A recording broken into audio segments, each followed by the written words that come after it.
pork over fish. After purchasing these items, the 650 copper coins that Lu Qing had were mostly gone. He then bought 2 large bamboo baskets, and together with Wang Dun, carrying and lifting, they managed to take everything with them. Then the two set off with somewhat heavy steps, leaving the market behind and heading toward their village. Lu Qing and his companion were making big purchases at the fair, which naturally attracted quite a bit of attention. Therefore, when the two left, several people gathered outside the fair, whispering secretly, "Boss, those 2 kids bought quite a lot of stuff. They look like easy targets, don't they?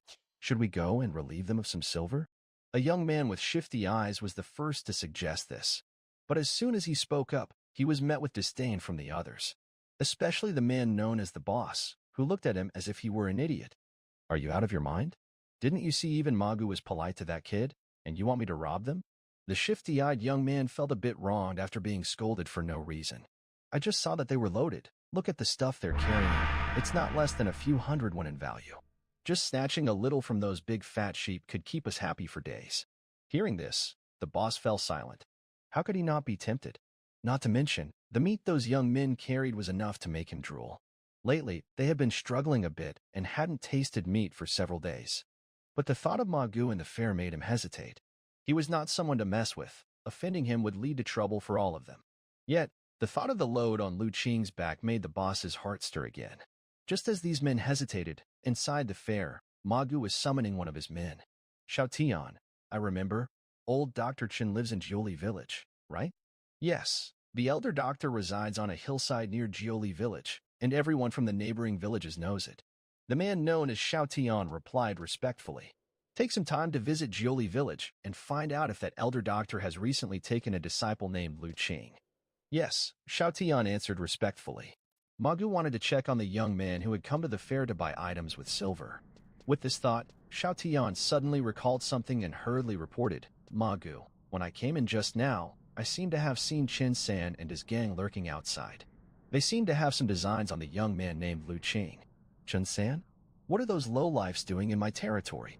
Magu's eyes narrowed.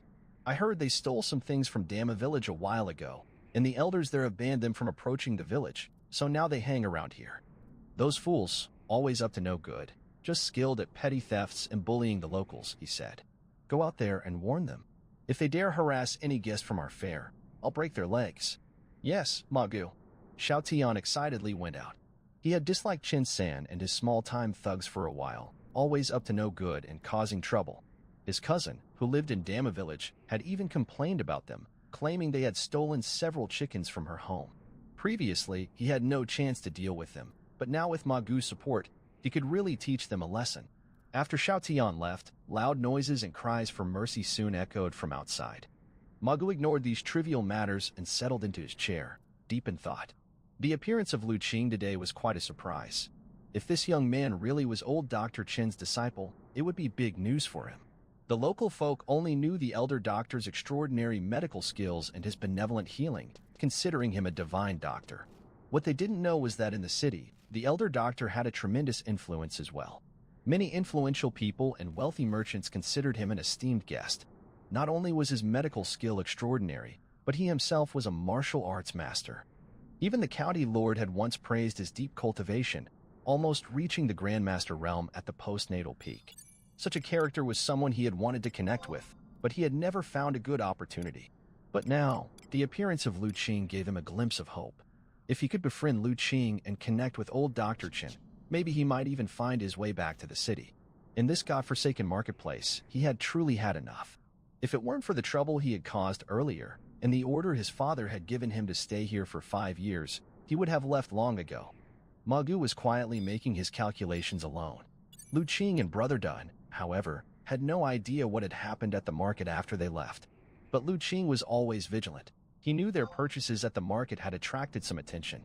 But there was nothing he could do. He had many things to take care of next, and couldn't afford to travel to the market every few days, so he had taken a risk. Fortunately, nothing unexpected had happened by the time they returned to the entrance of the village. The two men took down the red rope from the big tree and placed it back under the stone slab, continuing to carry their items toward Lu Qing's house. It was nearly noon by then, and most of the villagers were at home resting, with few people walking around the village. So, by the time Lu Qing got home, he hadn't run into anyone. Phew, finally back. Having put down the items, Brother Dun breathed heavily. "Thank you, Brother Dun. Without your help, I couldn't have carried back so much stuff," said Lu Qing gratefully. The heavier items, the grains and meat, were all carried by Brother Dun, and Lu Qing had carried the lighter daily necessities. "Thanks for what? This is what I should do, and actually, I should thank you. Today was the first day I spoke with Magu so closely, and he even remembered my name."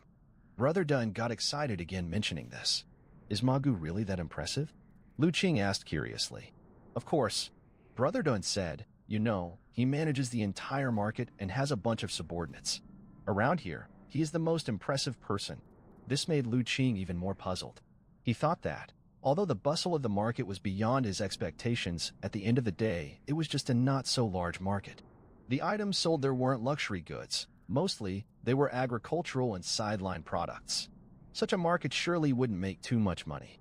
And considering Magu's impressive setup, he didn't seem like someone who would care about such a small amount of money. So why would he stay in the large market? Could there be some hidden secrets? Lu Qing couldn't figure it out. "Brother Dun, has Magu always been managing the market?" "Not really. Before, it was managed by an old man whom everyone called Uncle Li. It has been about 2 years since Magu took over." "I see." Lu Qing pondered. "All right, I have to go back now. Take a rest, Qing. You must be tired from carrying all this stuff back." Seeing that Brother Dun was leaving, Lu Qing quickly stopped him. "Wait a moment, Brother Dun." Then, from his basket, he took out a piece of pork that was half fatty and half lean. "Take this piece of meat back and cook something tasty tonight. Let Grandpa Wang try some too." "You really shouldn't." Brother Dun immediately waved his hands. "This meat is not cheap. You should keep it for yourself and little Yin. I have plenty here, as you can see, and you've shown me the way plus carried so much stuff back for me.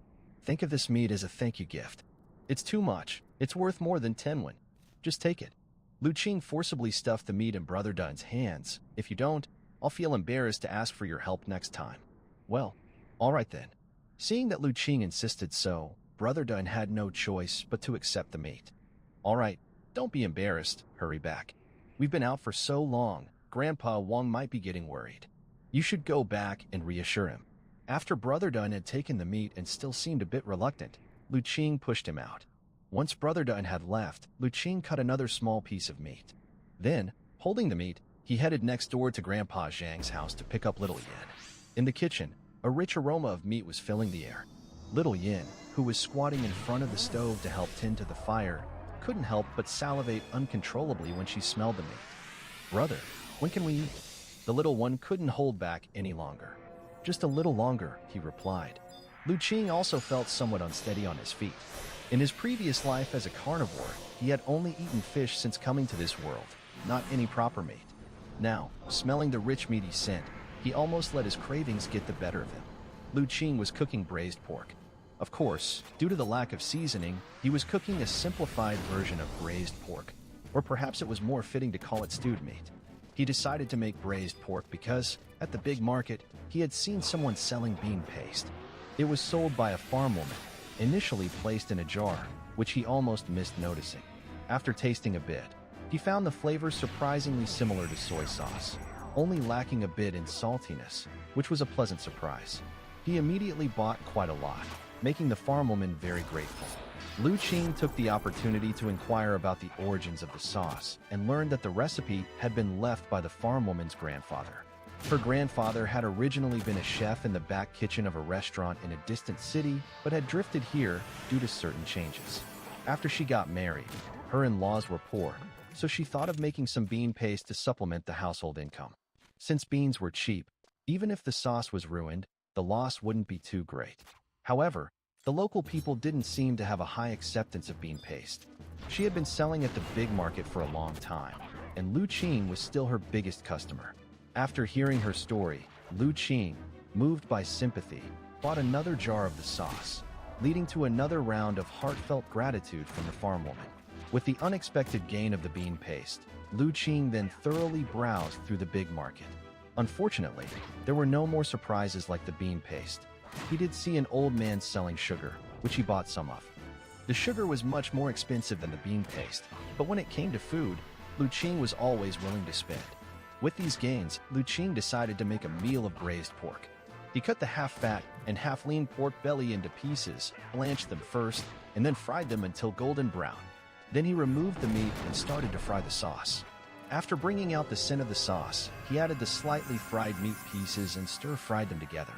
Then he added sugar, salt, water, and simmered everything. This was certainly not the authentic version of braised pork, but given the limited conditions, this was the best Lu Qing could do. Fortunately, even though the method was simple, meat was still meat. After simmering for a while, the scent of the meat wafted out, still making the siblings salivate. When Lu Qing felt it was about time, he opened the pot lid, ready to start reducing the sauce. The moment the lid was opened, steam rose, and the intense meat aroma filled the entire kitchen at once.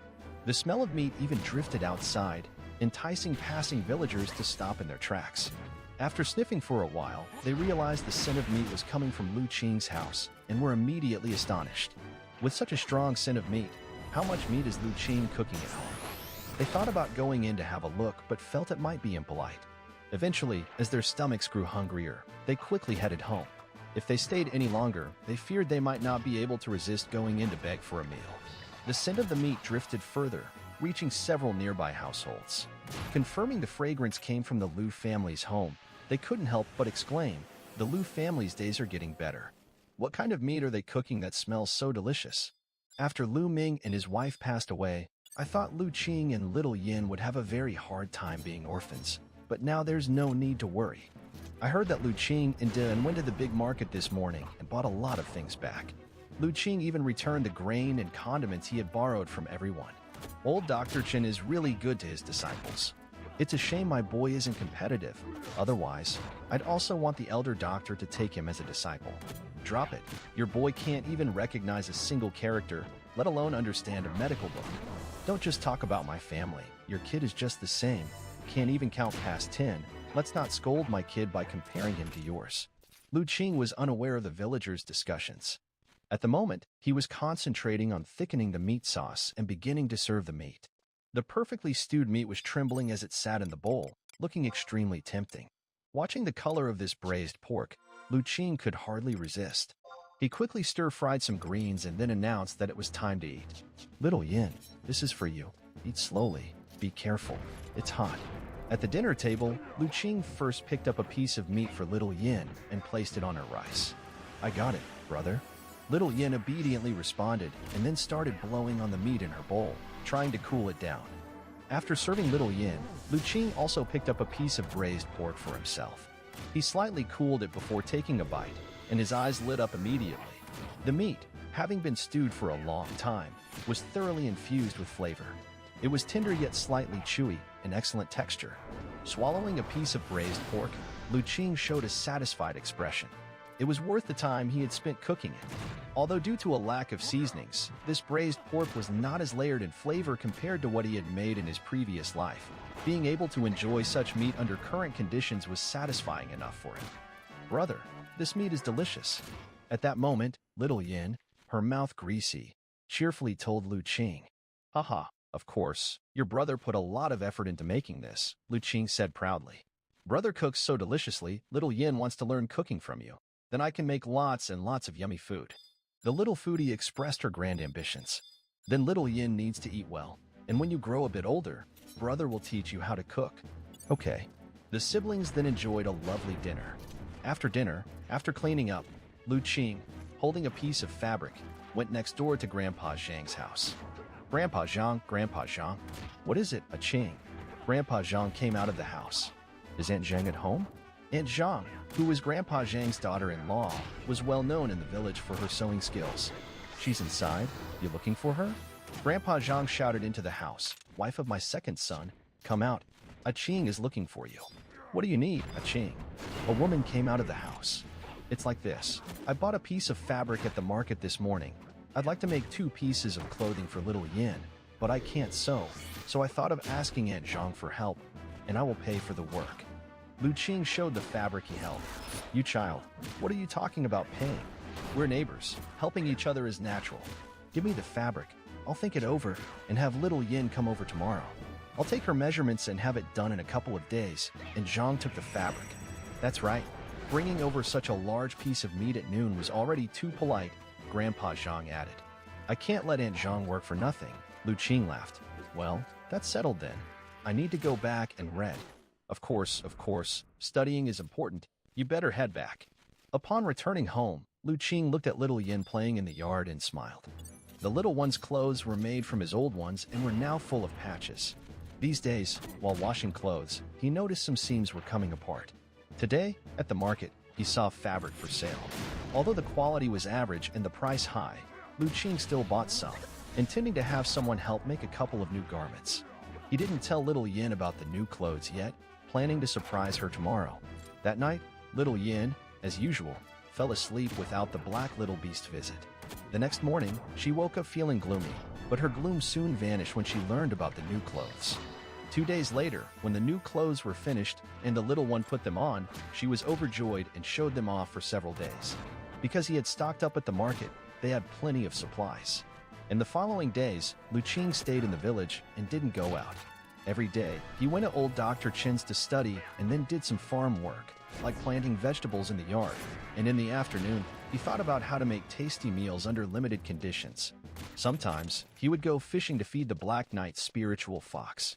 Life was exceedingly regular. Finally, one morning when he and little Yin were at Half Mountain's small courtyard again, the elder doctor told him that he no longer needed to read the 100 Herb Scripture. Grandpa Chin, you're saying I don't need to study the 100 Herb Scripture anymore? Lu Qing was somewhat surprised. Correct, your learning speed has surpassed even my expectations. As for the 100 Herb Scripture, you have already read it thoroughly. From now on, it will suffice to review it periodically. There's no need to continue dedicated studies, old Dr. Chen said, stroking his beard. During this period, he was extremely satisfied with Lu Qing's performance. Lu Qing's intelligence had exceeded his expectations. In just half a month, he had fully learned the contents of the 100 Herb Scripture. Initially, old Dr. Chen thought that if Lu Qing could get a smooth grasp of the 100 Herb Scripture in a month's time, that would have been quite impressive. It's thanks to Grandpa Chen's excellent instruction. Lu Qing felt much more relaxed in his heart. Finally, he no longer needed to study this 100 Herb Scripture. Heaven knows he had read the 100 Herb Scripture so thoroughly during this time.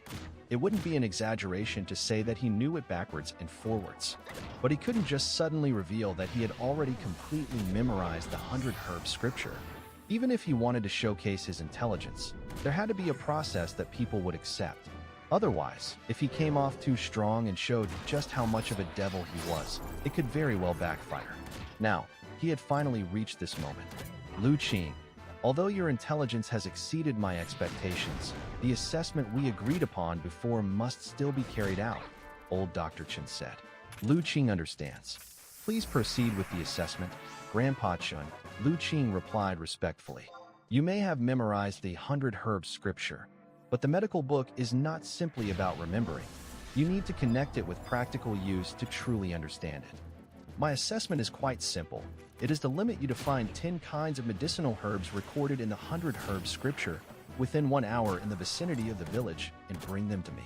Remember, you cannot take the book with you to search, nor can you pick the wrong ones, and you mustn't damage the herbs while harvesting. Lu Qing silently noted the elder doctor's words, and after he finished speaking, he then asked, Is that all, Grandpa Chen? Correct, that is all. If you can accomplish these points, I will formally accept you as my disciple, the senior and only disciple. Don't worry, I definitely won't disappoint you, Lu Qing said with full confidence. Take this medicine basket and medicine with you. Remember, you only have 1 hour's time. If you exceed the time limit, even if you've gathered enough herbs, it would still not be considered passing. The elder doctor handed over 2 tools to Lu Qing. Then I shall set off now. Lu Qing took the medicine basket and medicine and headed directly down the mountain. Upon reaching the foot of the mountain, he spotted a medicinal herb. Thunderroot grass, superior quality, suitable for medicinal use. Cooling and detoxifying, it's quite effective in treating heat in the lungs and cough. This thunderroot grass was precisely recorded in the 100 Herb Scripture. Seeing that his superpower indicated its superior quality, Lu Qing immediately bent down to dig it out. The medicine given by old Dr. Chen was quite sharp, so Lu Qing was very careful. He was afraid of harming the herb by accident. After all, one of the assessment rules given by old Dr. Chen was not to damage the herbs. Cautiously, he dug up the thunderroot grass and placed it in the medicine basket. After estimating the time it took, Lu Qing felt a tightening in his chest. Just digging up this single thunderroot grass had already taken nearly a quarter of an hour. By this rate, wouldn't it take 10 quarters to dig up 10 herbs? Old Dr. Chen had only given him 1 hour for the assessment. I can't afford to be so leisurely. I need to speed up. Initially, Lu Qing thought that having a superpower would make finding 10 medicinal herbs quite simple. But now, he realized that he could indeed fail the assessment if he wasn't careful. Shelving his relaxed attitude, Lu Qing started to quicken his pace to other areas. Along the way, his eyes constantly searched the grass on both sides of the path. As soon as he saw any plants that resembled those in the 100 Herbs scripture, he would immediately use his superpower to gather information. Once confirmed as a medicinal herb recorded in the 100 Herbs scripture, he would start digging right away. Dandelion, xanthium, plantigo. One by one, the herbs recorded in the 100 Herbs scripture were dug up by Lu Qing and placed into the medicine basket. While digging for herbs, his forehead was covered in sweat, and a casual wipe left several streaks of mud. Passing villagers who saw Lu Qing like this started to chuckle. "Ah, Qing, what are you up to? Making yourself look like a mud monkey." "Uncle Wang, I'm digging up herbs. This is a task assigned by Grandpa Chen. I dare not be careless," Lu Qing responded. "It's a task given by the elder doctor. Then you must be serious. Do you need my help?" Uncle Wang's expression immediately became serious. The villagers' respect for the elder doctor came from the heart. As soon as they heard the task was assigned by him, they did not dare to joke around. No need. This is something only I can do. It's Grandpa Chen's assessment of my learning in this period." Lu Qing waved his hand to decline. "I see. Then Qing, you have to work hard. You can't disappoint the elder doctor." Upon hearing Lu Qing say this, Uncle Wang's expression became even more solemn. After all, whether Lu Qing could learn well was also related to the future medical issues of the village. "All right, I will do my best." Lu Qing waved his hand. "Uncle Wang, I must go now.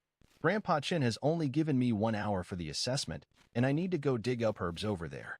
Watching Lu Qing's departing figure, Uncle Wang immediately ran toward the village.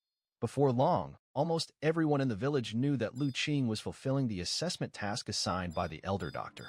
As a result, everyone, even upon seeing Lu Qing, did not dare to disturb him, fearing that he would not be able to complete the elder doctor's assessment and might be expelled from the mountain. Even the little rascals were ordered not to go near Lu Qing so as not to disturb his herb gathering. The focused Lu Qing did not notice these actions of the villagers. He only found it strange that today the village seemed much quieter than usual. Usually, at this hour, the rascals would be running around everywhere and creating chaos, never resting until they had caused a commotion. However, this thought only flashed through Lu Qing's mind before he cast it aside.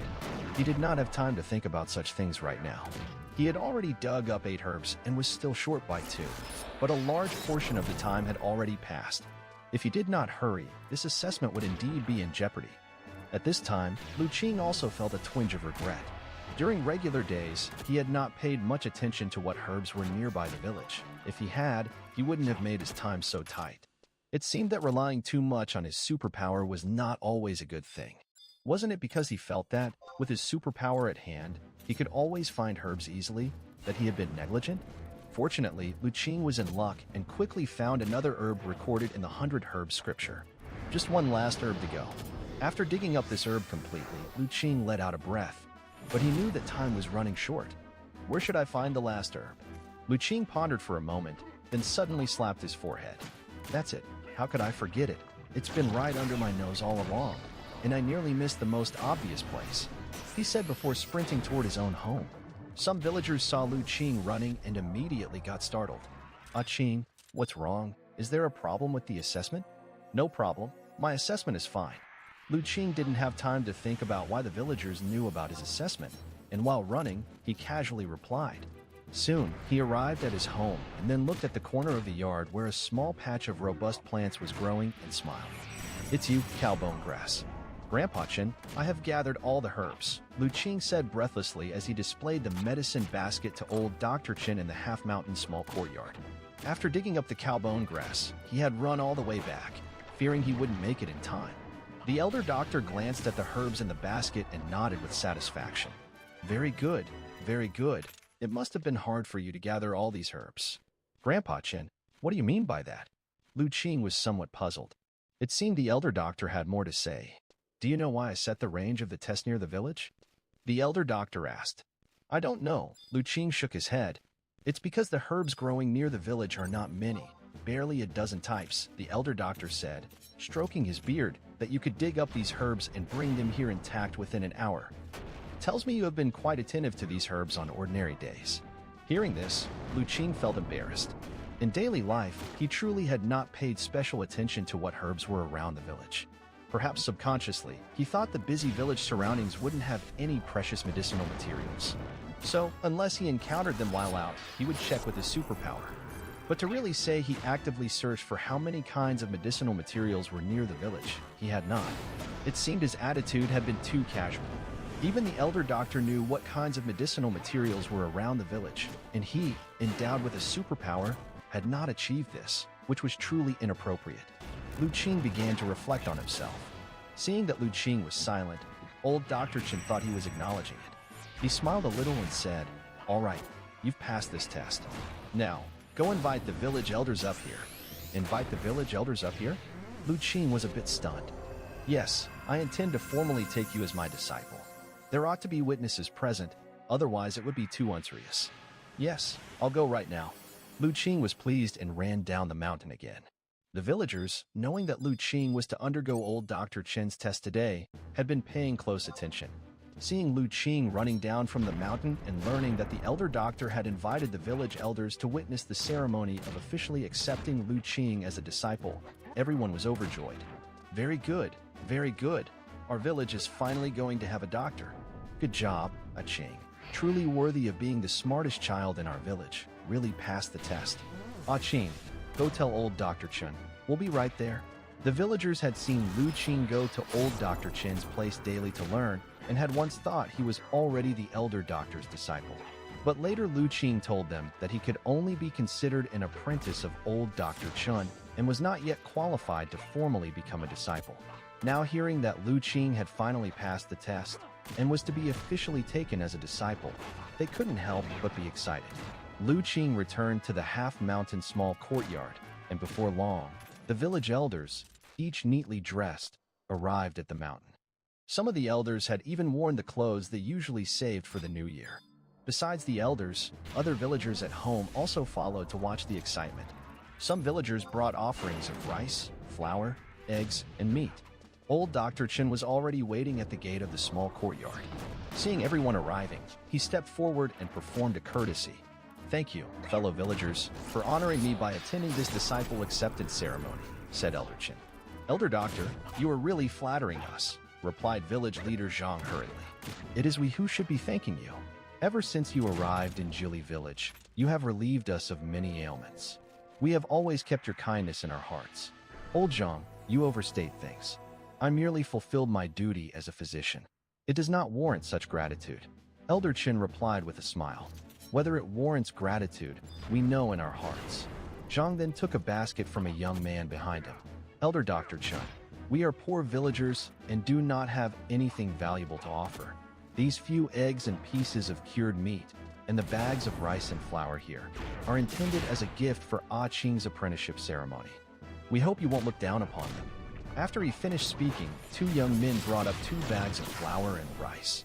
This scene left not only Lu Qing stunned, but also Elder Dr. Chen.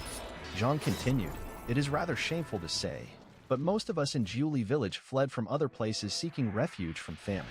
It was a difficult era.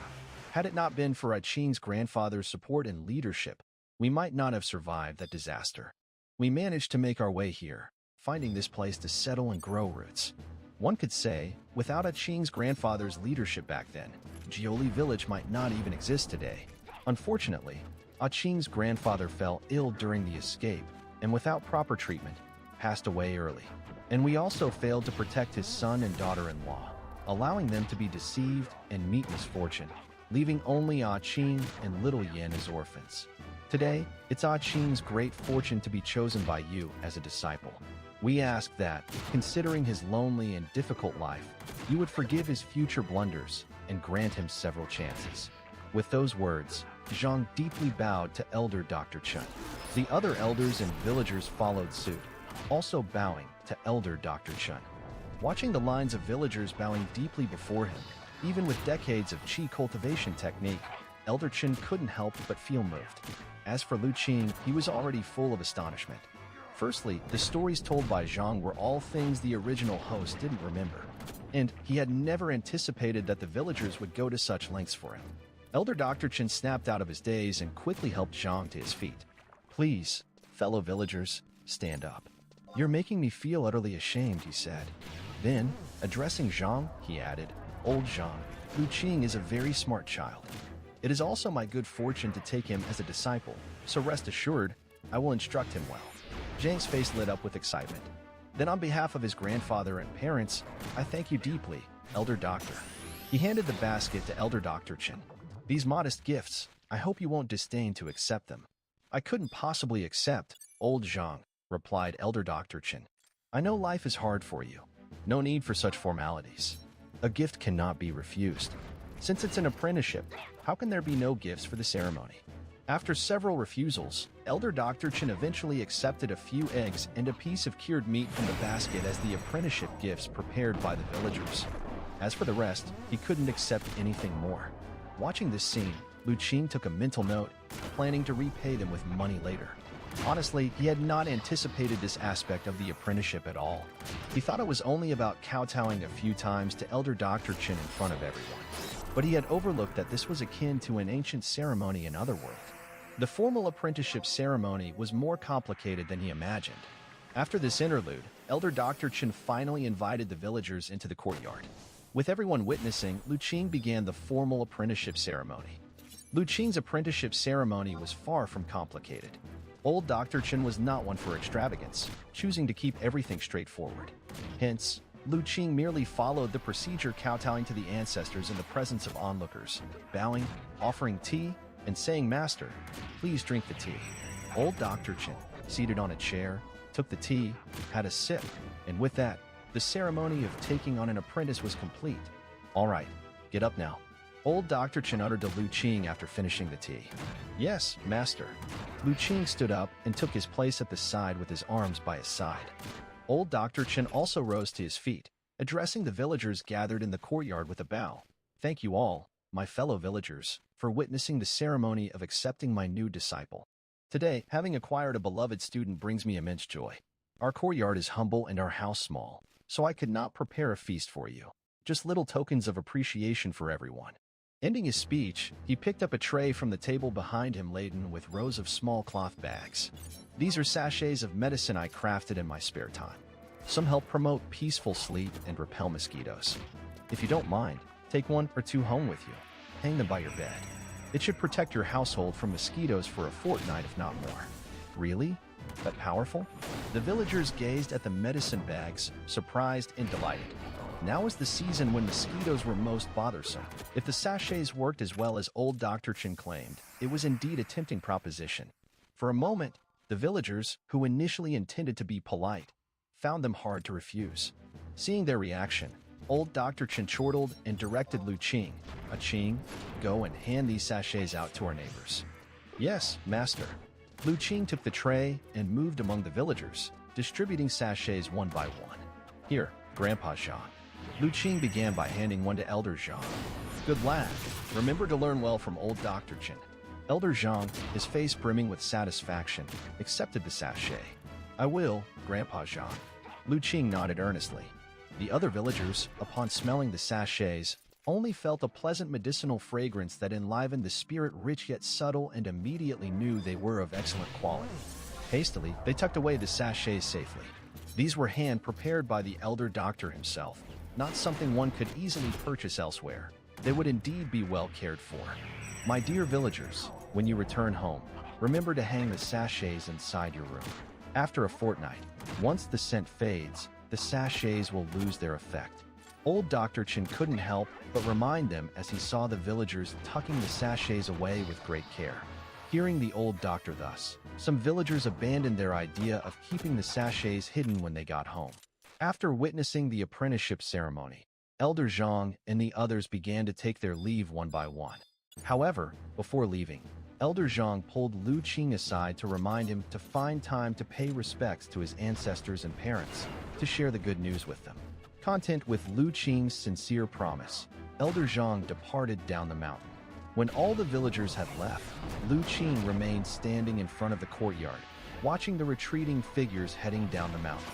Ah Qing, your grandfather once forged a good bond, which is why you have such good neighbors today. Elder Qin stood beside Lu Qing, looking down at the people near the foot of the mountain and speaking with admiration. Master, I've never known about these things.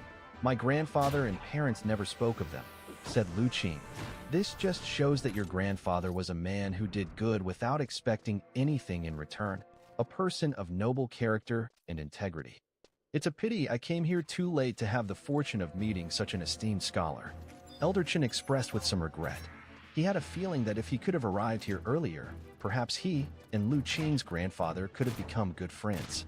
Master, do you know exactly how my parents died? Lu Qing suddenly asked.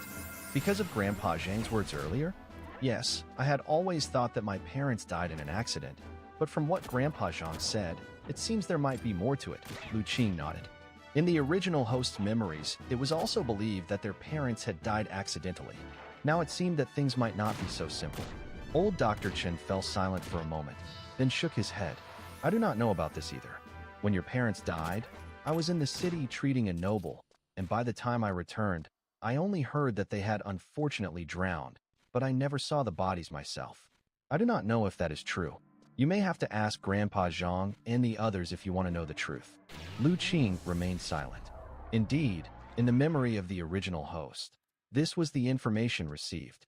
The parents had drowned, and when the swollen bodies were carried back, it was a horrific sight, enough to terrify and confuse the original host. What followed happened while the original host was in a state of shock. Selling off their fields, collecting the bodies, mourning, and keeping vigil, there seemed also to have been some trouble caused by someone during this time. By the time the original host came to his senses, his parents were already laid to rest. Looking back now, there were all sorts of doubts. Unfortunately, the original host was too traumatized during that time, and many memories were confused, preventing Lu Qing from unraveling much. However, I do not recommend you go asking Grandpa Zhang for the truth just yet. Old Dr. Chen observed Lu Qing's silent demeanor, then suddenly spoke. Why is that, Master? If Grandpa Zhang and the others have kept this a secret from you, it must be for your and little Yan's sake, afraid that learning the truth might lead you to impulsively do something wrong. Surely, you do not believe that Grandpa Zhang would harm you? Lu Qing thought back to the attitudes of the village people towards him and little Yin since he had woken, and then he shook his head. Grandpa Zhang and the others would surely not be such people.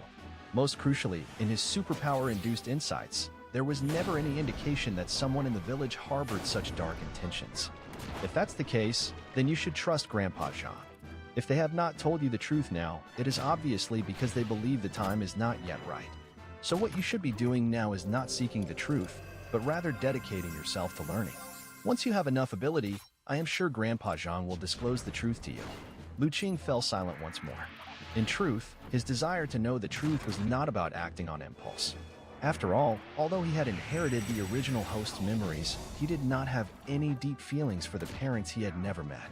His concern was whether the true circumstances surrounding his parents' death could pose a threat to him and little Yan. But as Master had said, he was still too weak at present. Even knowing the truth would serve no purpose. It would be better to calm himself and focus on learning from Master first. I understand, Master. Realizing this, Lu Qing finally spoke. Seeing that Lu Qing seemed to have come to an understanding, Elder Chen smiled. His disciple was perceptive and clever. He did not want him to fall into so-called hatred at such a young age. That would only warp his mind. So he actually approved of what Grandpa Zhang and the others had done. Noticing that Lu Qing's face still bore some solemnity, the elder doctor decided to redirect his attention. Ah Qing, now that you have become my disciple, there are some things you should be made aware of. Lu Qing looked up. Seeing this was effective, the elder doctor smiled. He continued, Ah Qing, do you know what it takes to become a good doctor?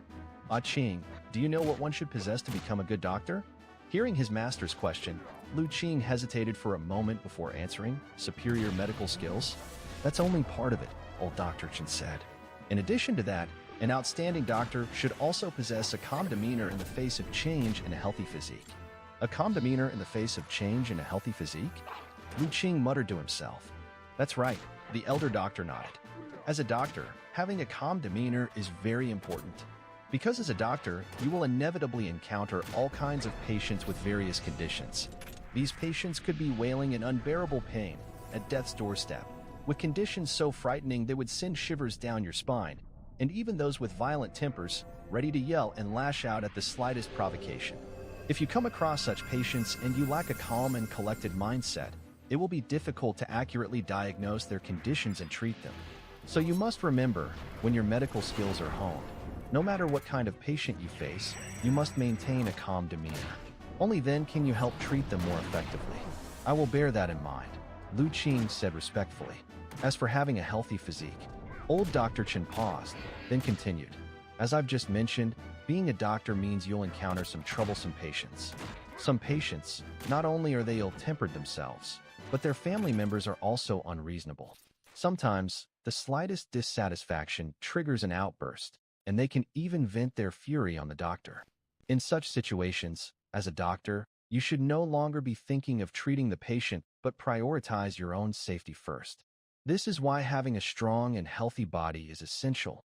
Otherwise, you may not be able to handle those irrational patients and their families. The elder doctor's face showed an indescribable expression, as if recalling some unpleasant memories. It seems that the master has also encountered many troublemakers in the past, Lu Qing thought to himself. Old Dr. Chen shook his head, casting aside the bad memories, and continued. Besides dealing with difficult patients, gathering herbs in the mountains, and traveling far and wide, all these also require a strong body. Therefore, to be an excellent doctor, not only is medical skill important, but equally important are a calm demeanor in the face of change and a robust constitution. Then, Master, how can one develop a strong physique? Lu Qing asked earnestly. You've hit the nail on the head, old Dr. Chen smiled. Do you remember the boxing techniques I demonstrated when you first came to me? I remember. Lu Qing thought, not only do I remember, but I almost managed to emulate it. This was the first time his master had actively mentioned anything about cultivation, and he couldn't help but feel excited. This set of boxing techniques was something I happened upon in my youth, and it is precisely because of it that I, even at this age, still maintain a fine physique.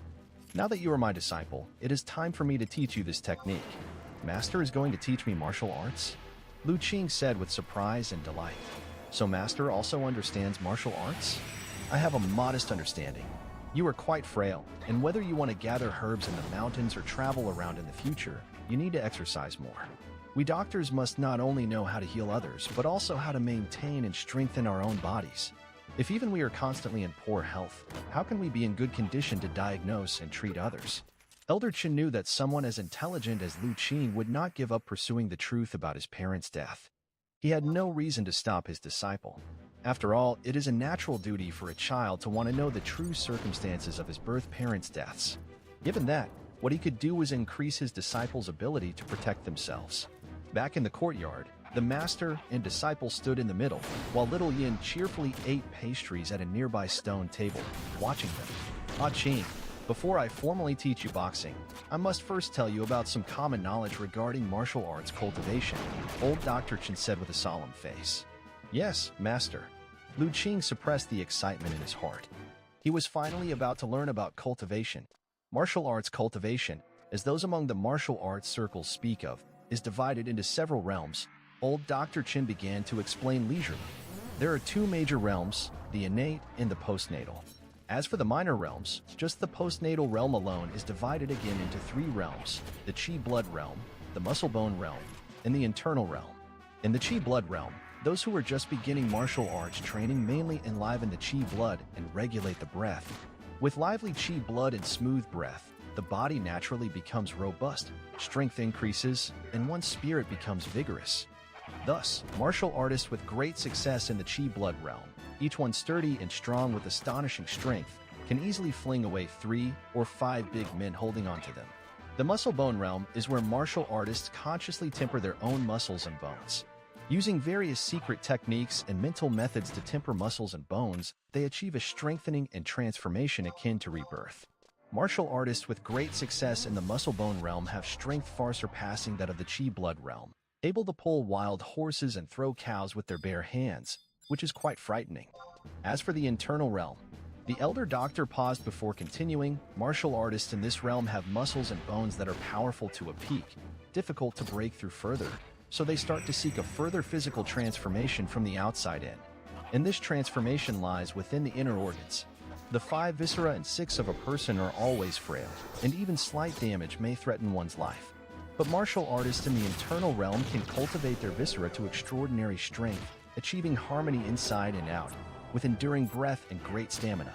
Martial artists with great success in the internal realm have powerful inner breath, able to gallop for thousands of miles without losing stamina, and can stay underwater for several hours without exhausting their breath. To train martial arts to this realm goes far beyond ordinary imagination and reaches the postnatal limit of humans. To reach such a realm is truly 1 in 10,000, worthy of being called a dragon among men. Hence, martial artists with great success in the internal organs realm are also crowned with the title of Grandmaster by those in the martial arts world. This series of explanations was both satisfying and shocking for Lu Qing to hear. The practitioners of this world's cultivation were stronger than he had imagined. What with pulling wild horses, tossing cows with bare hands, rushing for thousands of miles. All these feats were practically inhuman. No wonder he felt such intense pressure from that Ma Yi before. So, he possessed such formidable strength. Master, if the postnatal realm is already this powerful, what about the innate realm? Lu Qing asked eagerly. The might of the innate realm, your teacher does not know. The elder doctor shook his head. Those strong in such a realm are like elusive dragons, some of whom enjoy wandering the world, while others are supreme figures upholding a nation. Beyond the reach of ordinary martial artists. Lu Qing's eyes flickered as he asked, then what about Master? Which realm are you in now? Haha. Old Dr. Chen burst into laughter. Your master is old now, weakened by age, and the realm doesn't matter anymore. Besides, I am just a doctor, concerned with treating illnesses and saving lives, not with competing for strength. High or low realm, it's of no consequence. All right, Lu Qing understood that the old man did not wish to reveal his cultivation. However, although your teacher may not be a fighter, teaching you some techniques for strengthening the body and maintaining health is still possible. The boxing technique I'm about to teach you, make sure to learn it well. The boxing technique I'm going to teach you is something I chanced upon in my youth. It's easy to learn but hard to master. Getting started isn't too difficult. I'll demonstrate it once, and you watch closely. Having said that, the elder doctor assumed the boxing stance and began to demonstrate the set of boxing techniques that he practiced every morning. Lu Qing watched intently. He had just seen the elder doctor complete the first move when a prompt appeared in his field of vision. Discovery of a cultivation technique. Would you like to simulate? Staring at his master's figure, Lu Qing silently chose to simulate. Starting simulation. Current progress, 1%, 2%, 3%. As the elder doctor practiced each move, Lu Qing's progress bar rapidly advanced. 97%, 98%, 99%, 100% finally, as the elder doctor's boxing reached the final move and began to close the form, Lu Qing's progress bar also reached 100%. Simulation of cultivation technique successful. Name of cultivation technique, Nourishing Body Boxing. Origin, developed and completed by Chen Songqing based on a nameless, incomplete cultivation technique he obtained in his youth. Effects, strengthens the body and nourishes the health, regulating qi blood, fortifying tendons and bones with remarkable effects.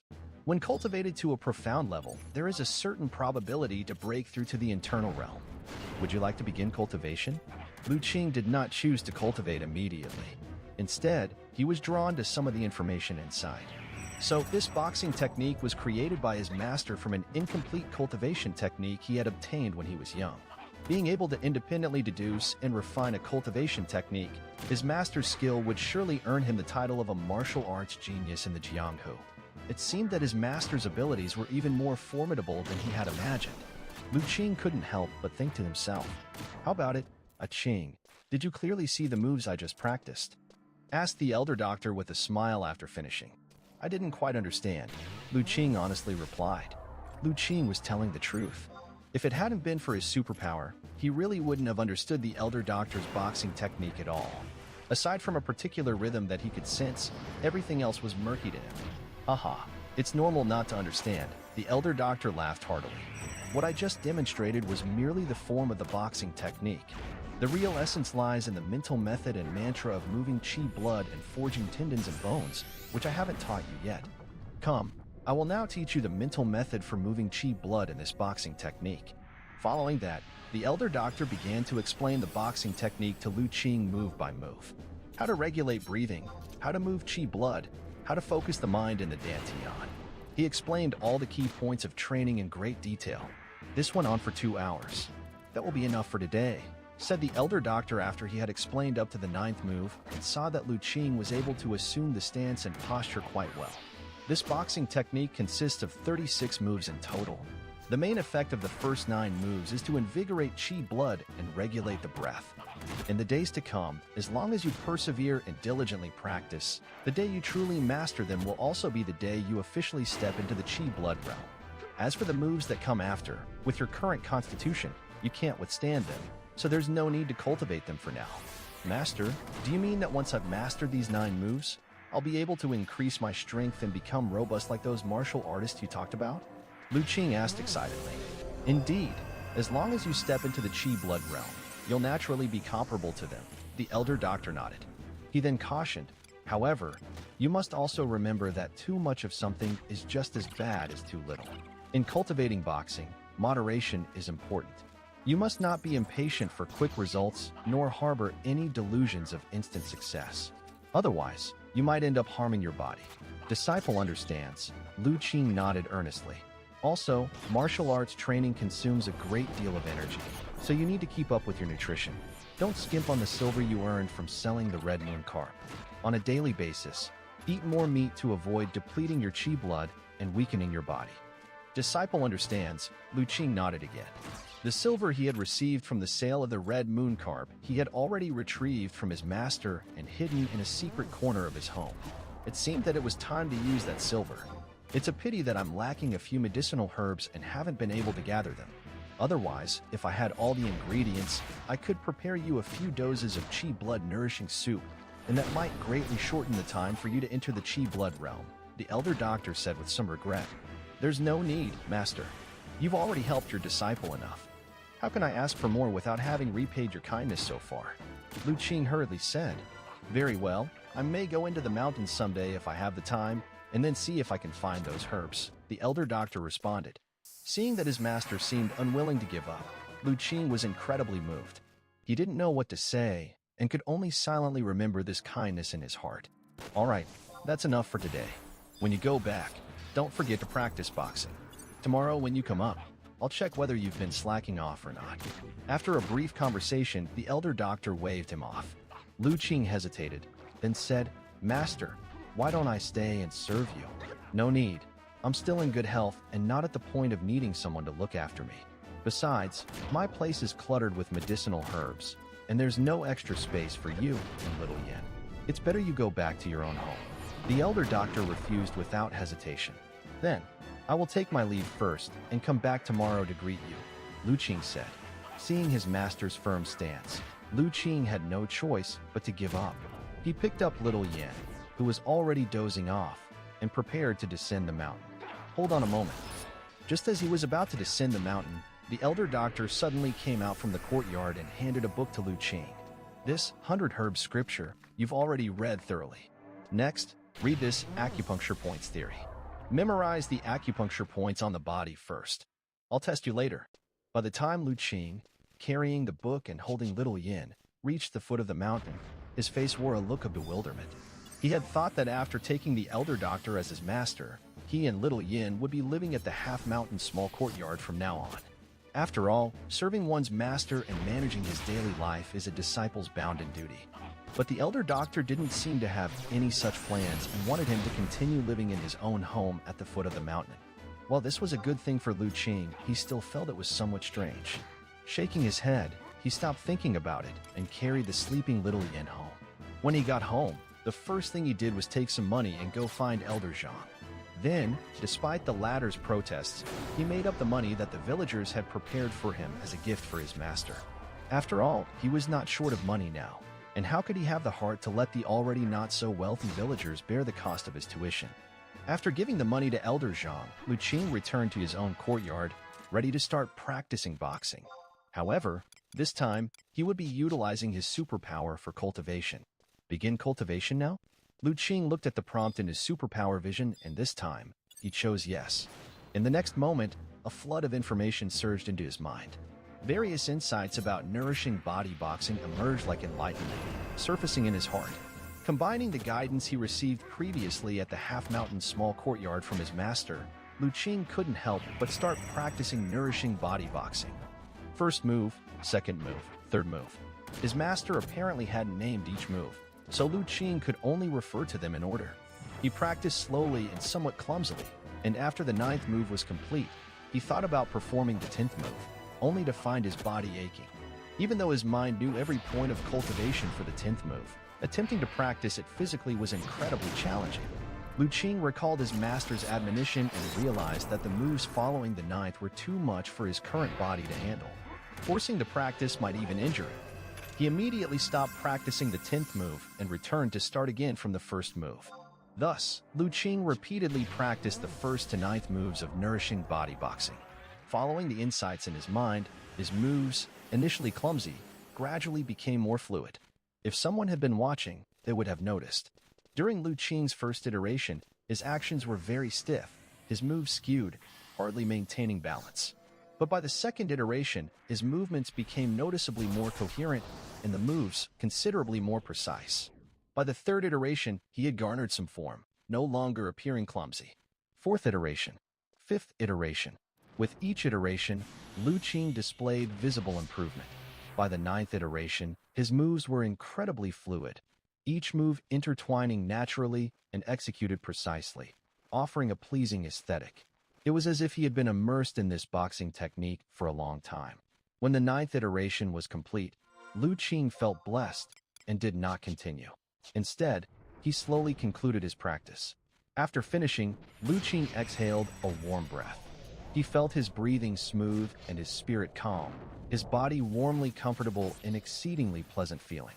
Surprised in his heart, he realized he had grasped some tricks of the nourishing body boxing from the 1st to the 9th move. Now, as long as he persisted in his practice, it wouldn't take long before he could enter the Qi blood realm, as his master had mentioned. Meanwhile, Lu Qing also understood a bit more about how the superpower's ability to simulate cultivation techniques worked. Simply put, after the superpower had successfully simulated a cultivation technique, it didn't allow him to master that technique directly. Instead, it served more as a guide by presenting the essential points and insights of the technique within his mind. This allowed him to comprehend the technique more swiftly with these insights. However, to truly master the technique and embody it, he still needed to dedicate himself to rigorous cultivation. Just like now, his mind was filled with many insights on the cultivation of nourishing body boxing. But he still needed to practice repeatedly, digesting these insights to enhance his strength. Gurgle. A rumbling came from Lu Qing's stomach. Feeling the hunger in his belly, he knew the boxing practice had taken a toll on his body. Recalling his master's earlier advice, he returned to his room and picked a piece of cured meat prepared a few days ago. Then, he went to the kitchen bucket and caught a river fish, weighing about 2 or 3 pounds, freshly caught yesterday. Afterwards, he went outside to pick a handful of wild greens. His recently planted vegetables had just begun to sprout their green shoots, otherwise, he wouldn't need to eat wild vegetables. After preparing the ingredients, Lu Qing was ready to cook. First, he washed the pot and started steaming the rice. When the rice was almost ready, he began cooking the dishes. It wasn't long before a dish of wild greens with cured meat and steamed fish was ready. Just as he set the food on the table, he saw Little Yin rubbing her eyes as she walked out of the room. Little Yin is awake. Are you hungry? Brother was just about to come and wake you. The little one touched her stomach and seriously replied, I think I'm hungry. If you're hungry, come eat, Lu Qing said with a smile. Children are magical creatures. Just before going to sleep, she had eaten some snacks at her master's place. Yet, she hadn't slept long before she started to feel hungry again. After a bowl of rice, Lu Qing felt his hunger significantly reduced and heaved a long sigh. Except for the first couple of days after waking up, it had been a long time since he had felt this hungry. It was evident how much energy his recent boxing training had consumed. In this meal, Lu Qing had several bowls of rice and ate all the vegetables, leaving nothing behind. After the meal, as usual, Lu Qing reclined in his chair, digesting his food while starting to think about the day's events. There were quite a few incidents today, and he needed to sort them out. First was the change in his status. Now that he had finally become the elder doctor's disciple, he had established a bit of a foundation in this other world. He wasn't like a rootless duckweed, unsure of the path ahead. Then there was what his master had said about martial artists. The martial artists in this world were even stronger than Lu Qing had imagined. Simply from his master's descriptions of a few levels of postnatal realm martial artists, Lu Qing could sense that these martial artists were almost non-human, each possessing immense strength and an extraordinary ability to survive. Not to mention the even higher level innate martial artists. According to his master, innate martial artists seemed capable of suppressing the national destiny of a country. The fact that martial arts could cultivate an individual to such power made it impossible for Lu Qing not to aspire to it. Thus, he decided that in the coming days, martial arts cultivation would be his focus, with medical skill learning secondary. Since he possessed superpowers, balancing the two wouldn't be too difficult for him. Since he decided to practice martial arts, he had to consider everything thoroughly. After this meal, Lu Qing estimated that as he gradually mastered nourishing bodyboxing, once he officially stepped into the Qi blood realm, his appetite would probably increase dramatically. In that case, the nutrition of his daily meals needed to keep up. As the saying goes, the poor write while the rich fight. Maintaining the daily consumption needed for martial arts training would be costly, and he didn't know how long the silver he earned from selling red moon carp could last. Lu Qing decided that in a few days, he would try his luck again at the miracle fish fishing spot. If he was fortunate and caught one or two more strange fish, he wouldn't need to worry about money. After pondering these matters, Lu Qing remembered the issue concerning his original parents. From what Mr. Zhang had said, the death of his original parents clearly had some hidden truths. However, for the time being, Lu Qing didn't intend to inquire about it. Unless he achieved some success in his martial arts cultivation and became strong enough, perhaps for little Yan's sake, he might investigate the truth.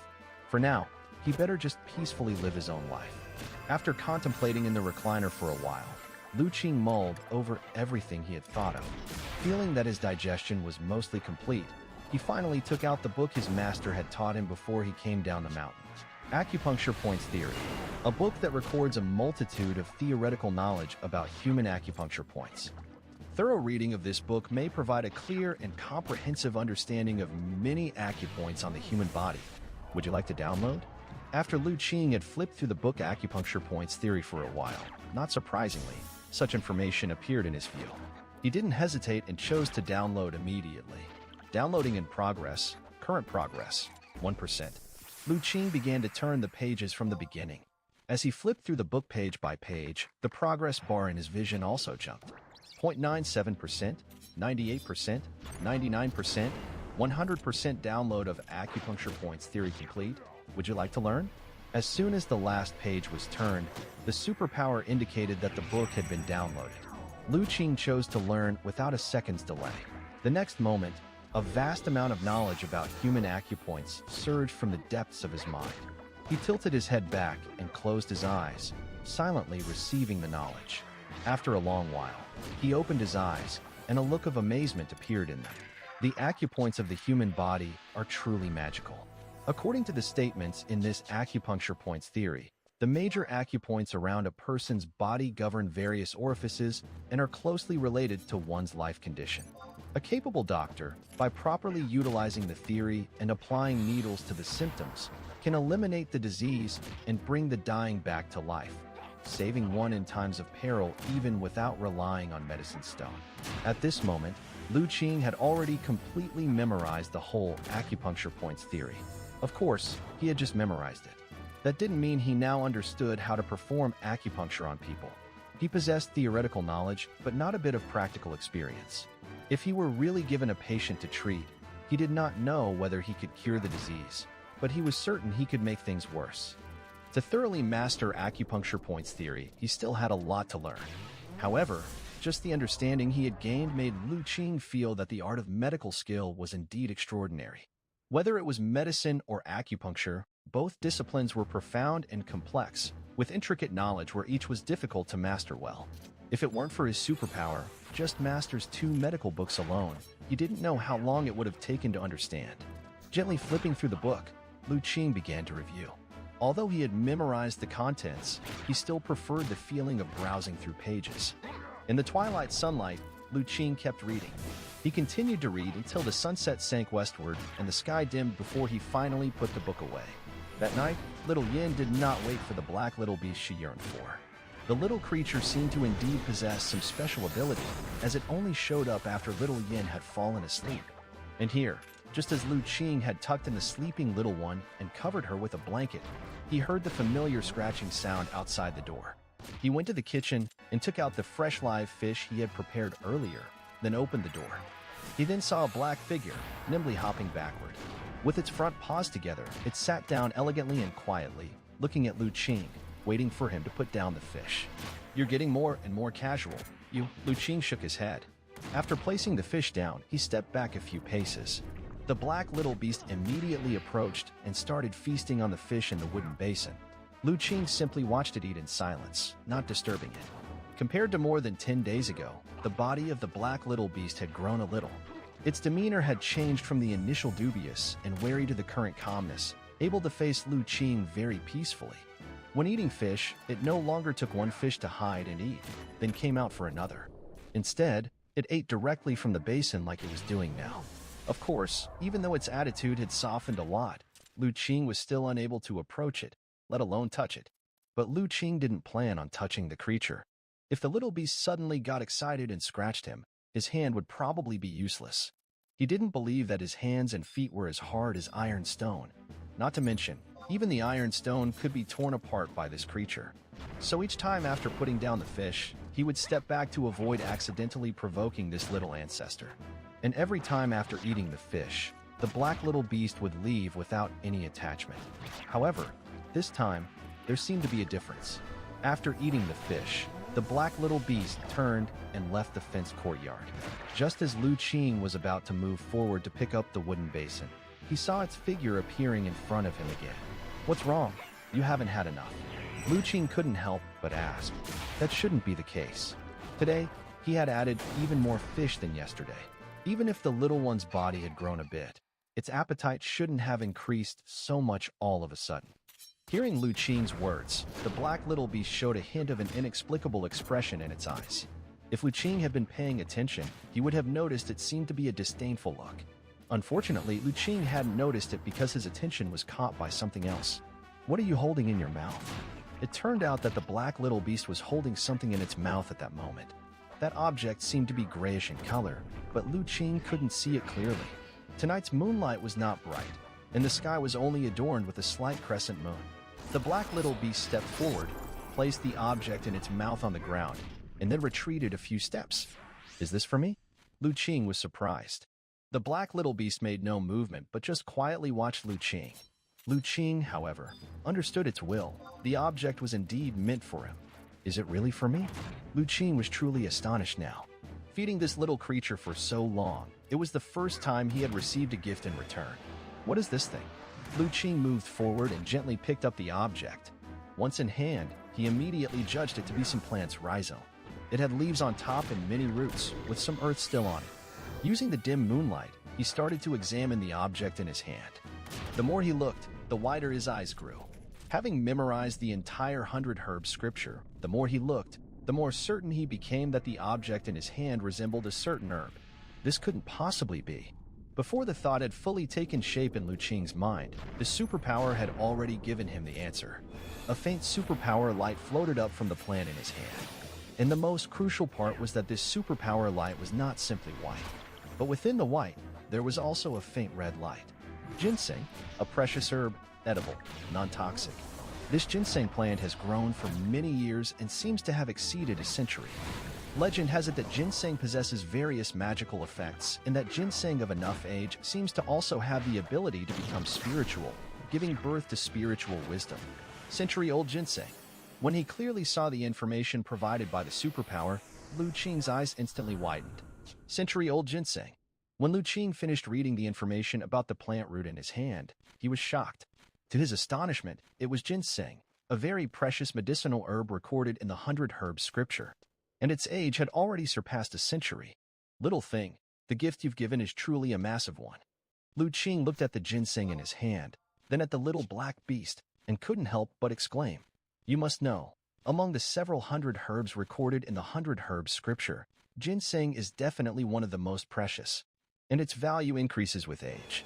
Ginseng that's several decades old already has excellent medicinal effects and is quite valuable. Like this one in his hands, over a century old, that was indeed a rare find. In many herb shops, it could be treated as the treasure of the establishment. It wasn't a waste of my effort to catch you all those fish after all. Lu Qing was very pleased, although he didn't know the specific value of the century-old ginseng in his hand. Clearly, it had to be higher than that of the red moon carp. After all, even though the red moon carp also has a nourishing effect, those nobles buy it at a high price more for the taste than anything. But this century-old ginseng is truly life-saving. Such precious medicine often doesn't have a set price tag, and the moment it appears, it prompts a frenzy of eager buyers. Not to mention the superpower light emanating from the ginseng in Lu Qing's hand, tinged with a hint of red. This showed that the ginseng had already faintly acquired some characteristics of a spiritual medicine. Such precious medicines are probably even more valuable than ordinary ginseng. Compared to it, the fish he had fed the little black beast these past few days were completely insignificant. Looking at the black night spirit fox already leisurely licking its paws and washing its face by the side, Lu Qing's gaze shifted and he squatted down, attempting to coax it. "Little guy, let's make a deal. If you come across something like this again, bring it to me. Whatever kind of fish you want to eat, I'll catch them for you, deal?" If someone saw Lu Qing now, they would find his smile to be just like that of a weird uncle trying to bribe a child with candy. The little black beast didn't seem to understand what Lu Qing said. After licking its paws, it just glanced sideways at Lu Qing, then elegantly walked over to the fence, lightly leaped, and disappeared into the night. This time, Lu Qing saw its gaze clearly. He felt as if he had just been scorned by a little beast. Lu Qing was stunned for a moment, then smiled and shook his head. Although he was scorned by a little beast, his mood was still very pleasant. Taking the wooden basin back to the kitchen, Lu Qing unusually lit an oil lamp and found a damp cloth. Then, sitting in the hall, he started to clean the mud off the ginseng by the lamplight. With his meticulous cleaning, the ginseng in his hand gradually revealed its complete appearance. The main body of the ginseng was quite plump, resembling a little radish. The roots were very long, and from a general look, it nearly had the shape of a human body. Had it grown any further, it might truly have taken the form of a tiny person. Somewhat regrettably, some of the roots were clearly broken. This made the appearance less perfect. Clearly, it was the little black beast that had forcefully broken them when it dug up the ginseng. Although Lu Qing felt a sense of disappointment, he also knew not to be too dissatisfied. To be honest, for the black little beast to have dug up a ginseng was already enough to amaze people. You surely couldn't expect it to dig up the ginseng as perfectly as an herb gatherer would, could you? After admiring the century-old ginseng for a while, Lu Qing carefully stowed it away. He planned to take the ginseng to his master the next day to see how to maximize its value. After all, although he had read the 100 Herbs scripture thoroughly, when it came to knowledge of herbs, he was nowhere near his master, the divine doctor. The next morning, Lu Qing got up and, following his master's example, performed the nourishing body boxing twice in the courtyard, feeling refreshed and invigorated, before he went to make breakfast. After breakfast, he took little Yin to the half-mountain small courtyard. Upon seeing the elder doctor, he immediately took out the century-old ginseng wrapped in cloth. "Master, last night your disciple unexpectedly came upon a herb and would like for you to take a look and suggest how best to deal with it," he said. "Oh, what herb is it?" The elder doctor was somewhat puzzled. Had his disciple gone out to gather herbs late at night? "It's this herb." Lu Qing unfolded the cloth, revealing the ginseng inside. "Is this ginseng?" When the elder doctor saw the herb clearly, his eyes immediately widened. Surprised, the elder doctor immediately took the cloth bundle from Lu Qing and carefully inspected the ginseng. Indeed, it is ginseng, and not only that, but it's also an exceptionally good, fresh century-old ginseng with wonderful appearance. After a thorough examination, the elder doctor finally let out a long sigh of relief and exclaimed, "Ah Qing, where did you get this ginseng? Did you venture into the mountains last night?" The elder doctor looked at Lu Qing with great astonishment. A century-old ginseng of such quality would generally only grow in remote deep forest areas where people seldom tread. Ordinary herb gatherers would find it difficult to venture into such regions. Even he, with his many years of experience in gathering herbs, had rarely encountered such specimens. Given the freshness of this ginseng, it must have been dug up not long ago. How had Lu Qing obtained it? Could it be that he ventured into the deep woods last night? but that was clearly impossible. Facing the elder doctor's puzzlement, Lu Qing smiled. Master, you would never guess who gave me this ginseng. Someone gave it to you? Who? The elder doctor became even more curious. Who would be so generous to give away such a precious century-old ginseng as a gift? It was the black little beast I mentioned to you before. Last night, after I fed it fish, it brought me this ginseng. It was that black little beast? The elder doctor was extremely surprised. Lu Qing then elaborately recounted the events of the previous night. Not only did it surprise the elder doctor greatly, but little Yin beside him also widened her eyes in disbelief. It seems that this black little beast truly possesses a high degree of spiritual nature, having reached the level of understanding human behavior, remarked the elder doctor after hearing Lu Qing's story. Disciple thinks so too. I feel it might even understand what we're saying, Lu Qing agreed. The contemptuous look in the Black Knight Spirit Fox's eyes as it left last night. This is the benefit of doing good deeds and accumulating virtue. The elder doctor stroked his beard and said, if you had not been kind-hearted that day and had not chased it away, but instead fed it fish every night, how could you have this good fate today? Was I kind-hearted for not chasing it away? I didn't dare to shoo it. Hearing his master's words, Lu Qing felt somewhat embarrassed. That little thing was very formidable. No one dared to provoke it. Master, as you said, this ginseng is more than 100 years old. So how much is it worth? Lu Qing asked. How come you want to sell this ginseng? Elder doctor asked. Not necessarily selling it. Just want to know its value, to have an idea in mind, Lu Qing honestly replied. The elder doctor pondered for a moment, then said, generally speaking, ginseng of this age is extremely sought after, practically priceless. Ginseng can enhance qi blood, strengthen the fundamental life force, and in critical moments, it can even be used to sustain life. Those nobles in the city, the martial artists, always crave such precious medicine. This old ginseng of yours, although its roots are slightly damaged, it's not serious and does not affect its medicinal effectiveness. Even, I just tried it, possibly due to its unique growing environment. The medicinal effect of this ginseng is even stronger than that of ordinary century-old ginseng. Hearing this, Lu Qing recalled the hint of superpower light on this ginseng. What his master said was special, might be because of this. Ordinary century-old ginseng, placed in those big cities, each piece could sell for at least 1,000 pieces of silver. Yours, I'm afraid, might be worth even more, but exactly how much silver it is worth, I can't say for certain. 1,000 pieces of silver. 10 times that of Red Moon carp. Hearing this number, despite being somewhat prepared, Lu Qing couldn't help but feel his heart pound fiercely. Are you tempted now? The elder doctor, seeing his disciple's shocked expression, smiled and said, a bit. Lu Qing nodded. Who could hear 1,000 pieces of silver and remain indifferent? Especially for a country boy like him. However, even though this ginseng is valuable, I still suggest you not to exchange it for silver. Elder doctor's tone suddenly shifted. Master, why is that? Lu Qing, startled, asked. Aren't you wanting to engage in martial arts training? This ginseng is precisely one of the best supplementary medicinal herbs for Qi Blood Realm martial artists. I mentioned before, wanting to prepare for you a few doses of Qi Blood nourishing soup. But this century-old ginseng, if used properly, its effects are even better than those of the Qi Blood nourishing soup. With its aid, stepping into the Qi Blood realm would be much easier for you. I will refine it into Qi and blood building pill for you.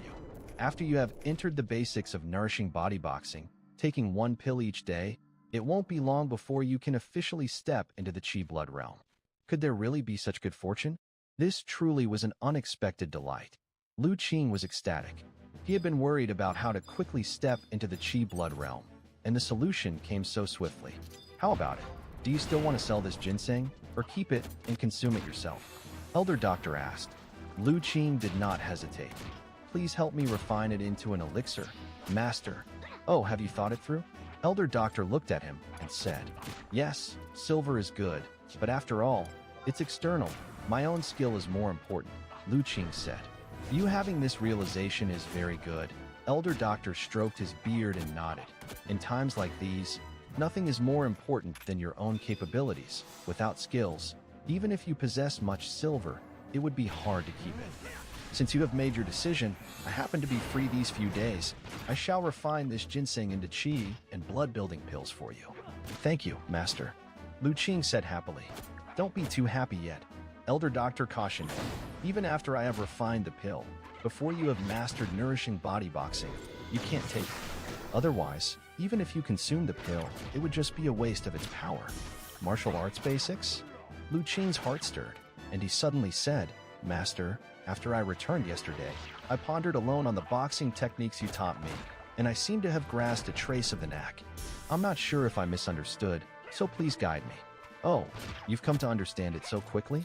The elder doctor was intrigued, but didn't take Lu Qing's words seriously.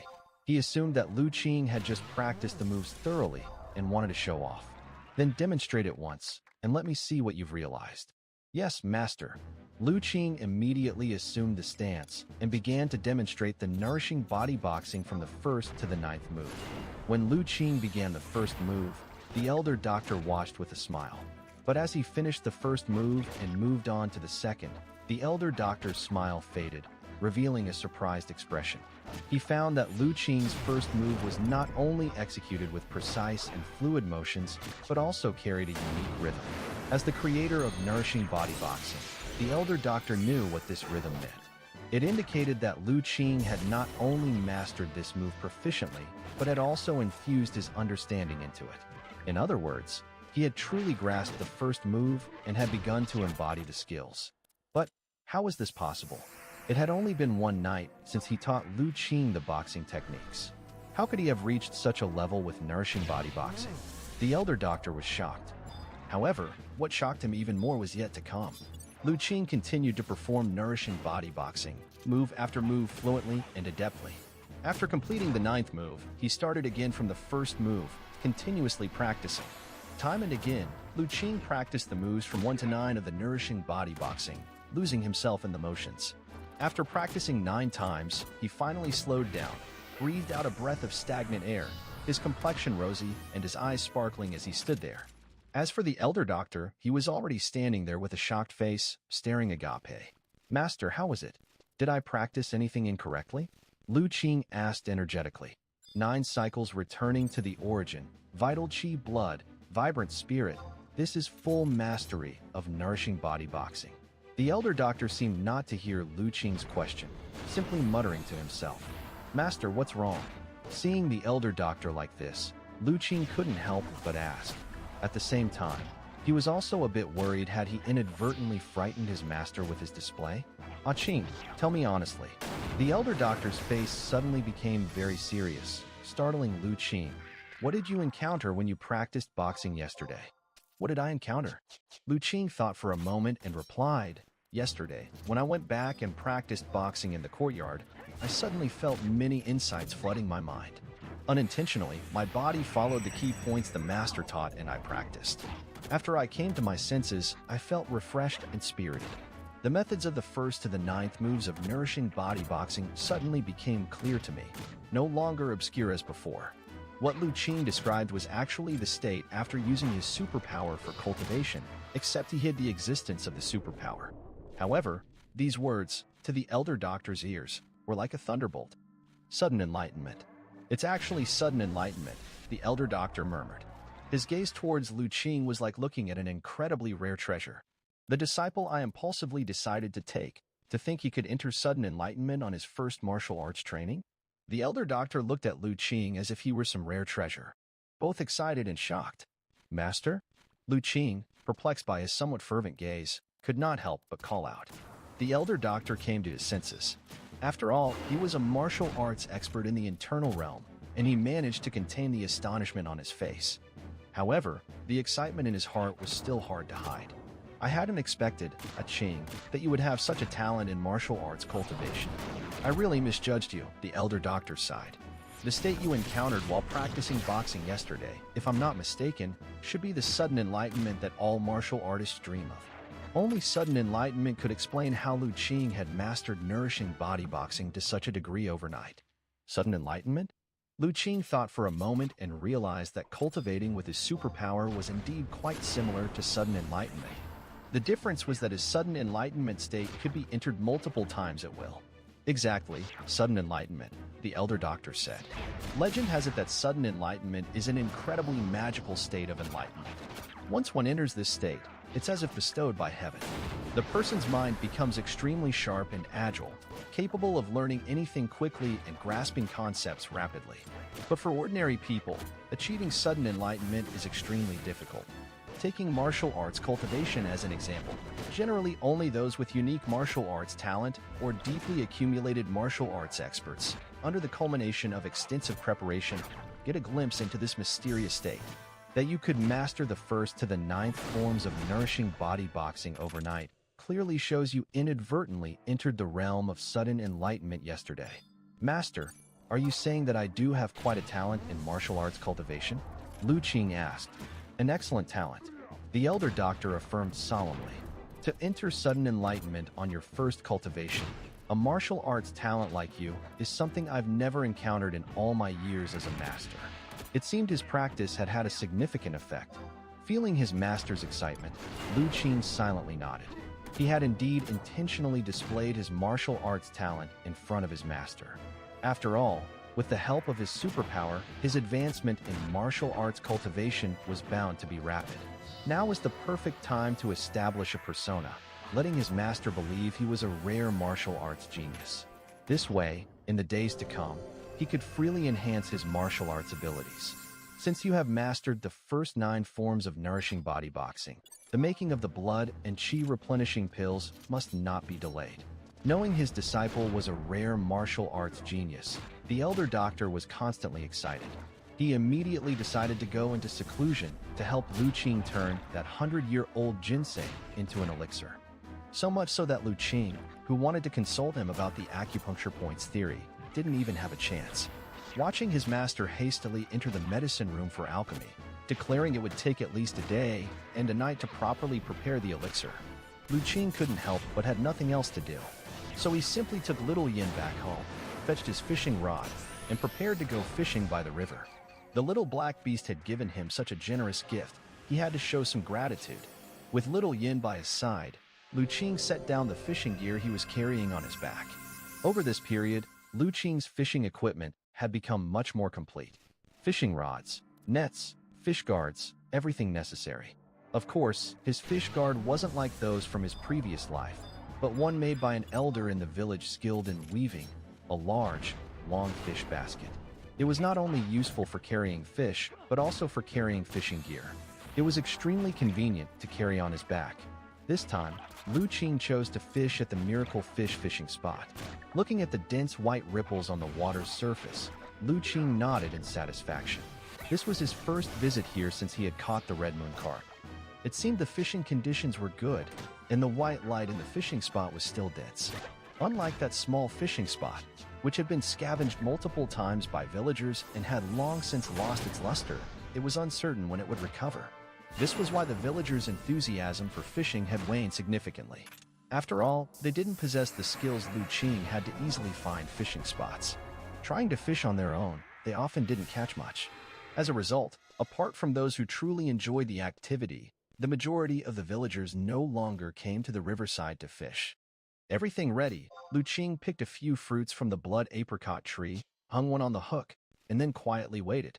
He had come here this time to see if, after so long, he could catch a strange fish from here again. Lu Qing fished in silence, while little Yin played with a bamboo dragonfly under the trees behind him. After accompanying her brother fishing every day, she was used to being on her own and could entertain herself. Lu Qing, with a grass stalk clenched in his teeth, quietly watched the float. Time passed without any movement from the float, but he remained calm and patient. As a fisherman, if one lacked even this bit of patience, then they might as well not fish at all.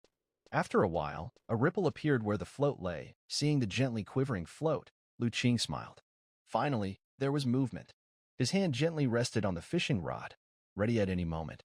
After fishing for this period of time, he had learned that the big fish in this other world liked to launch sneak attacks.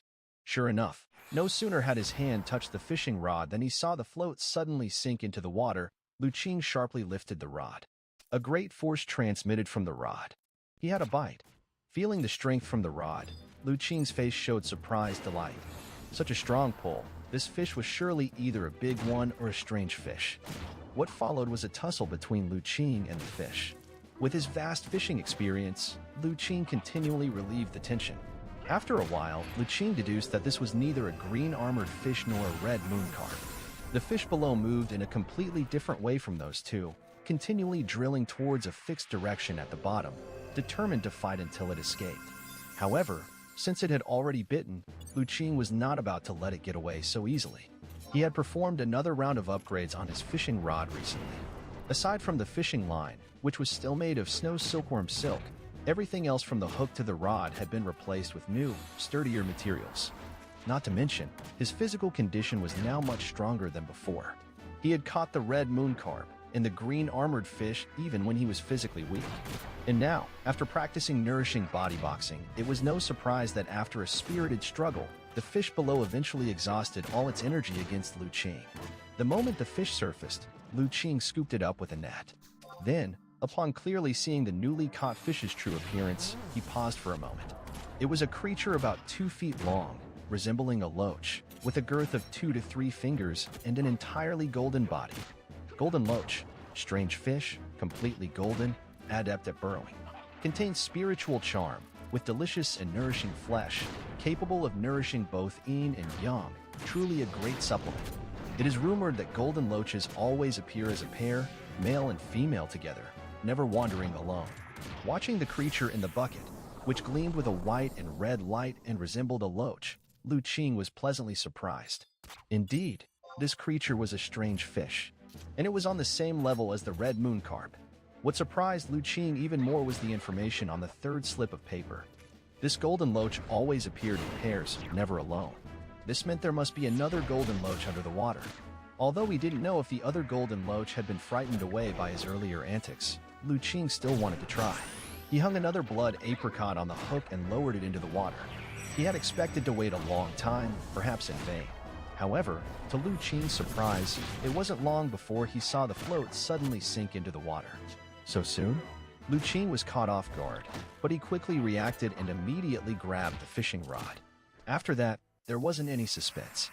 Following another round of struggle, another golden loach was pulled up. Looking at the 2 golden loaches in the bucket, Lu Qing fell silent.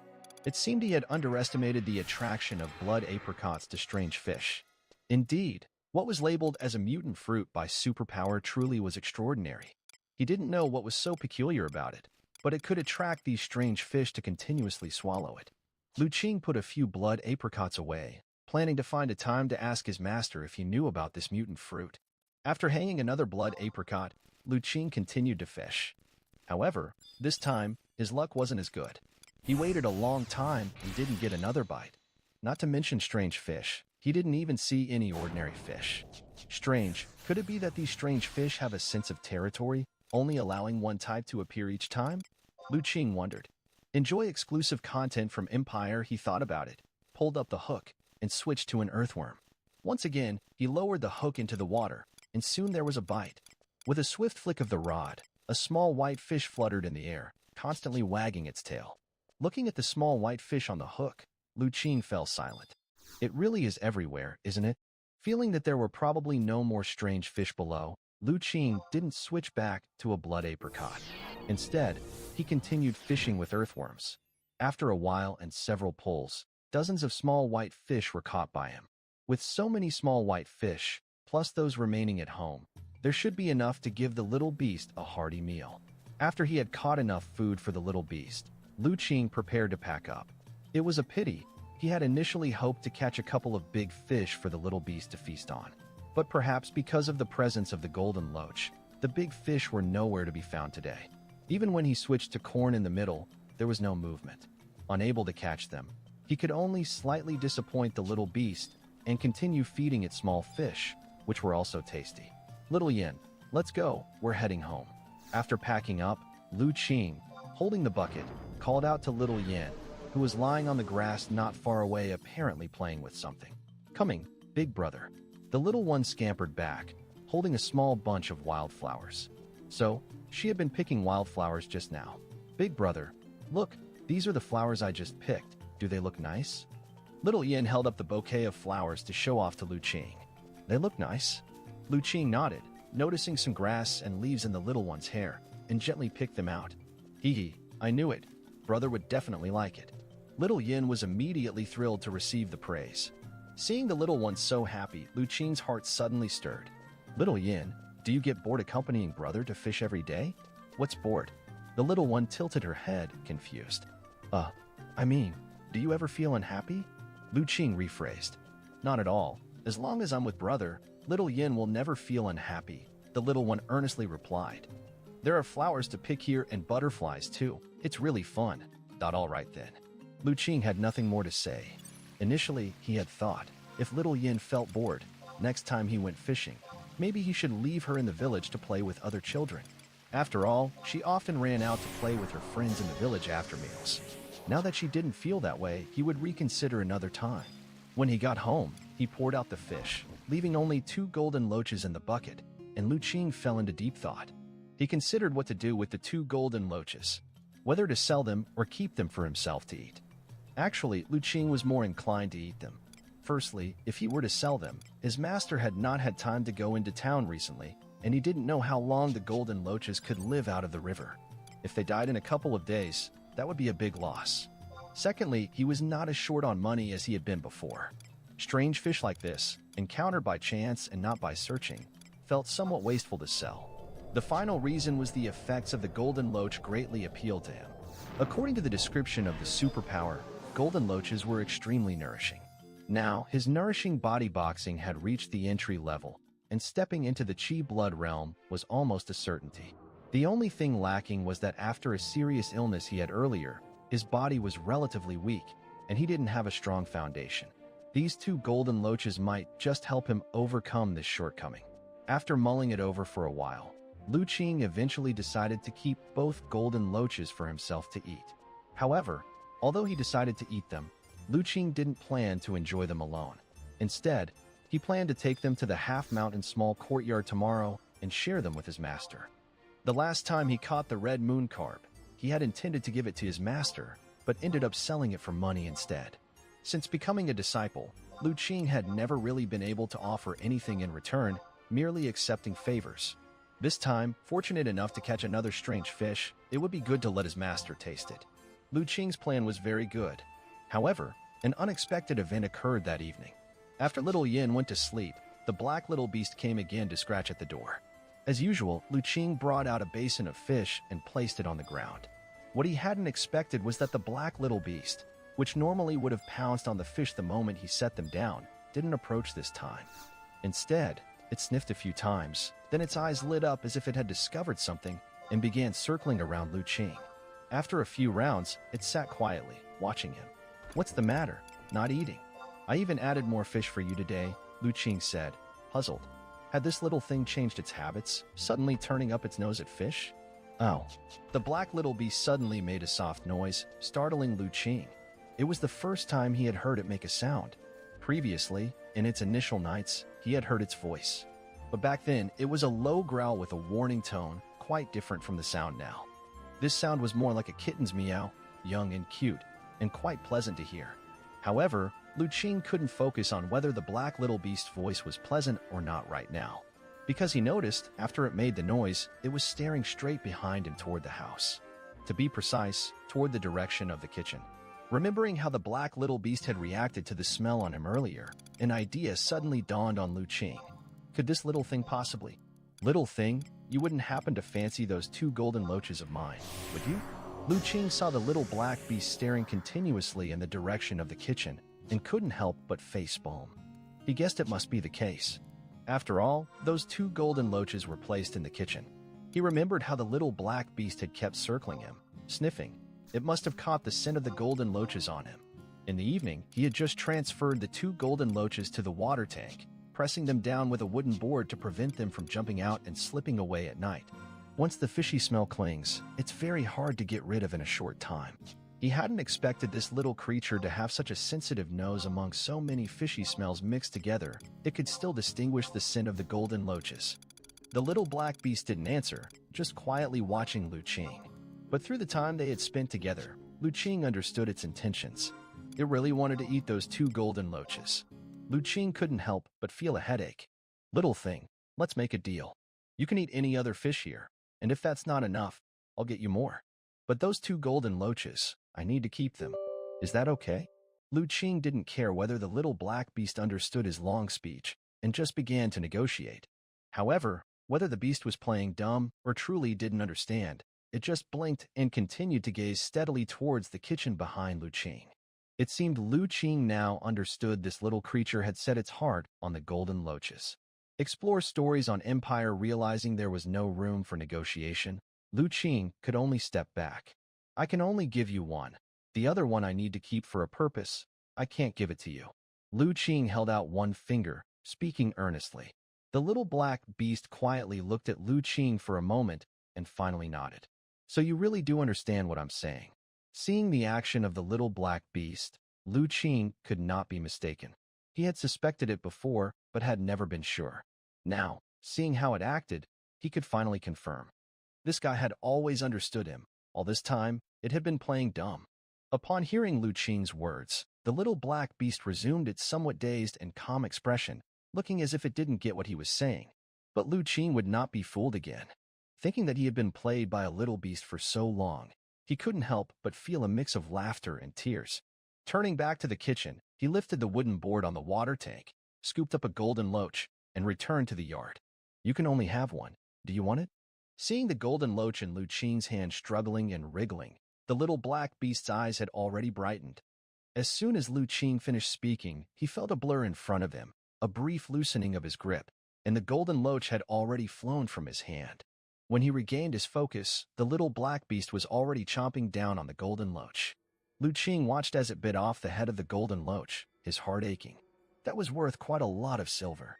However, seeing the little black beast munching and squinting its eyes in happiness, wagging its tail gleefully, he could only console himself.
Well, at least this little thing had brought him such a precious century-old ginseng last night.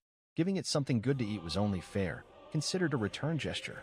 The little black beast was quick in its eating, and before long, a fat golden loach of nearly 2 pounds had completely filled its stomach. After finishing the golden loach, the little black beast looked again towards Lu Qing. Lu Qing was startled and quickly said, "No more. The remaining one is useful for me. I can't give it to you." The black little beast glanced at Lu Qing disdainfully, as if it found him stingy, then walked to the basin of fish and started eating leisurely. Lu Qing, so it's not that you dislike these small fish, you just wanted to eat the tasty ones first. However, seeing that the black little beast did not continue to demand the remaining golden loach, he heaved a sigh of relief.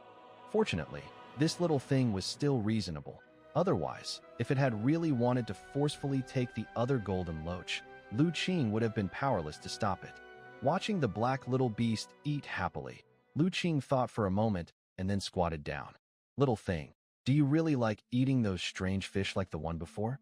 Once Lu Qing confirmed that the black little beast could understand him, his enthusiasm for conversation grew. The little beast raised its head and looked at Lu Qing, its eyes twinkling. Lu Qing quickly said, "I'm not saying I'll give you the other golden loach. Don't misunderstand." Hearing this, the black little beast immediately lowered its head back to eating the fish, ignoring him. Lu Qing didn't mind. However, just because I can't give you the golden loach doesn't mean I can't give you other strange fish if I catch them in the future. The little beast raised its head again, looking at him with some confusion. "Little thing, how about a trade?" Lu Qing saw its interest and seized the opportunity. "If I catch strange fish like the golden loach again, you just need to bring me more of the roots from last night. Then we can swap. How about that?" Roots from last night. The black little beast tilted its head, thinking for a moment before realizing that Lu Qing meant the plant it had brought him the previous night. That plant was just something it instinctively felt was special, which is why it had dug it up and brought it to this two-legged creature. It seems he liked it. That plant was something it remembered.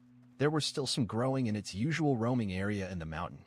However, even though digging up plants was not difficult for the black little beast, it couldn't just agree to his request this easily. Who told him not to even spare one more fish for it to eat? Huh. The black little beast pretended to hesitate for a while before reluctantly nodding in agreement. Little did Lu Qing know, a little beast still in its juvenile stage could have such circuitous thoughts. Seeing that the little beast agreed, he was very surprised. If the little thing could really dig up the century-old ginseng, then he wouldn't mind giving it all the strange fish he catches. After all, for him, the value of ginseng was much greater than that of any strange fish. In this way, both the person and the beast felt they had gotten a great deal and happily made an agreement.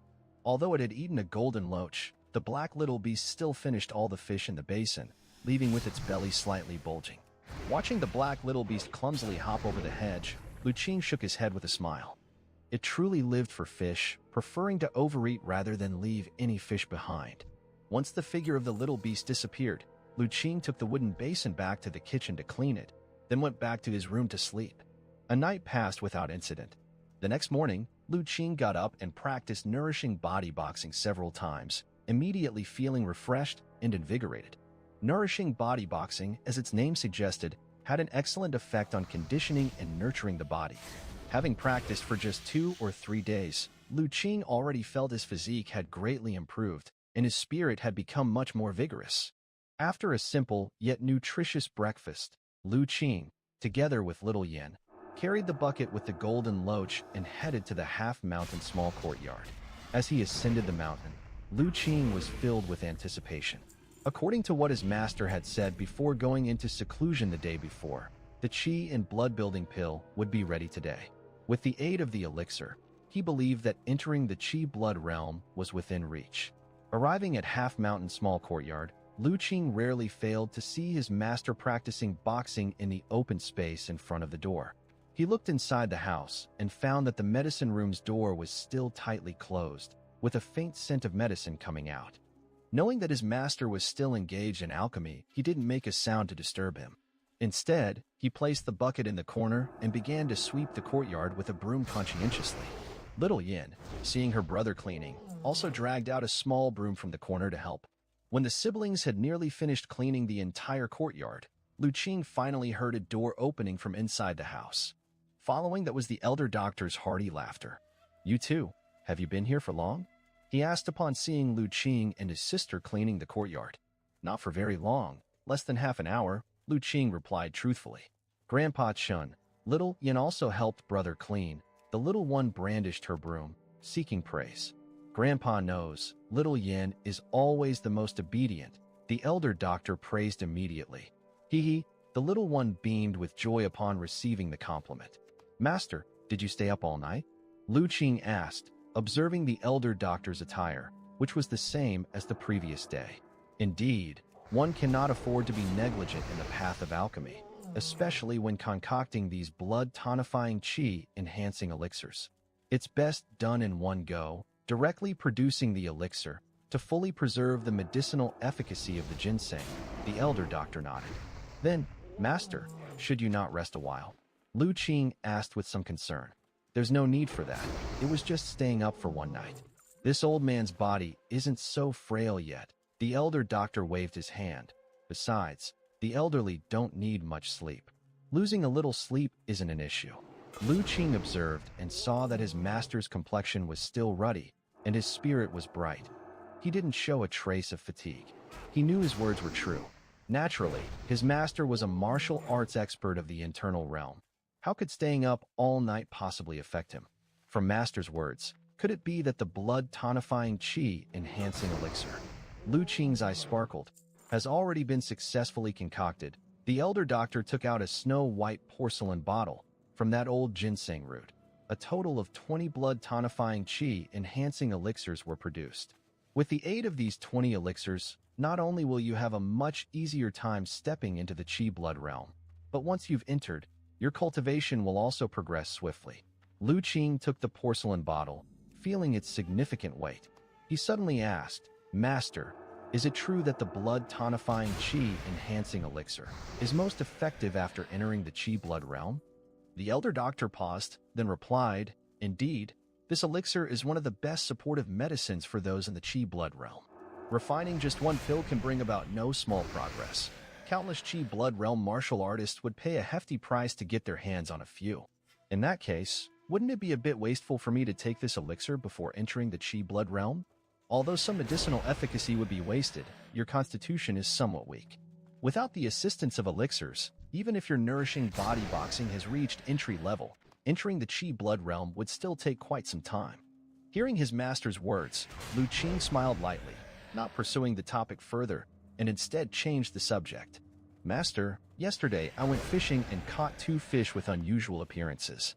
They seemed quite extraordinary, and I wanted to show them to you." "Oh, what good thing have you caught again?" The elder doctor showed interest. He knew that his disciple possessed a unique talent in fishing, often catching some unusual types of fish. These days, he had never run out of small fish in his place. The flavor of fried small fish was very delightful, perfect with a drink, so much so that his 2 jars of treasured aged wine were almost finished. "This fish is the first of its kind I've caught. It's not large, but it is quite powerful, and it feels very unusual." Lu Qing took out the bucket containing the golden loach from the corner of the courtyard. The elder doctor leaned over to look and saw the swimming golden loach within, and after recognizing it, his eyes suddenly went wide. "This thing, it's a golden loach. You recognize this kind of fish?" inquired Lu Qing. "Of course, I recognize it." The elder doctor was quite excited. "Remember the red moon carp you caught before? I told you it was one of the 10 culinary delights of the world. Could it be that this fish is also one of the 10 culinary delights?" Lu Qing's heart stirred. That he really hadn't expected. Indeed, this kind of fish is also one of the strange fish, named the golden loach, and is equally ranked among the world's 10 delicacies. However, its ranking among those delicacies is much lower than that of the red moon carp, towards the bottom to be precise, which is why its taste is somewhat inferior. But though its flavor might be slightly lacking, the golden loach possesses one aspect in which it far surpasses the red moon carp, that is its incredibly high nourishing effects, making it most suitable for those with a weak constitution to consume. I told you before that your red moon carp was bought by a nobleman from the city to nourish his wife's health. After the noblewoman ate the red moon carp, her health improved significantly, but she was still somewhat frail. Had she eaten this golden loach on that day, she likely would have recovered completely. The golden loach was truly one of the 10 rare delicacies. Lu Qing was astonished. By this account, he had already fished 2 types of the 10 delicacies in the river outside the village. The unassuming rural river actually contained 2 or perhaps even more strange fish. This was indeed intriguing. Was it because of the blood apricots, or some other, even more obscure reasons? Lu Qing couldn't help but think deeper into it. The elder doctor clearly thought of this as well. "Ah Qing, where did you fish this golden loach from?" "Right at the same place where I caught the red moon carp," Lu Qing replied without concealment. "The river outside the village can produce both red moon carp and golden loach?" The elder doctor realized there was something unusual. "Master, is there something wrong with that?" Lu Qing humbly inquired.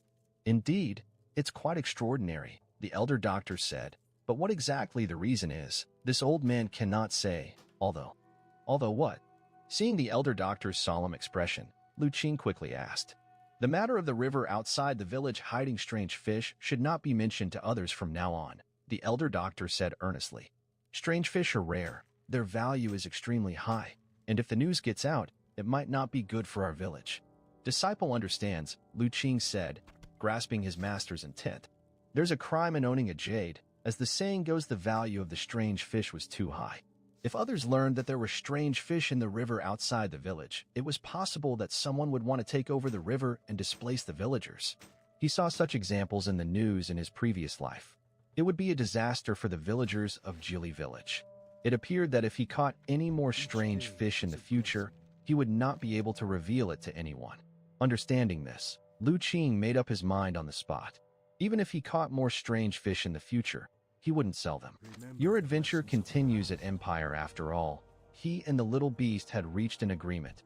At most, after catching strange fish in the future, he would exchange them for ginseng with it. As long as you remember, the elder doctor nodded, knowing his disciple was always intelligent and didn't need much reminding. However, he became curious about another matter. Didn't you say you caught 2 golden loaches? I recall that golden loaches always appear in pairs and never alone. So where's the other one? The other one was eaten by that little black beast. Lu Qing replied with a wry smile, then briefly explained the little beast's insistence on eating strange fish. He omitted the part about the agreement with the beast. Originally, I wanted to keep both golden loaches, but that little beast was not going to give up, so I had to hand over one of them. I see. Well, that's fine. The little beast gave you 100-year-old ginseng, and it's only propriety to reciprocate by letting it eat one of the strange fish, the elder doctor said, not feeling it was a pity. Master, there's only 1 golden loach left, so please enjoy it yourself. Consider it a token of your disciple's gratitude, Lu Qing offered. Such a fine thing. If I were to enjoy it alone, that would be a waste, the elder doctor laughed. Let's eat it together instead. Speaking of which, you couldn't have fished up this golden loach at a better time.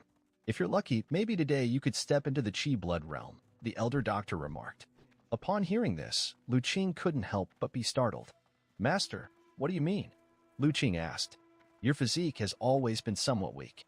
To step into the Qi blood realm, you must first replenish the deficiencies in your foundation. Normally, consuming blood-nourishing and Qi-enhancing pills would have this effect, but that would be somewhat wasteful. So catching this golden loach came at just the right time.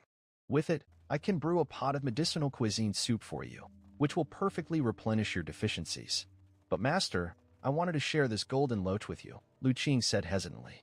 Master will just scrounge a bowl of soup from you. No need to be so formal. The elder doctor said no more and immediately took the golden loach into the kitchen.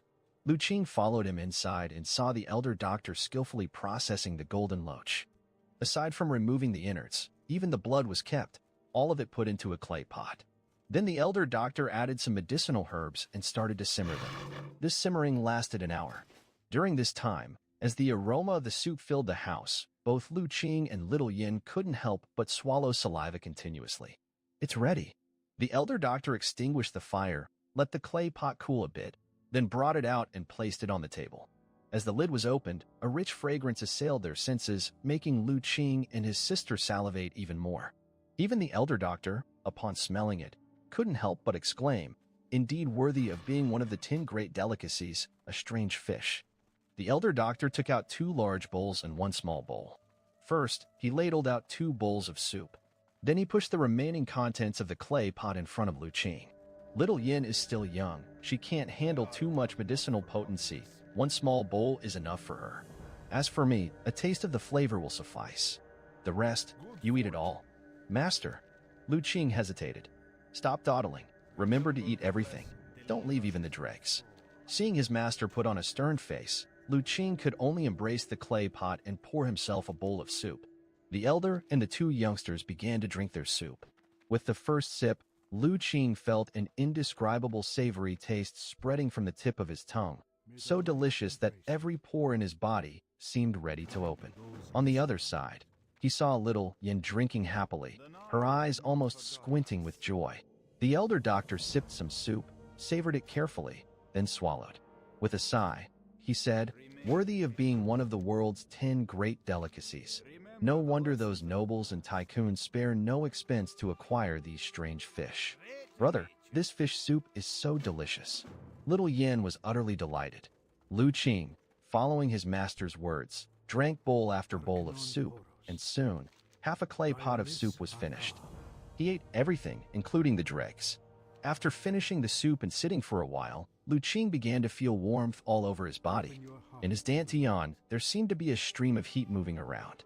Seeing his condition, the elder doctor smiled and said, "It's working. The medicinal power of the soup has begun to take effect.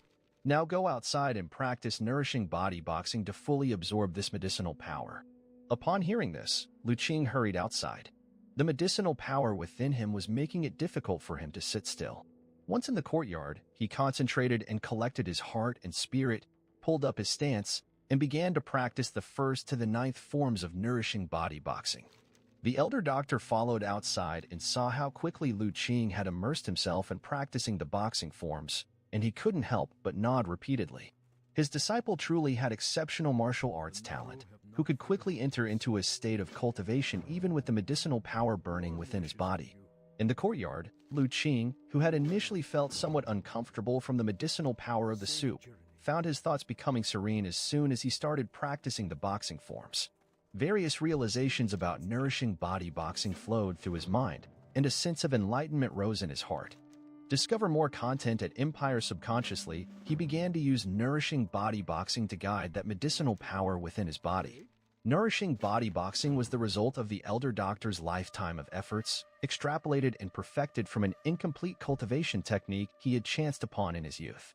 It encapsulated his decades of practice in medicine, incorporating his understanding of the human body's chi, blood, sinews, and bones, as well as the functioning of the inner organs. It had remarkable effects on nourishing the physical body and strengthening one's constitution.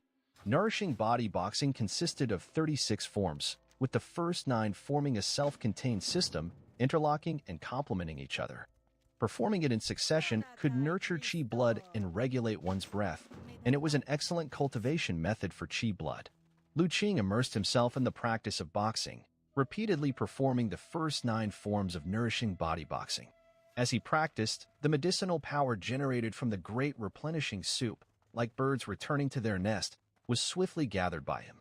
Slowly refined, it merged into his chi blood, transforming into life essence energy, fortifying the foundations of his body.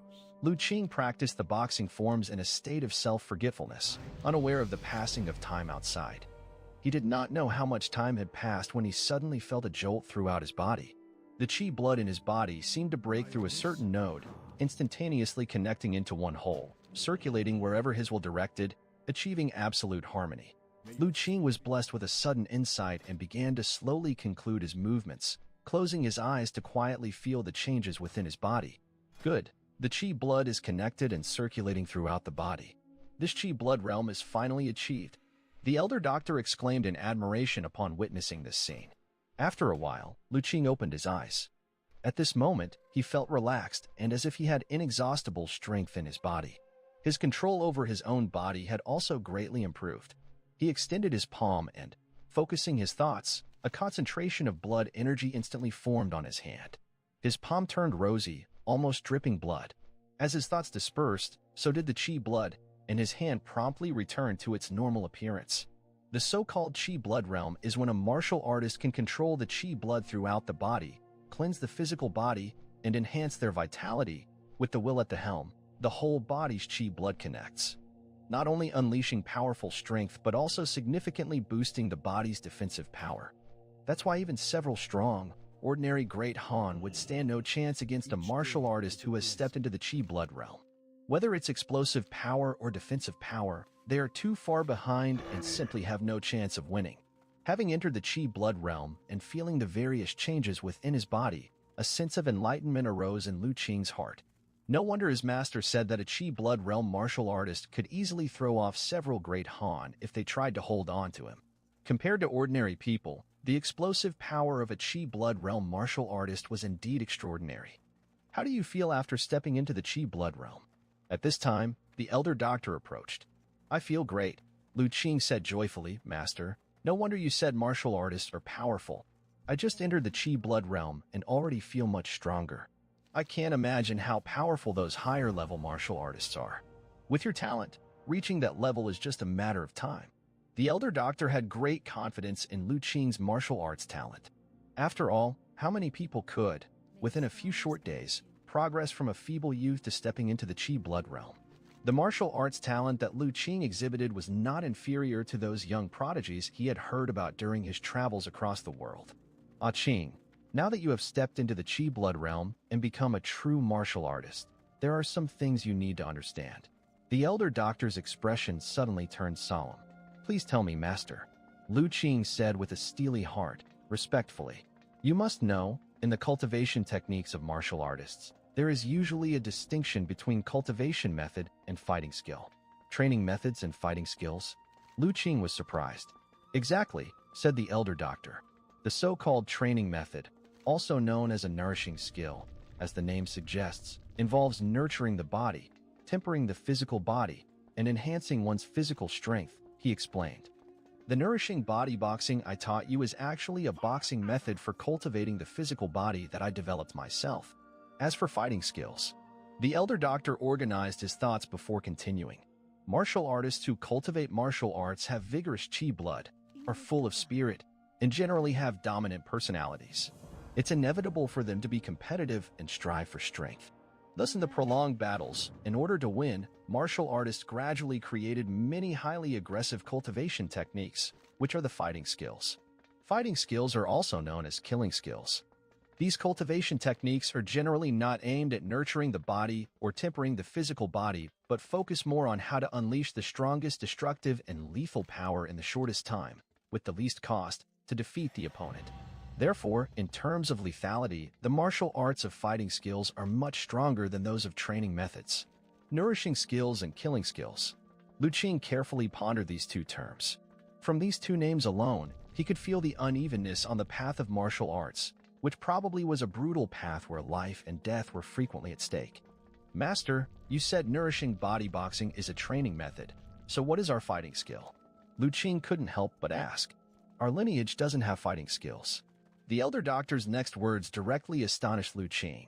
You don't need to look so surprised, the elder doctor said with a bit of amusement. The master isn't good at fighting, so what's so strange about not being able to create powerful fighting skills?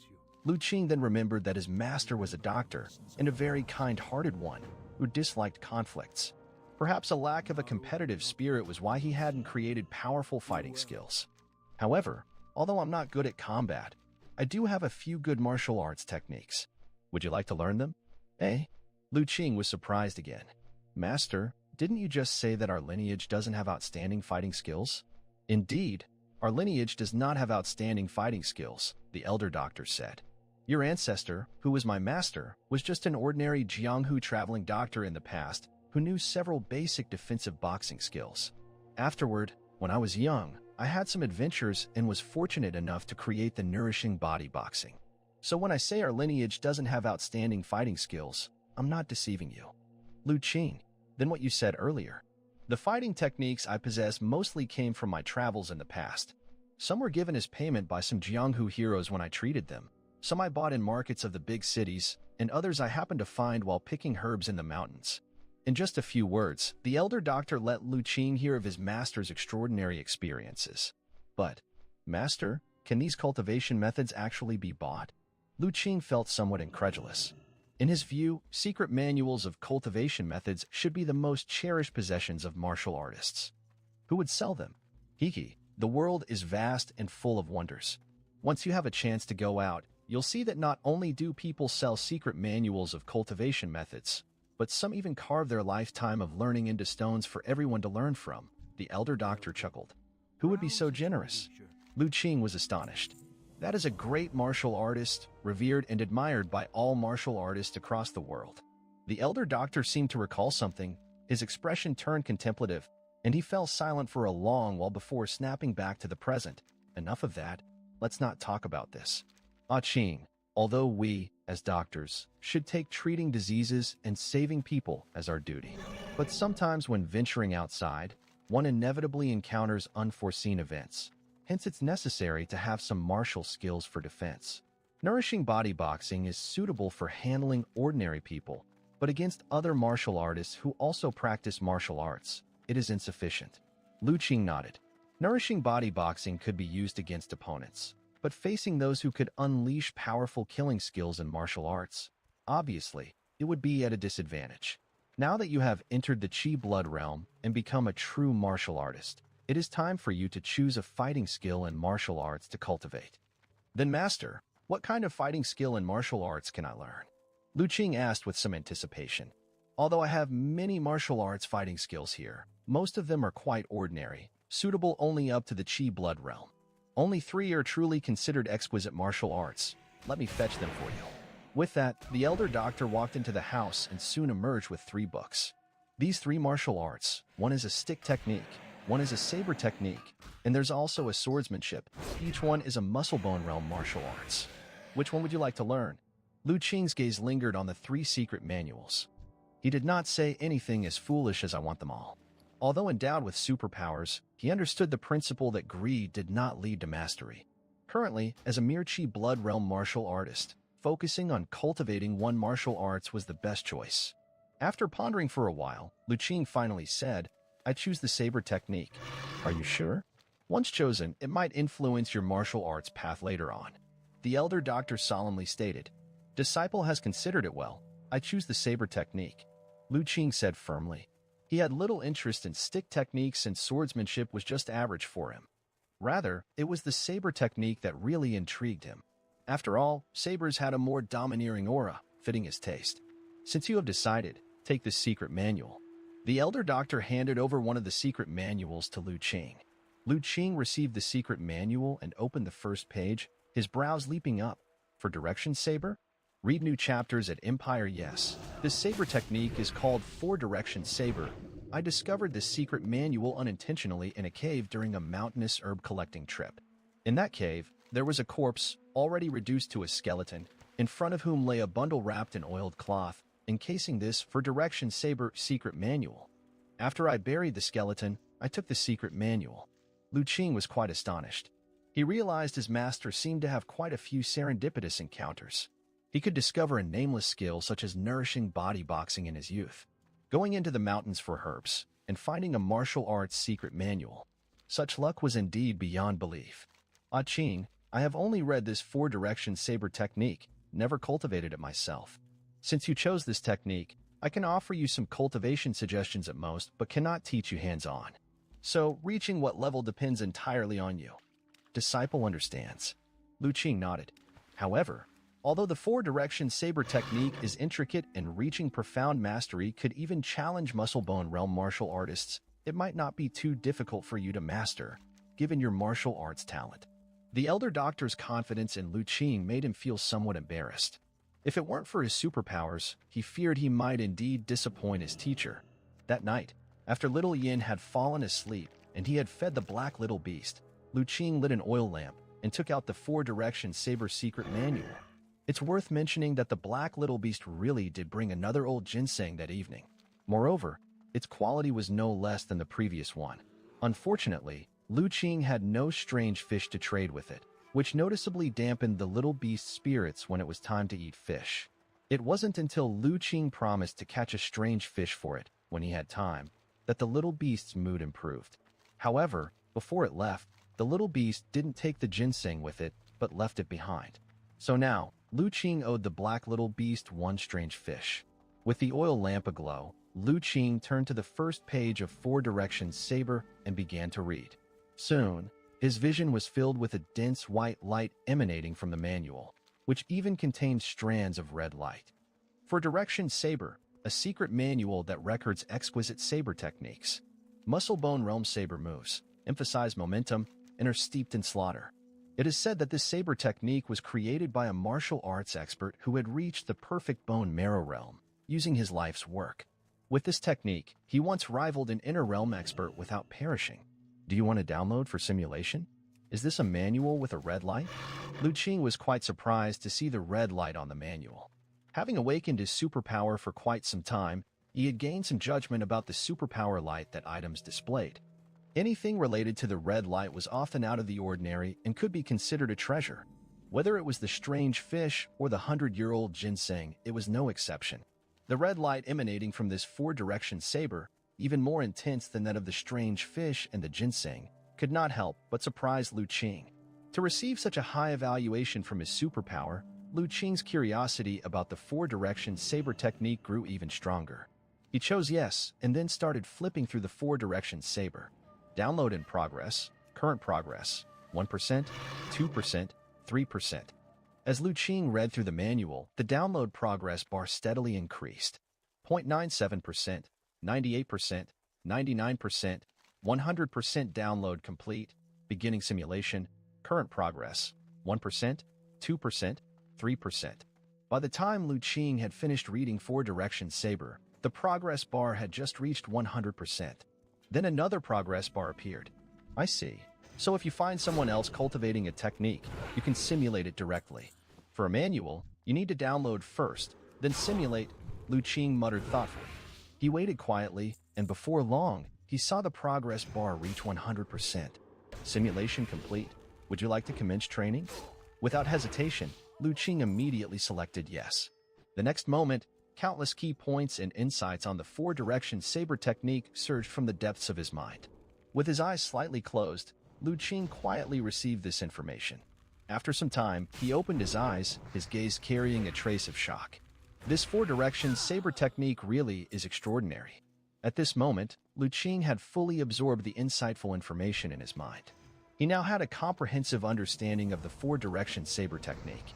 The four-direction saber technique did not have many moves, just 9 in total. Each move elucidated how to mobilize the body's strength to unleash the most powerful force and momentum, cutting down all enemies. The so-called four directions did not simply refer to four directions, but rather all directions under the heavens, wherever one's gaze reached, encompassing every space. One could imagine the grand ambitions of the martial artist who created this technique. After all, Lu Qing had read in the manual that the muscle-bone realm martial artist who founded this technique aimed to use it to defy and cut down experts of the inner realm. Closing the manual, Lu Qing reached out, took a wooden sword from beside the table, and quietly moved to the courtyard. The wooden sword was something he had crafted himself in the afternoon. It was not exactly beautiful, but it was durable. There was no helping it. In this rural area, where could he find a war saber right away? He could only make do with this for now. After all, he was currently only practicing, not intending to chop anyone down. Holding the wooden sword, Lu Qing stood quietly, while various realizations about the four-direction saber technique flowed through his mind. With these insights, he began to slowly practice the moves of the four-direction saber recorded in the manual. After entering the Qi blood realm, Lu Qing's control over his body had greatly improved compared to before. Even though it was his first time practicing the moves, from the very first attempt, he more or less got the hang of it.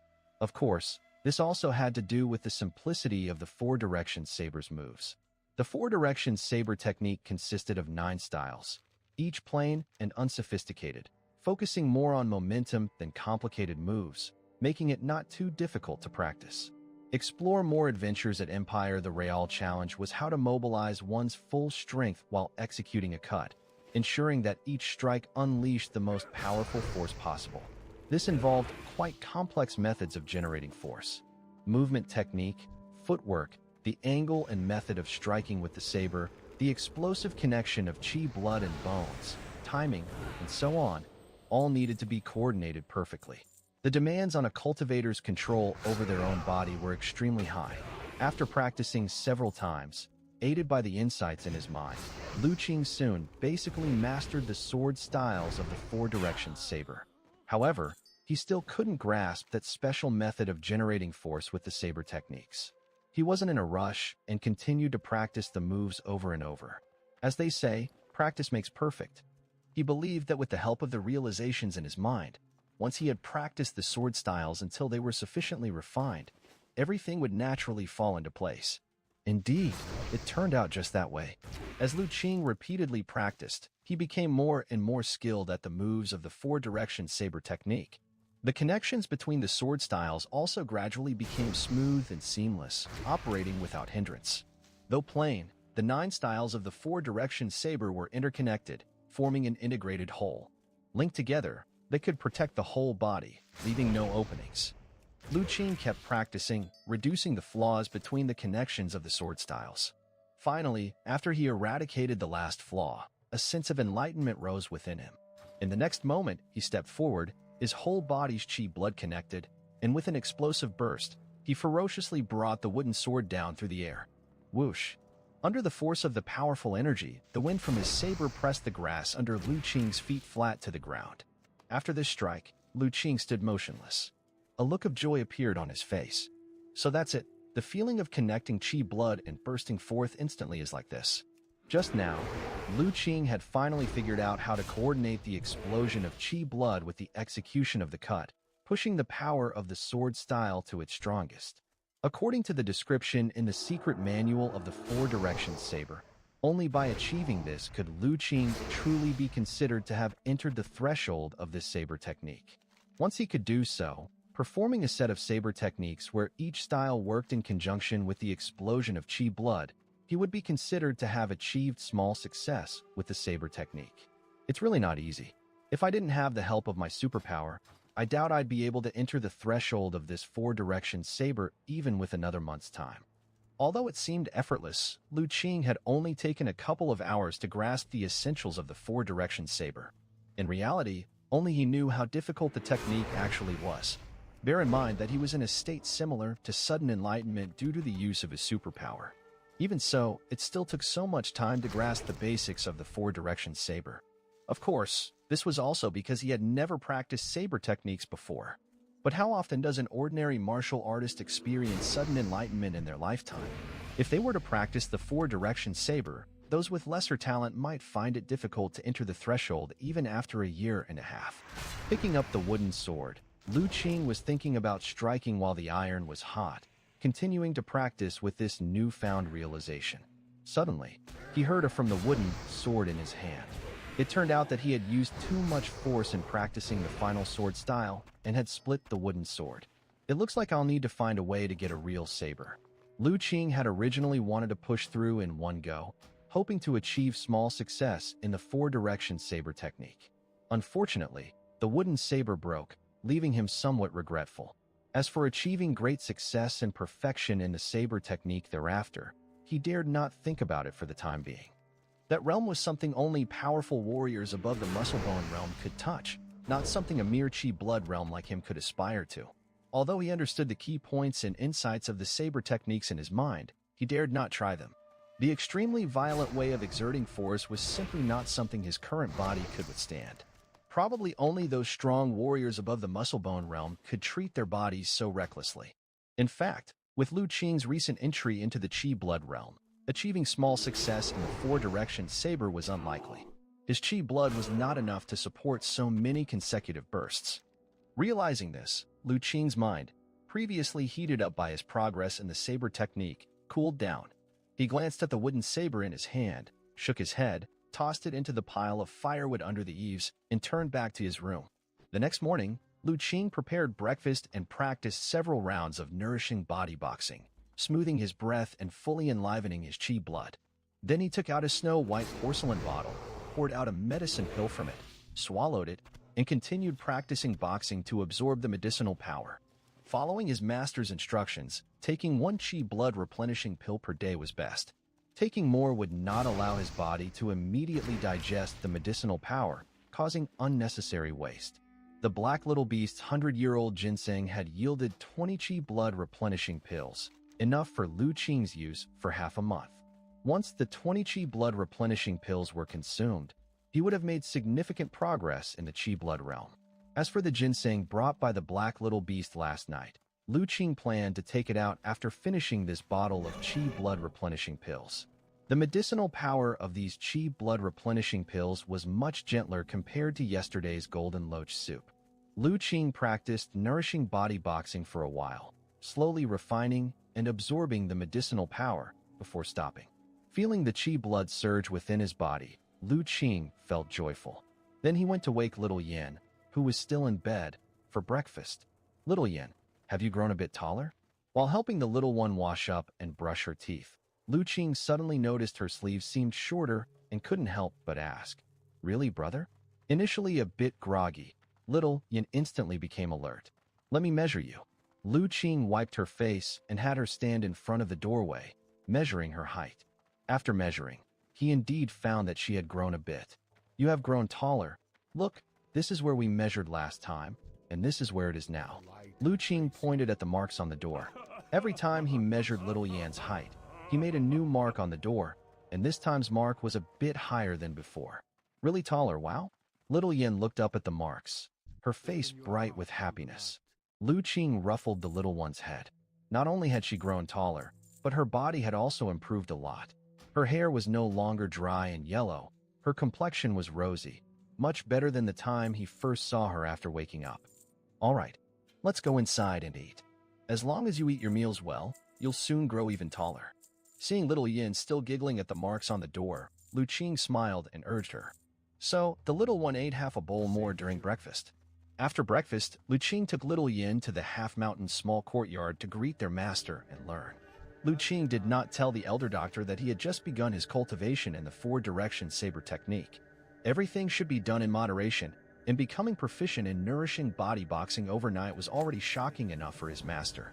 At the time, he could use sudden enlightenment as an excuse. But he could not always cite sudden enlightenment. It would be too shocking to the world. Therefore, Lu Qing planned to keep a low profile and hide this matter for now. That morning, nothing special happened. Rather, the elder doctor began formally teaching Lu Qing some medical theory and knowledge about drying herbs. Enjoy exclusive adventures from Empire soon. A morning had passed.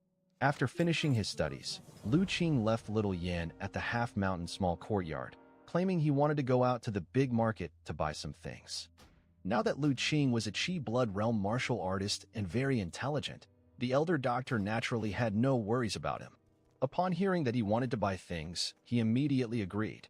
After leaving the half-mountain small courtyard, Lu Qing went back home, took some silver, carried a large bamboo basket on his back, tied a red rope around the divine tree at the village entrance, and then headed straight to the big market. Before long, Lu Qing was seen at the market front. Seeing the bustling crowd, he smiled. Indeed, today was the big market day. Since the last time he and Brother Dun went on a shopping spree, Lu Qing had not been back here. He knew that his performance last time had drawn too much attention. To avoid being remembered by those with ulterior motives, he simply chose not to appear. Now that he had become a Qi blood realm martial artist and had some ability to protect himself, and since the store of rice and meat at home was almost finished, he decided it was time to replenish. However, his visit today was not solely to buy everyday goods. He had a more important purpose. As he walked into the great market, Lu Qing casually strolled around and soon spotted his target, Ma Gu. He was about to greet him when he suddenly stopped and stepped aside. That was because he saw another person next to Ma Gu. It was a young man dressed in luxurious clothes with an arrogant demeanor. A few heavily built, robust men followed behind him, clearly not the type to be trifled with. Especially since Lu Qing noticed that Ma Gu, who had been very dominant the last time, was now ingratiating himself in front of the richly dressed young man. He decided to watch quietly and see how things unfolded. Seeing Ma Gu and his group walking this way, Lu Qing quietly hid on the side, minimizing his presence and listened carefully.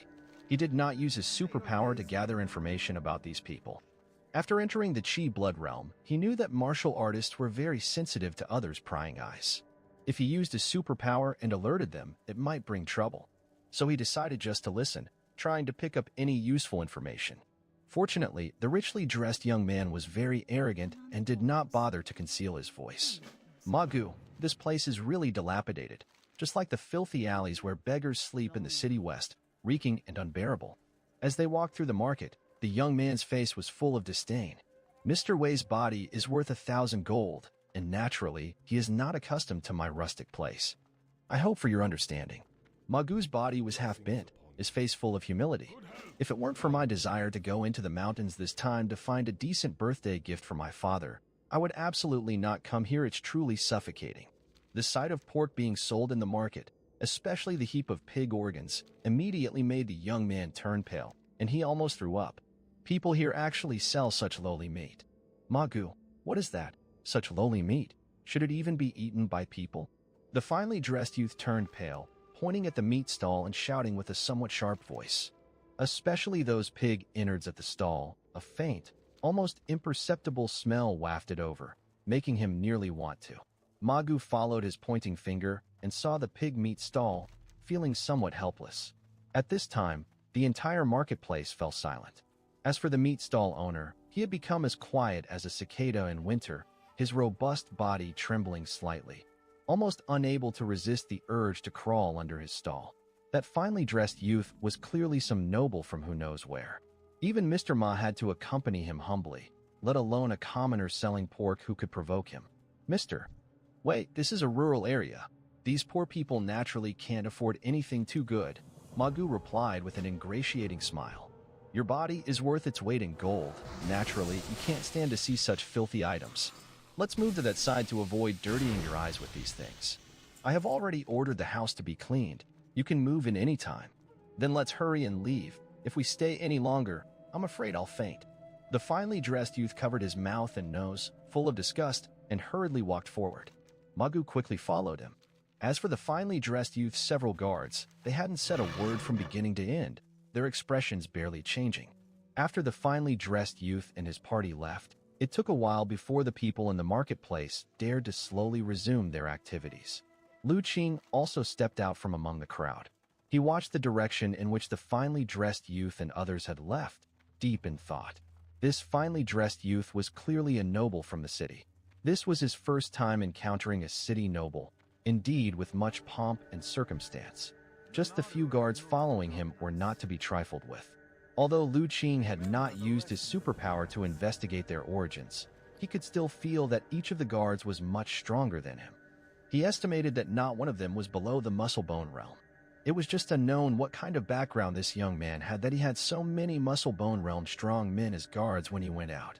He had originally wanted to make contact with Ma Gu, but it seemed there was no chance today. So Lu Qing simply carried his bamboo basket and began to make purchases in the marketplace. The rice, flour, and meat at home had been eaten almost to completion recently, and this time he planned to buy more to take back.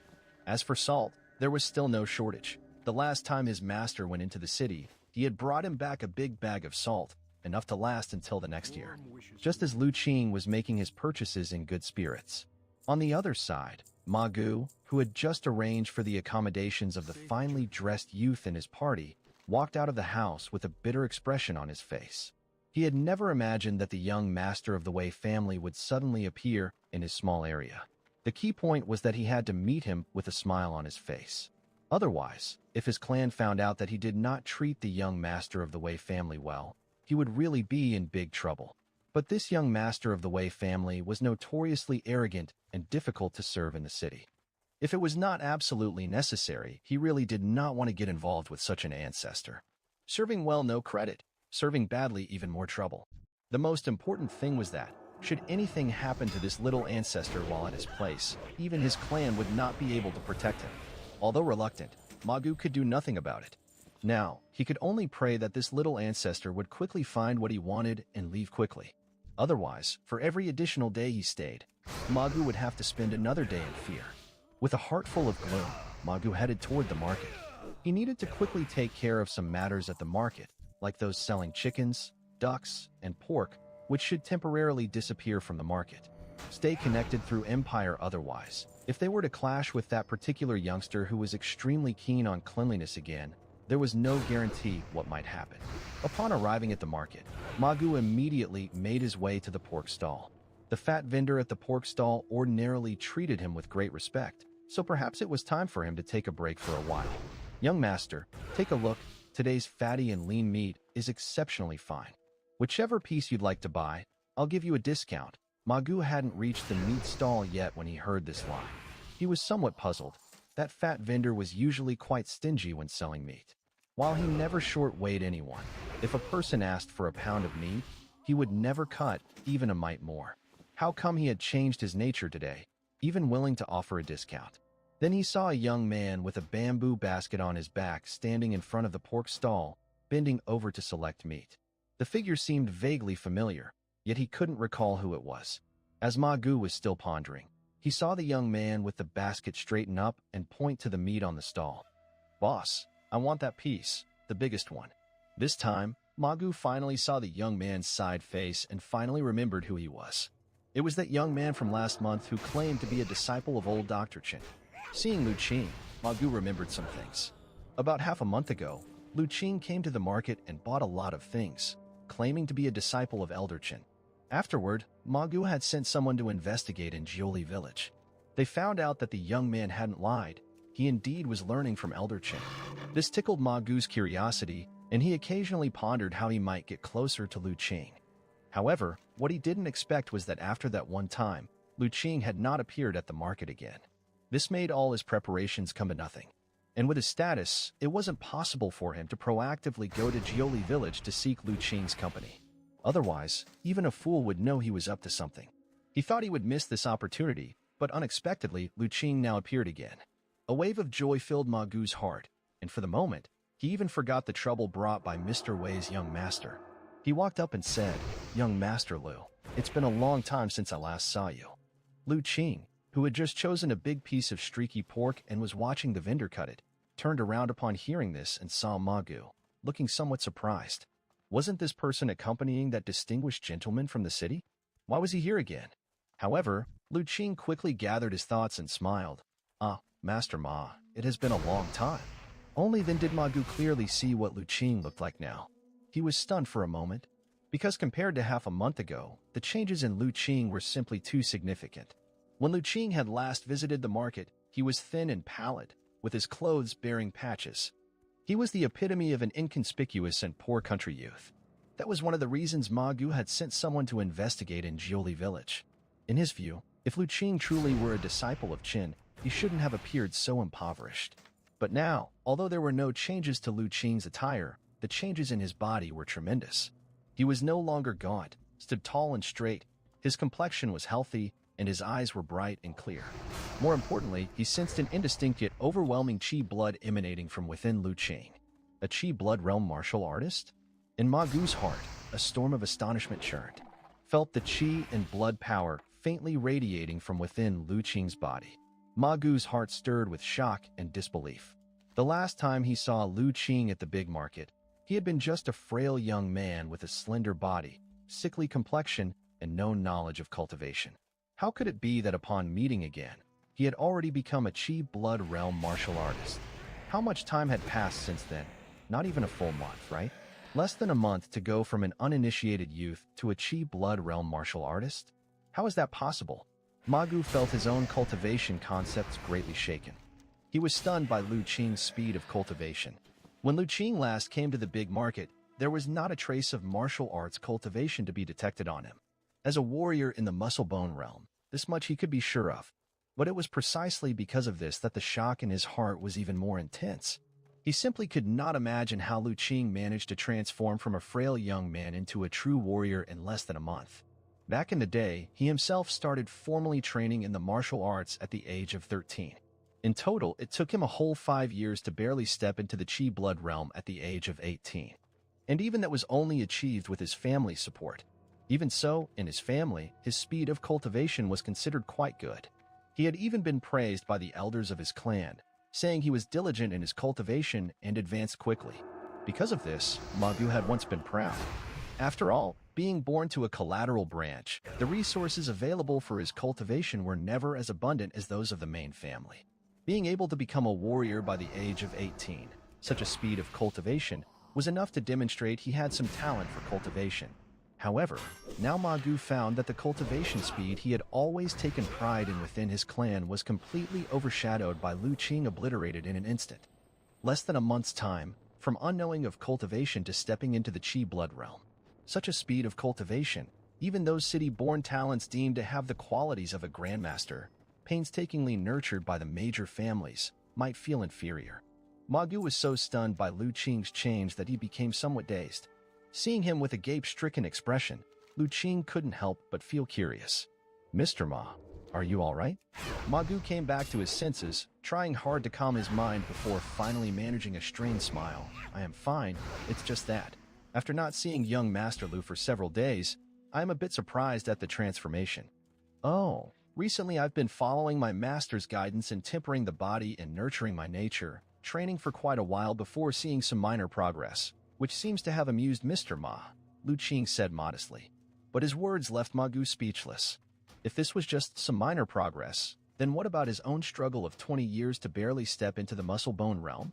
However, a thought struck him. Right, Lu Qing's master was none other than old Dr. Qin, who had the reputation of a divine doctor. Even the Lord County Master had profound admiration for this elder doctor. Perhaps, Lu Qing's swift advancement into the Qi blood realm was related to this enigmatic person. As thoughts whirled in his mind, Ma Gu's smile remained undiminished. Young Master Lu is being too modest. To achieve the Qi blood realm at such a young age, your cultivation talent could be considered genius even among those in the city. Ma Gu seems to know quite a bit about city matters. Lu Qing asked curiously. Lu Qing was not surprised that Ma Gu could tell he had entered the Qi blood realm. A martial artist with successful cultivation has surging Qi blood and vibrant spirit. Unless one has practiced a special technique for disguise, or has control over their essence, spirit, and energy to such a high degree that they can completely conceal their aura. Otherwise, it is difficult for an ordinary person in the martial arts world to hide their identity as a martial artist. Not really knowledgeable, Magu evaded. I just lived there for a few years, that's all. I see. Lu Qing nodded. He didn't ask why. If Magu had lived in the city, he would settle in a small place like the market town. Since Magu has lived in the city, you must be well informed. As it happens, I have a troubling matter. I wonder if you could provide me with some guidance? Magu's spirits lifted. He had been worried about finding a way to get closer to Lu Qing, and now the opportunity had arrived so soon. What troubles young Master Lu? I wish to purchase a war saber, but there are none available at the market. I was wondering if Magu might know where to find one? You want to buy a war saber? Magu was startled. Indeed, I have recently taken an interest in the saber technique but lack a suitable weapon, hence the desire to purchase one. Since Magu had already identified him as a martial artist, Lu Qing didn't beat around the bush and directly stated his purpose. Magu found nothing wrong with Lu Qing's idea. In his view, as a martial artist, it was only natural to want a suitable weapon. Regarding a war saber, Magu pondered a moment. A good war saber can probably only be found in the city. There are a few shops there with quite a good reputation. War sabers are only sold in the city? Lu Qing hesitated. Of course, skilled blacksmiths mostly gather in the city. Rural areas also have blacksmiths, but most only know how to forge crude farming tools. Weapons like war sabers, which require highly skilled craftsmanship, are beyond their ability, Magu explained. Seeing Lu Qing hesitate, Magu's mind raced. Enjoy exclusive adventures from Empire, he asked. How come, young Master Lu? Have you never been to the city? Lu Qing exhaled. To tell you the truth, I have indeed never been to the city. Moreover, my master has said that I am not permitted to go to the city on my own before completing my apprenticeship. Old Dr. Chen had never said any such thing, but this didn't prevent Lu Qing from borrowing his authority to handle Magu. It's difficult to disobey a master's orders, Magu expressed understanding. He saw Lu Qing's somewhat unwilling expression and knew the timing was just right. Feigning hesitation, he then said, Given that, if young Master Lu trusts me, why not let me assist you in purchasing a war saber from the city? Is that possible? Lu Qing's eyes lit up, but then he began to hesitate again. But that might be quite an inconvenience for you, Magu. Watching Lu Qing's hopeful yet hesitant expression, Magu found it somewhat amusing. After all, young people are not good at hiding their thoughts. He laughed. It's not so much an inconvenience. I quite like you, young Master Lu. It's just a small favor for me and no trouble at all. Lu Qing's face struggled for a moment. Finally, as though making up his mind, he said, Then I must trouble Magu. Success. Magu felt a surge of triumph. He suppressed the smile tugging at the corner of his mouth, and with concern, he asked, May I know what kind of war saber young Master Lu is looking for? I wonder, young Master Lu, what kind of battle blade would you like? Lu Qing thought for a moment and asked, Elder Ma, how much does a battle blade cost? It's hard to say, Magu replied, somewhat embarrassed. A regular battle blade might be purchased for a few silvers, while a better quality 100 refined battle blade would likely start at several tens to a few dozen silver. As for blades with other requirements, like those mixed with special metals, those could well cost upwards of 100 silver. Then there are the luxury aficionados who prefer to inlay their hilts and scabbards with pearls and jade. Their prices are even harder to gauge, with some costing thousands or even tens of thousands of silver for a single blade. Upon hearing this, Lu Qing immediately said, I don't need any luxurious adornments. Please, Elder Ma, help me purchase a simple, unadorned 100 refined battle blade.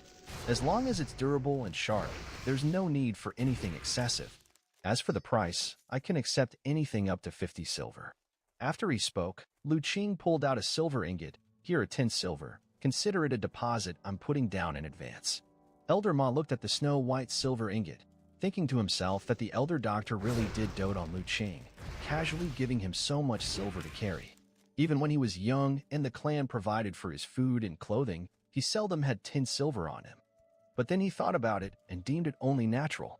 Given Lu Qing's displayed martial arts talent, he would surely receive full support if he were in any major clan. It would be abnormal for the elder doctor not to be attentive to such an outstanding disciple. 50 silver can already get you a very decent 100 refined battle blade. Rest assured, I, Ma, will carefully select one for you. You can come to collect it on the next big market day, Elder Ma said without declining, accepting the silver. Then I thank you, Elder Ma, Lu Qing replied earnestly. Although he knew that Ma Gu had his own motives for helping him, he too was using the other party for his own benefit. In these times, what kind of stranger would help another without reason? On the contrary, people like his master, who were as generous as they were rare, were truly hard to come by. Young Master Lu, since you've made the trip to the big market, why not come over to my place for a small gathering? It would be my pleasure to show you some hospitality. Having accepted the silver, and seeing the pleasant nature of their conversation, Ma Gu seized the opportunity to invite him over. Lu Qing hesitated for a moment. I would very much like to keep company with Elder Ma, but don't you need to attend to that noble young master from earlier? He seemed to be of quite high status. Reminded by Lu Qing, Ma Gu suddenly remembered that he had a little ancestor back at his house. And since he had been out for so long, he didn't know what demands the young master might have now. It would be troubling if the young master threw a temper tantrum because he couldn't be found at the moment. With this thought, Ma Gu could no longer afford to extend his invitation to Lu Qing. He could only say, let's make it another time then. When young Master Lu comes to pick up the blade next time, you must have a few drinks with me. As long as Elder Ma doesn't disdain, I will respectfully comply. Let's agree to that then. Seeing that Lu Qing had agreed, Ma Gu felt joy in his heart. He then called over a subordinate, gave a few instructions, and hurried back to his residence. Lu Qing watched as Ma Gu, a formidable martial artist of the Musclebone realm, hurriedly left, obviously fearful of the richly dressed young man, and shook his head. It seemed that the status of the city nobility was indeed alarmingly prominent. Upon Ma Gu's departure, and having settled the matter of the war saber, Lu Qing felt quite pleased and continued to wander the bustling market. It wasn't long before he had purchased everything he needed. Not only was the bamboo basket on his back filled to the brim, but he also carried quite a lot in both hands. After shopping, Lu Qing had no intention of lingering any longer. He slung his goods over his back, ready to leave the marketplace. However, before leaving, he noticed Ma Gu's men urging some of the villagers selling chickens, ducks, and pork to pack up their goods. Recalling the earlier behavior of the young men in luxurious clothes, it was apparent that Ma Gu was also keen on preventing these villagers from further offending the noble son. Shaking his head, Lu Qing once again realized the class disparity between the city nobility and the village folk on the outskirts, and he slowly made his way out. Just after Lu Qing had left, two figures suddenly emerged in the marketplace. They eyed the direction in which Lu Qing had departed, looking puzzled. "Old Seven, don't you think that kid looked a bit familiar?" said one of the men with a sullen face. "I thought so too. It's like I've seen him somewhere before."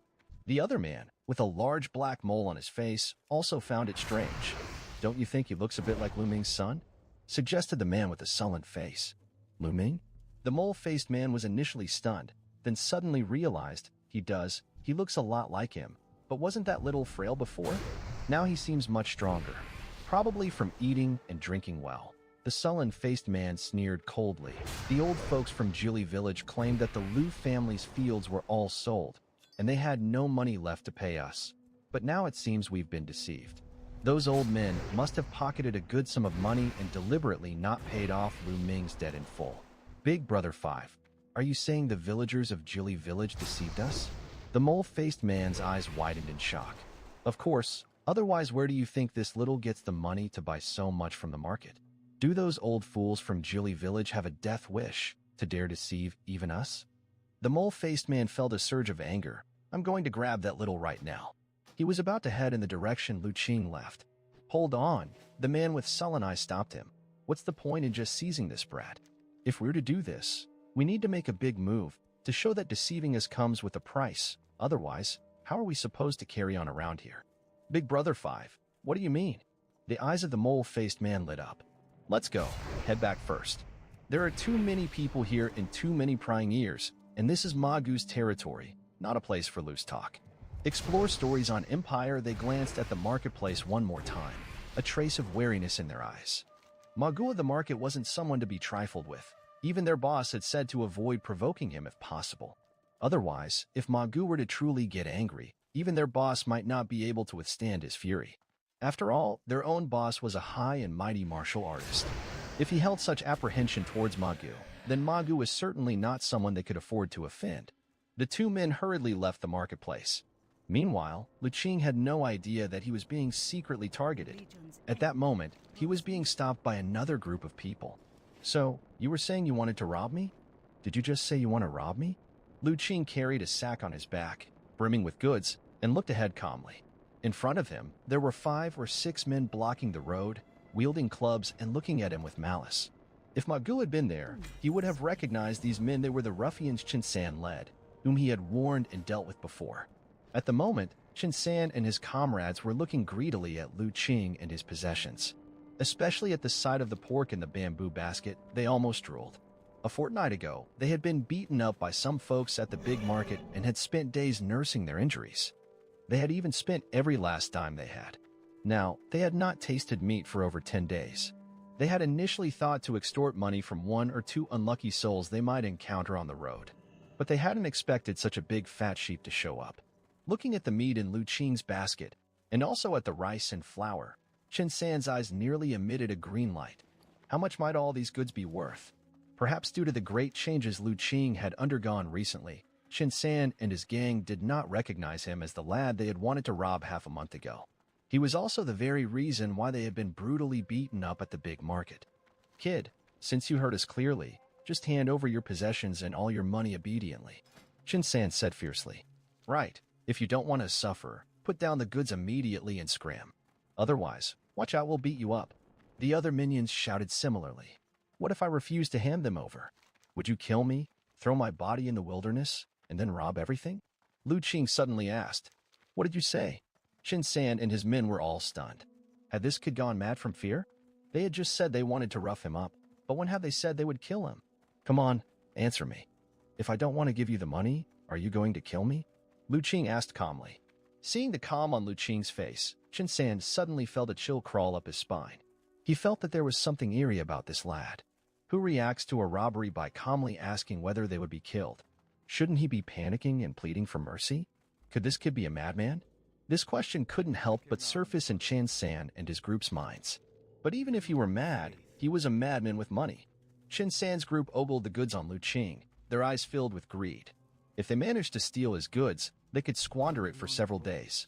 With this thought, Chen San's group cast aside the chill they felt inside. Right, if you don't hand over the money, believe us, we'll slaughter you and dump you in the river. Unfortunately, Lu Qing had already seen through their bluster. He looked at the information floating above Chen San's head. Chen San, a good-for-nothing ruffian, makes a living by stealing and scheming, gathers a few minions, frequently sneaking around nearby villages, despised by all. He looked at the others. Without exception, they were all ruffians and thieves. He shook his head, somewhat disappointed. If these guys were truly ruthless, he could act without restraint. But now, he could only restrain himself a bit. However, those who needed to be dealt with still had to be handled. With this crowd wandering nearby, it was ultimately not good for the villagers. It was him. If today it had been another villager coming to the market, perhaps they would have indeed been robbed by these few. A bunch of waste, having hands and feet yet only thinking of reaping without sowing. Maggots are more valuable alive than you are. Lu Qing gently put down the item in his hands, took off his carrier basket, and then stretched his limbs. What did you say, kid? Are you tired of living? Chen San and his group were furious. However, before they could do anything, they saw a figure flash, and Lu Qing had already rushed in front of them like a whirlwind.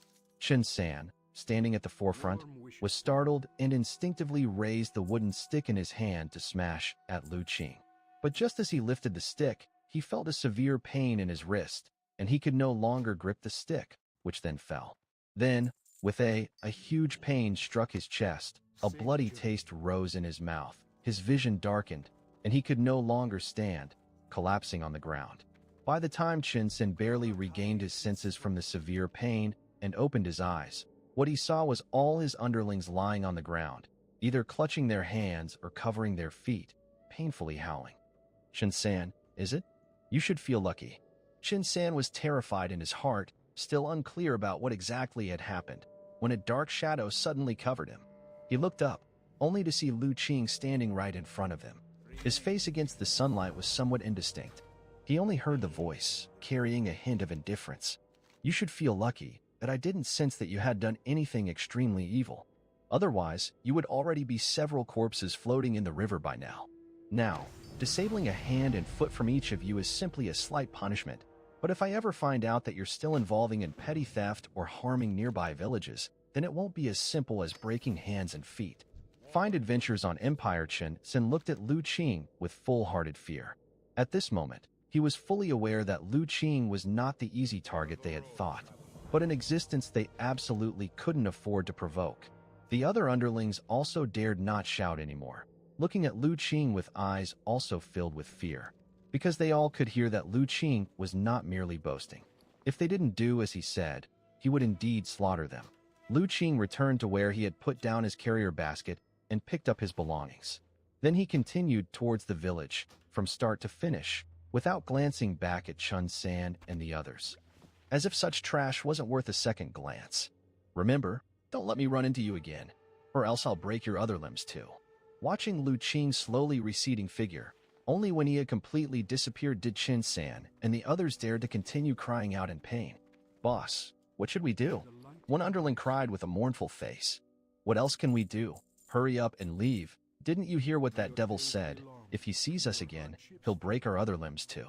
But how can we leave? The underling already started crying. Chin San then noticed that the underling's calf was twisted at a strange angle. Even if we can't leave, we have to leave. Those of you whose legs aren't broken, get up.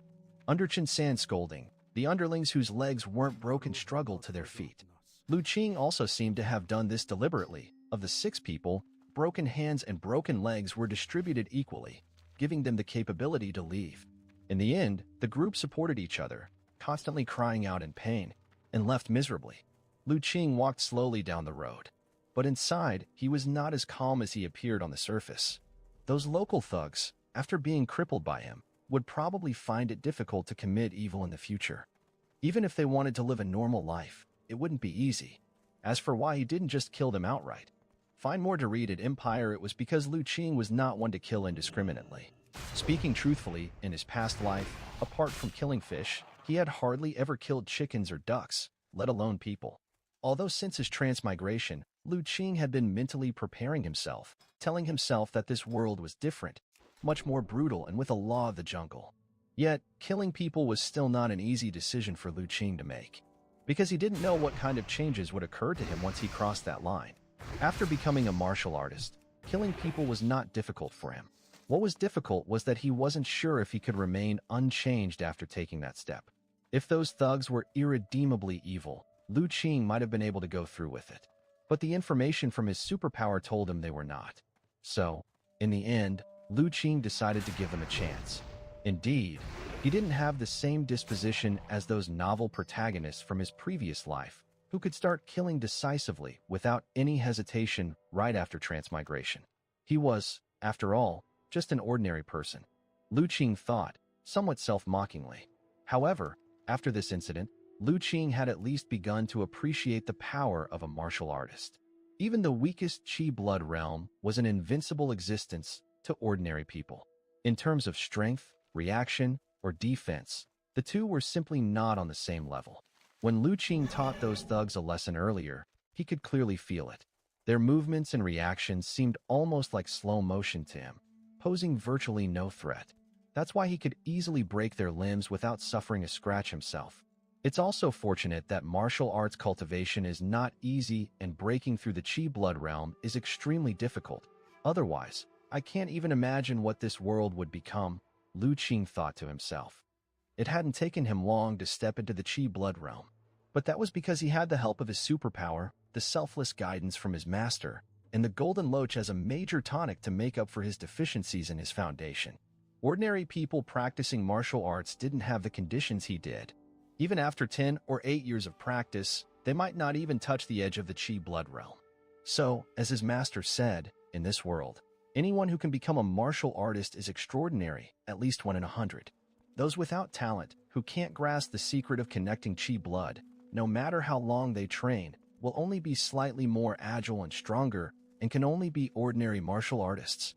They might be able to bully ordinary people, but facing a real martial artist, they would shatter upon contact.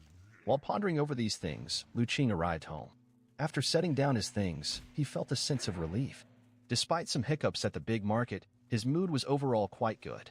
especially since he had successfully asked Magu to get him a war saber. Thinking that he would own his own war saber in a few days, Lu Qing felt quite excited.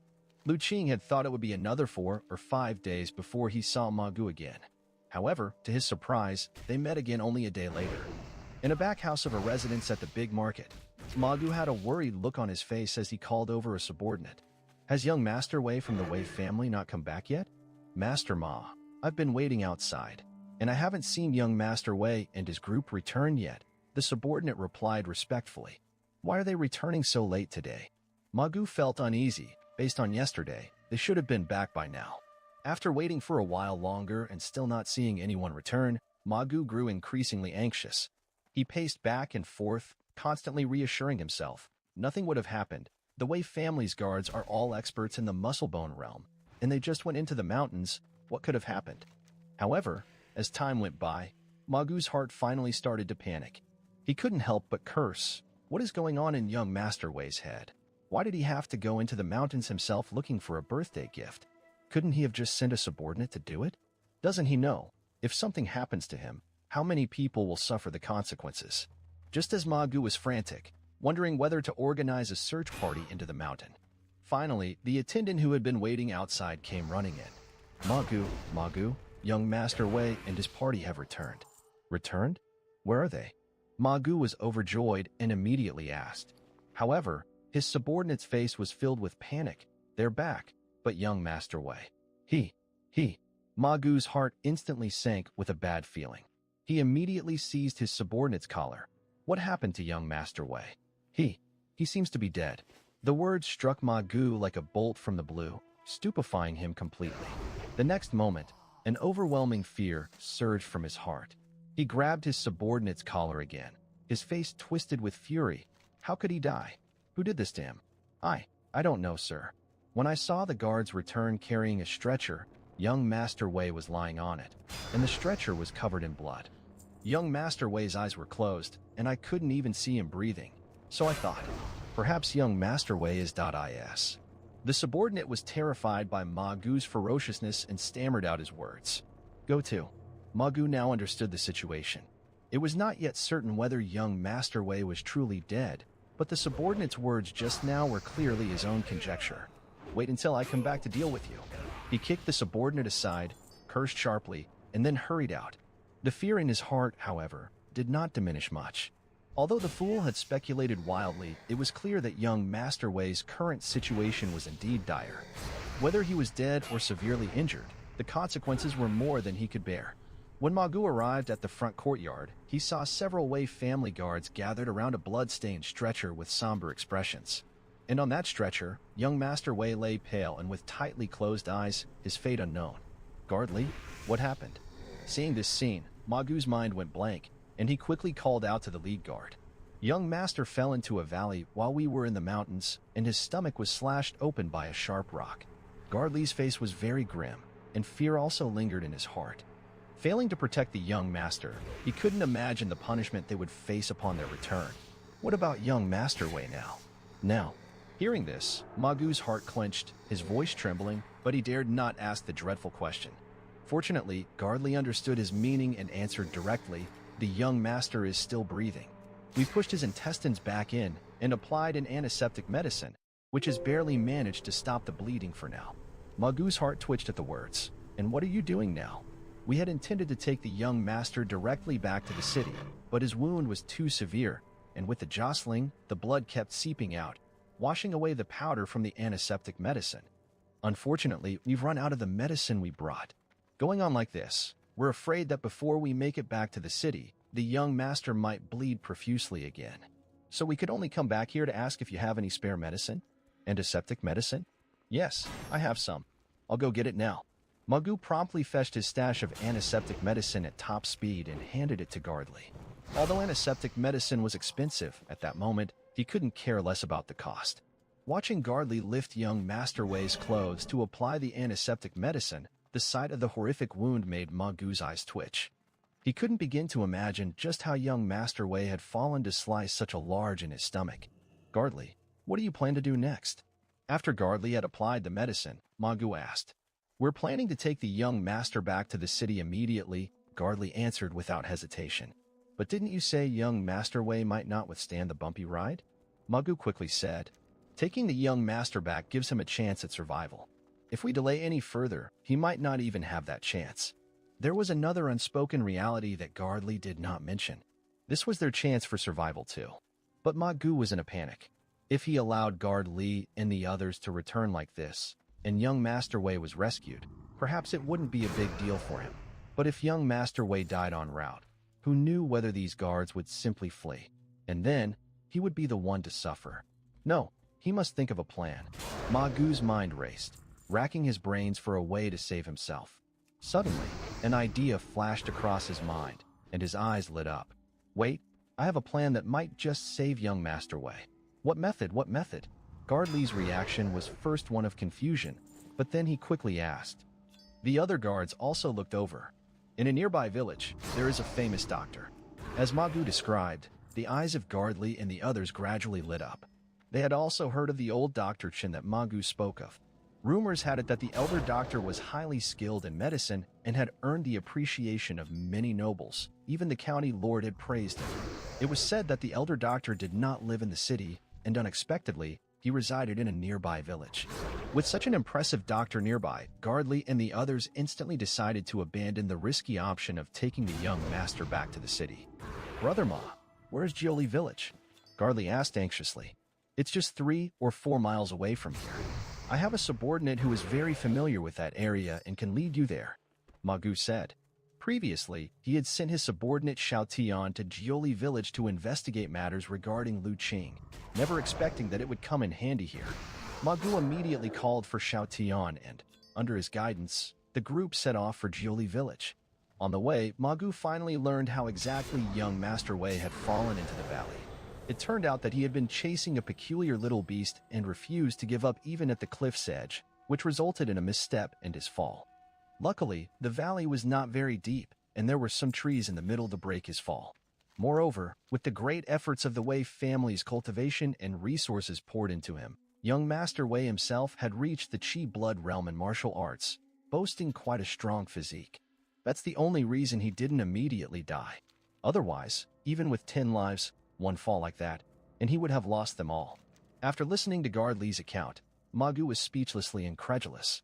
How foolish must one be to chase after a wild animal and fall into a valley, especially being a Qi blood realm martial artist?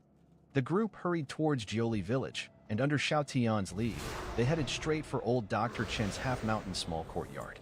Arriving at the courtyard, Ma Gu spotted a familiar figure. He called out repeatedly, "Young Master Lu, young Master Lu, save a life, please save a life." Lu Qing, who was drying medicinal herbs in front of the courtyard, was startled. Turning around and seeing Ma Gu in the lead, he was quite surprised. He had thought he wouldn't see him again until the next big market day, but unexpectedly, they met again just 1 day later. "What's the matter, Master Ma?"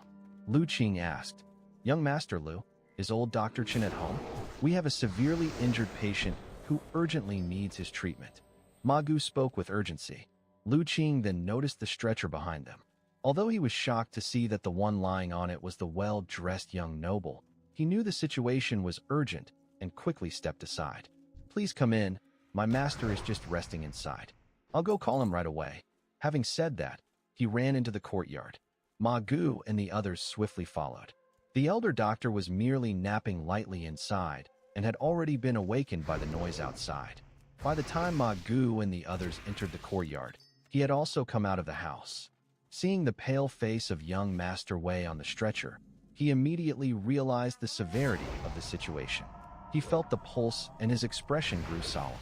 He ordered, "Quick, bring the person inside." At the same time, he instructed Lu Qing, Qing, go quickly make a batch of blood-boosting medicine, Atractalodes, Angelica. Boil with 3 bowls of water, on a high flame. Hurry. "Yes, master." Lu Qing responded and immediately ran to the medicine cabinet to start selecting medicines. Although he had spent most of his free time practicing martial arts cultivation in the past few days, when at the half-mountain small courtyard, he mainly learned medical skills from his master. Possessing superpowers, Lu Qing learned everything exceedingly fast. In just a few short days, not only had he mastered the technique of selecting medicines, but he also learned the basic methods of decoction. After selecting the appropriate medicines, Lu Qing began to prepare the decoction as instructed by his master. The furnace for boiling medicine was specially made to adjust the heat as required. Lu Qing directly applied a strong and speedy flame, and before long, he had the medicinal concoction ready. He poured the medicinal juice into a bowl and watched intently. Before long, a white light began to emanate from the medicine in the bowl. Seeing the information provided by Superpower, Lu Qing finally felt relieved. As long as the medicine wasn't prepared incorrectly, it was fine. As for the diminished medicinal properties, there was nothing to be done about it. Under such urgent circumstances, it was already quite good to have 70% efficacy. After confirming there were no issues with the medicine, Lu Qing hurriedly carried the medicine to the patient. By this time, young Master Wei had already been moved into the sick room, and aside from Guard Li, everyone else had been asked by old Dr. Chen to wait outside temporarily. When they saw Lu Qing coming, everyone stepped aside to clear a path, not daring to hinder him in the slightest. Entering the room, Lu Qing saw that young Master Wei had his shirt removed, and his body was full of silver needles. The dreadful wound on his stomach made Lu Qing's heart skip a beat. "Master, the medicine is ready." Lu Qing handed over the medicine. Discover hidden stories at Empire. Old Dr. Chen took the medicine, sniffed it to confirm there was no problem, and nodded slightly. "You feed him the medicine," old Dr. Chen instructed. "Yes, master." Lu Qing picked up a spoon, scooped up a spoonful of the medicinal soup, and slowly brought it to young Master Wei's lips.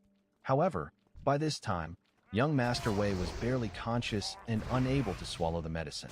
But this was no trouble for old Dr. Chen. He simply pinched young Master Wei's throat a few times, and miraculously, young Master Wei's throat began to move, swallowing the spoonful of soup. Following the same method, under the combined efforts of the master and apprentice, young Master Wei slowly consumed the entire bowl of medicine. Old Dr. Chen then continued with the acupuncture, aiding in the rapid absorption of the medicinal effects. After the soup was ingested, and with the addition of old Dr. Chen's acupuncture, in a short while, young Master Wei's complexion was no longer so pale, and there was a slight rising and falling in his chest and abdomen. Guard Li had been watching very nervously from the side, and seeing this scene, the huge weight in his heart lifted a little. He knew that the young master and their group of guards had, for the moment, been pulled back a bit from the brink of death. "Elder Chen, how's my young master doing?" Seeing old Dr. Chen stop his work, Guard Li hurriedly asked. Old Dr. Chen pondered for a moment and replied, "This young man is also quite fortunate. Despite the large on his stomach, it has not cut into the inner organs or intestines, which is a piece of fortunate news amidst this misfortune. However, he has lost a great deal of blood, and his head has suffered an impact. He also has many cuts on his hands and feet. The situation remains dire. At this point, all I can do is to use the medicinal soup in conjunction with acupuncture to cling on to his life temporarily. As for when he can wake up, that's very hard to say." Hearing that the young master's life was temporarily saved, Guard Li finally felt somewhat relieved. As long as the person was still alive, there was room for everything to be rectified. Otherwise, if the young master died, even if they could escape with their lives, their families would have nowhere to run. "Elder Doctor, what can we do now?" Guard Li asked. Old Dr. Chen considered for a moment and answered, "The biggest problem for this young man right now is the excessive blood loss.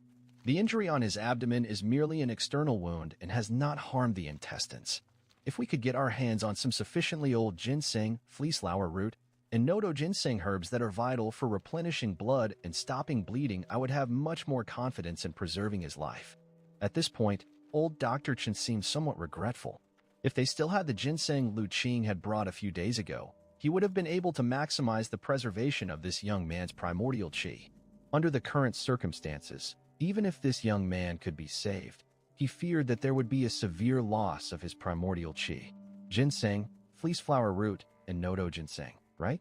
"Don't worry, Elder Doctor. I'll send someone to fetch them from the city right away." After saying this, Guard Li stepped outside. Outside, Ma Gu and the others were anxiously waiting.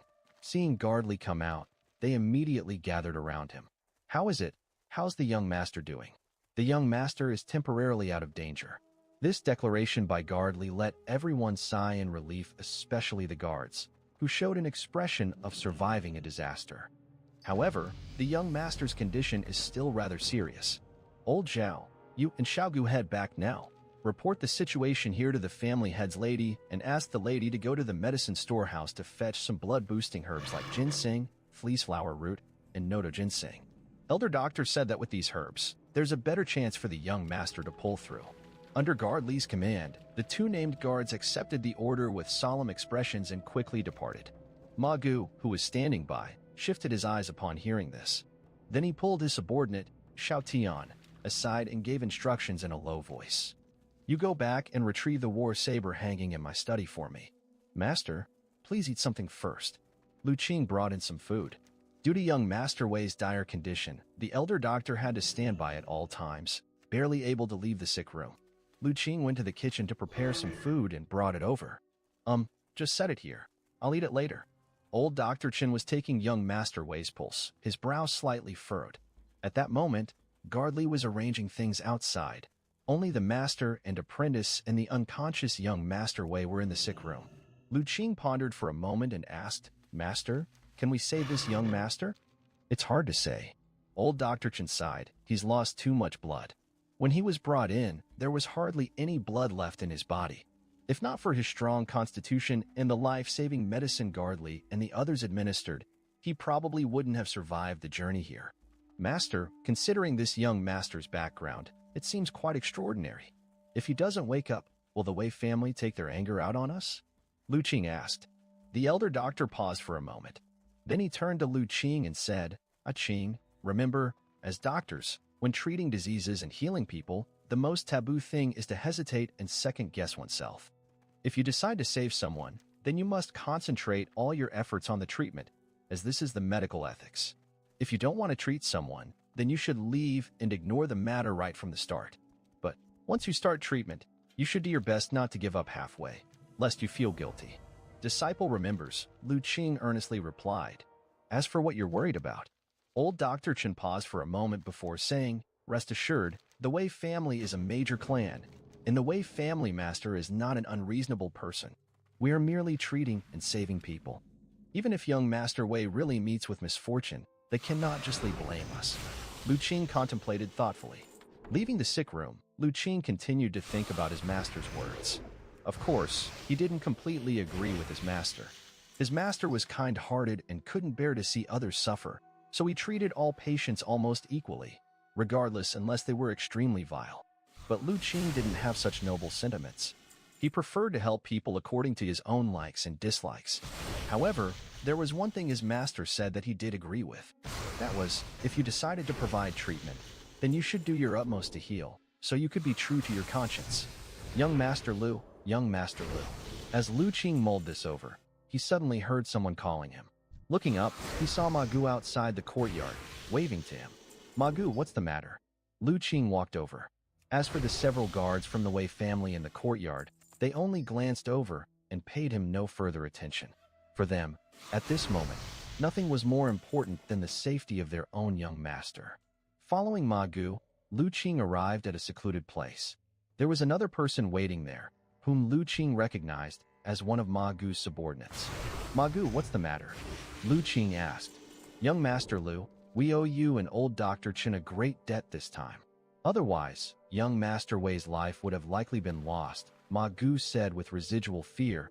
If something had actually happened to young Master Wei, you probably wouldn't see me anymore. Ma Gu, you are too kind. The credit goes mainly to my master for being so formidable. I'm just the assistant and didn't provide much help. Lu Qing shook his head and said, Young Master Lu, you are being too modest. With your skill in selecting and preparing medicines, you will surely become a divine doctor as impressive as your master. Ma Gu wasn't someone who knew nothing. In the previous emergency situation, Lu Qing was still able to perfectly follow Old Dr. Chen's instructions, quickly preparing the life-saving medicine needed. That couldn't be done without a good psychological quality and solid foundation in medical knowledge. And according to the investigations of his subordinate Xiao Tian, Lu Qing had not been a disciple of the elder doctor for very long. To have grown so much in such a short period of time, Lu Qing's medical talent was probably not inferior to his martial arts talent. Such a young man with outstanding martial arts and medical skills was increasingly valued in Ma Gu's heart. Young Master Lu, Didn't you mention last time that you wanted a war saber? I have brought one for you. Ma Gu continued before Lu Qing could be modest again. So soon? Lu Qing was surprised. Didn't you say it would only be available after the next big market day? When it comes to young Master Lu's matters, I naturally pay more attention. Ma Gu motioned to his attendant behind him. Xiao Tian, bring the saber here. Xiao Tian, who was behind him, immediately presented the long saber he had been cradling in his arms with both hands. Ma Gu took it and handed it to Lu Qing. This war saber was meticulously forged by a master blacksmith in the city. It can slice through iron like mud, is very sturdy, and its design is simple, which fully meets young Master Lu's requirements. Lu Qing took the saber, drew it from the scabbard, and heard a pleasing ring of the blade. He looked at the war saber in his hand, noticing the finely detailed patterns, the exceptionally sharp blade, and the chilling aura that made his skin bristle. After he sheathed the saber again, Lu Qing said in confusion, Ma Gu, this saber must be quite valuable. I don't have enough silver to afford it. Even though Lu Qing was not very familiar with swords, he could tell at a glance that the war saber in his hands could not be bought for just a few dozen silver taels. How could I ask young Master Lu to pay for it? Consider this saber a gift from me, Ma Gu said. That's not acceptable. It's too valuable. Lu Qing shook his head, offering the saber back. Young Master Lu, there's no need to refuse, Ma Gu quickly said. This time you and your master saved young Master Wei's life, which means you also saved my life. How could a mere war saber repay such a debt? So please, accept this saber. The two went back and forth, pulling at each other, until finally, Lu Qing really grew impatient. He simply said, how about this? If that young master's condition becomes clear and he truly wakes up, then I will accept the saber. Discover exclusive content at Empire. If Wei Xiao really faced any critical situations, he could just bring out the century-old ginseng from his home. Okay, we'll do as young Master Lu says. For now, I'll leave the saber with you, young master. If young Master Wei wakes up, the saber will be yours. If he doesn't wake up, I'm afraid I won't be alive to keep it either. Facing Ma Gu's sticky attitude, Lu Qing didn't know what to say anymore. So, in the end, the saber remained temporarily in Lu Qing's possession. However, this also aroused a slight curiosity in Lu Qing about the Wei family. What kind of family was it that could make a person like Ma Gu, with a background and in the muscle-bone realm, feel such fear? And those Wei family guards as well, their speech was full of reverence for their family head. Ma Gu, what kind of background does the Wei family have to command such respect from you? Lu Qing couldn't help but ask softly out of curiosity. The Wei family? Upon hearing this, Ma Gu's face showed a complex expression. That Wei family is truly remarkable. The Wei family, he said, is the foremost powerful family in the prefecture, but it is not merely a family within the state mansion. In fact, the influence of the Wei family not only spans the entire state mansion, but is even rumored to have sky-reaching connections within the royal capital. Young Master Lu, facing such a powerful family, a prestigious family, can you say I am not afraid? Upon hearing Ma Gu's explanation, Lu Qing finally understood why he held such reverence towards the Wei family. But he still had some doubts. Since the Wei family is so formidable, why would they settle in a mere small county? I'm not sure about that. Ma Gu shook his head. Perhaps it's because Song County is where the Wei family originally rose to power. Moreover, to my knowledge, most of the Wei family's substantial assets and influence have already been transferred to the state mansion and the royal capital. What remains in the county includes only the ancestral home and some less significant properties. However, the family head of the Wei family continues to reside in the ancestral home for reasons unknown. Of course, even though a major portion of the Wei family's assets have moved out, their status within the county remains unshakable by any other family. It seems the Wei family holds secrets. Lu Qing pondered thoughtfully. Otherwise, it would be hard to explain such peculiar behavior. The family head, favoring to stay in the small county over the bustling state mansion or royal capital. Regardless of what secrets there were, they were beyond his reach at present. Thus, Lu Qing decided to skip over this matter. However, hearing how powerful the Wei family was eased his mind a bit. Given the resources of the Wei family, they surely wouldn't lack precious medicinal ingredients. If the two guards were quick enough, young Master Wei would survive the night and his life could be saved. In fact, the two guards were much faster than Lu Qing had anticipated, because there was a critically ill patient needing urgent medical aid at any moment. Hence, Lu Qing did not return home that night and stayed at Half Mountain Small Courtyard instead. During the night, as he sat in a chair holding little Yin. Drowsy, the little one slept soundly in his arms. Suddenly, a commotion from outside woke him. Seeing that little Yin hadn't awoken, he carried her into his master's room to let her continue sleeping. Then he walked outside. Once outside, he noticed the courtyard was brightly lit, filled with many people. On either side of the courtyard, over 10 burly men stood in 2 lines, holding lanterns that brightly illuminated the area. Lu Qing saw Guard Li, who was speaking softly to a middle-aged man with a commanding presence. "Are you saying that the young master's injuries are too severe to allow for easy movement?" After hearing Guard Li's report, the authoritative middle-aged man asked. "Yes, Grand Steward. Elder Dr. Chen said that the young master's condition is still quite critical, and it would be best if he could rest quietly here for now. Once he wakes up and feels better, it would then be advisable to return to the prefecture," replied Guard Li. "I need to go in and see the young master." The man known as the Grand Steward did not immediately agree, but instead made a request. Guard Li instantly looked towards Elder Dr. Chen. The Elder Doctor nodded. Only 1 or 2 persons can go inside. Having too many people could disturb the young master, allowing evil spirits to invade his body. Hearing this, the authoritative man quickly said, "Everyone else wait outside. Just Elder Dr. Chen and I will go in." "Yes, Grand Steward." Watching the 2 disappear into the room, Lu Qing's eyes filled with shock. He muttered to himself, "Inner organs realm." In the sick room, as soon as he reached the bedside and saw the young master's pale face, closed eyes, and somewhat dry lips, the heart of the housekeeper of Wei tightened. After inspecting the wound on the young master's abdomen, his eyebrows furrowed even more.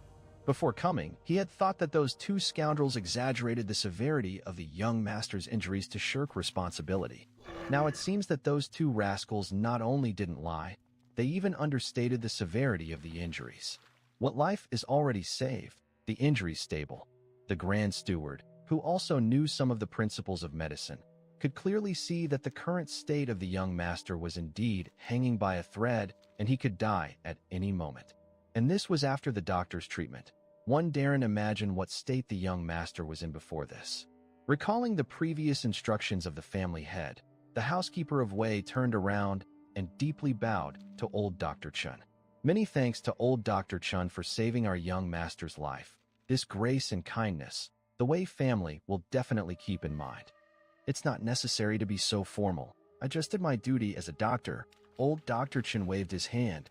"Moreover, your young master has not yet completely escaped danger. It's too early to say such things." The housekeeper of Wei quickly said, "I heard that old Dr. Chen needs ginseng and nodo ginseng. Before I came out, the family head specifically ordered me to bring a lot of herbs. Please follow me out to choose some." "Oh, you brought the ginseng?" Old Dr. Chen's spirits lifted. Continue reading at Empire. Although his medical skill was excellent, without good materials, even with his skills, he couldn't perform well. The 2 returned to the courtyard. "Bring up the chest." At the order of the housekeeper of Wei, 2 men immediately carried a chest forward. Opening the chest, inside were several long boxes. The housekeeper of Wei went forward and opened those boxes. Inside were all top-quality herbs that were dried and ready for use. There were even more than 10 roots of ginseng alone. Lu Qing saw that some of them were even larger than the 2 that the little beast had brought him. Lu Qing couldn't help but be amazed. As expected from a great family, their foundation was indeed profound, casually bringing out so much century-old ginseng. "Old Dr. Chen, please use any of these herbs as you need. If they aren't enough, I will send someone to fetch more from the mansion," the housekeeper of Wei respectfully said. "We won't need so much." Old Dr. Chen chuckled lightly, only taking a few boxes from the chest: ginseng, Polygonum multiflorum, and nodo ginseng, 1 box of each.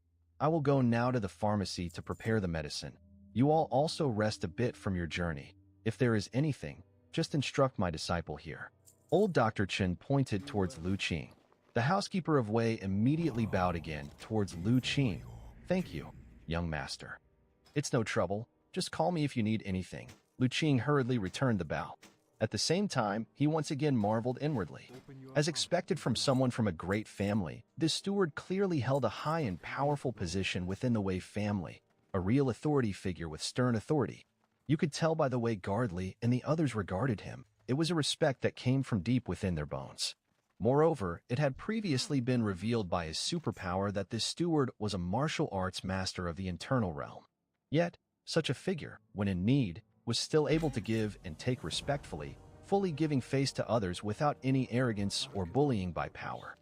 For a steward to have such magnanimity, no wonder the Wei family had evolved from a county-level family to a powerful and influential great family. Old Dr. Chen was quick in preparing medicine, and by that night, he had the prescription ready and boiled. In front of the housekeeper of Wei, he then fed the life-saving broth to young Master Wei. A bowl of herbal medicine went down, followed by old Dr. Chen's acupuncture to enhance the effect. It wasn't long before the housekeeper of Wei saw that on his master's pale face, a hint of color finally appeared. The breathing also became more stable, no longer the thread-like breath. This change greatly uplifted the spirit of the housekeeper of Wei, and also strengthened his confidence in old Dr. Chen. What made the housekeeper of Wei even more delighted was that the next morning, as the sun was just rising, he saw his master's eyelids twitch. Master, Master. Housekeeper Wei saw young Master Wei's eyelids twitch and couldn't help but softly call out. Finally, under his calling, young Master Wei slowly opened his eyes. At first, there was only confusion in his eyes, but after a long while, they gradually regained their brightness. Where am I? Master, you've finally woken up. Housekeeper Wei's face showed excitement, and he was close to tears. Uncle Hai? Young Master Wei turned his head, feeling surprised. Why are you here, and why am I lying here? Young Master Wei tried to get up, but as soon as he moved, a wave of intense pain hit him, making him unable to suppress a cry of pain as cold sweat formed on his forehead. Do not move. Your wound is not yet healed. Be careful not to burst it open again. Old Dr. Chen gently pressed down on his body and took out a silver needle, inserting it a few times into his body. With this assistance, young Master Wei's excruciating pain was greatly alleviated, and he slowly came to his senses. Who are you? And Uncle Hai, why does my body hurt so much? Master, do you not remember anything? Gardley and the others said you accidentally fell into a valley in the mountains, and your stomach was torn open by a rock, on the brink of death. But it was old Dr. Chen here who stepped in to save your life, Housekeeper Wei slowly explained. Housekeeper Wei had always been skeptical of Gardley and the others' words. Now that the young master had woken up, it was a good time to ask for clarity. In the mountains, falling into a valley. Young Master Wei tried hard to remember. Finally, he recalled the events before he lost consciousness. That's right. I went into the mountains with Guard Li and the others, intending to personally find a special birthday present for Father. In the mountains, I encountered a very special black little beast. I told Guard Li and the others not to interfere. I wanted to catch the little beast with my own hands. I never expected the little beast to be so agile. I kept failing to catch it. I chased it until we reached the edge of a cliff, and just as the little beast was about to leap off, I rushed forward in a moment of urgency and jumped after it. I don't remember much after that. With these words spoken, Housekeeper Wei managed to remain calm, but old Dr. Chen's heart skipped a beat. Enjoy new stories from Empire. This black little beast young Master Wei spoke of sounded spookily like that little beast that often begged for fish from Lu Qing. It seems Guard Chen and the others did not lie. After all, Housekeeper Wei silently nodded. If the guards had lied, even a fraction of untruth could unravel into unbearable punishment for them. Now, although punishment was inevitable, at least their lives were spared. By the way, Uncle Hai, did you just say that my stomach was torn open? At that moment, young Master Wei suddenly realized and exhibited a horrified expression, wanting to get up and inspect his stomach. But this time, Housekeeper Wei, who was prepared, gently held him down. Master need not panic. The wound on your stomach is no longer serious. With some rest, you will fully recover, he said soothingly. But you said my stomach was torn open. Fear was still evident on young Master Wei's face. He dared not imagine what it would be like to have his stomach torn open. Could a person even survive with their stomach torn open? Housekeeper Wei could only continue to console him with gentle words. Fortunately, young Master Wei was weak, and after waking up for a while, he fell back into a deep sleep. When the news of young Master Wei's awakening spread outside, the Wei family's guards all cheered. Especially Gardley and a few others felt a huge relief, feeling as if a massive weight had been lifted off their chests. Young Master Wei's awakening meant his life was no longer in danger. Though they could not escape punishment, their lives were ultimately saved. As for Magu, upon hearing the news, he was almost moved to tears. He felt particularly blessed by the heavens because ever since young Master Wei arrived at his place, he hadn't had a single good night's sleep. Last night, especially, he dared not rest for a moment, fearing some commotion in the night would bring ill news. But now, he finally heard genuinely good news. The immense pressure lifted, and even Ma Gu, a muscle-bone realm powerhouse, felt his limbs weaken and almost collapsed to the ground. Old Dr. Chen, my master's narrow escape from danger was entirely thanks to your miraculous healing. Our Wei family is immeasurably grateful, said Housekeeper Wei. I have already sent word of this to our family head, and in a few days, our Wei family will surely present a considerable reward. Housekeeper Wei deeply bowed to the elder doctor once again. Having seen the state of the young master before he awoke, Housekeeper Wei knew very well that this time, young Master Wei's miraculous survival was largely due to the old doctor before him, who forcefully snatched him back from the jaws of death. If, as those useless guards claimed, they had initially intended to bring the young master back to town, he probably wouldn't have survived the journey. Not necessary. I have merely fulfilled my duty as a doctor. Old Dr. Chen waved his hand, indicating it was no big deal. Old Dr. Chen is truly a paragon of medical benevolence. Housekeeper of Wei admired. No wonder even the county lord praised the elder doctor so highly, truly extraordinary.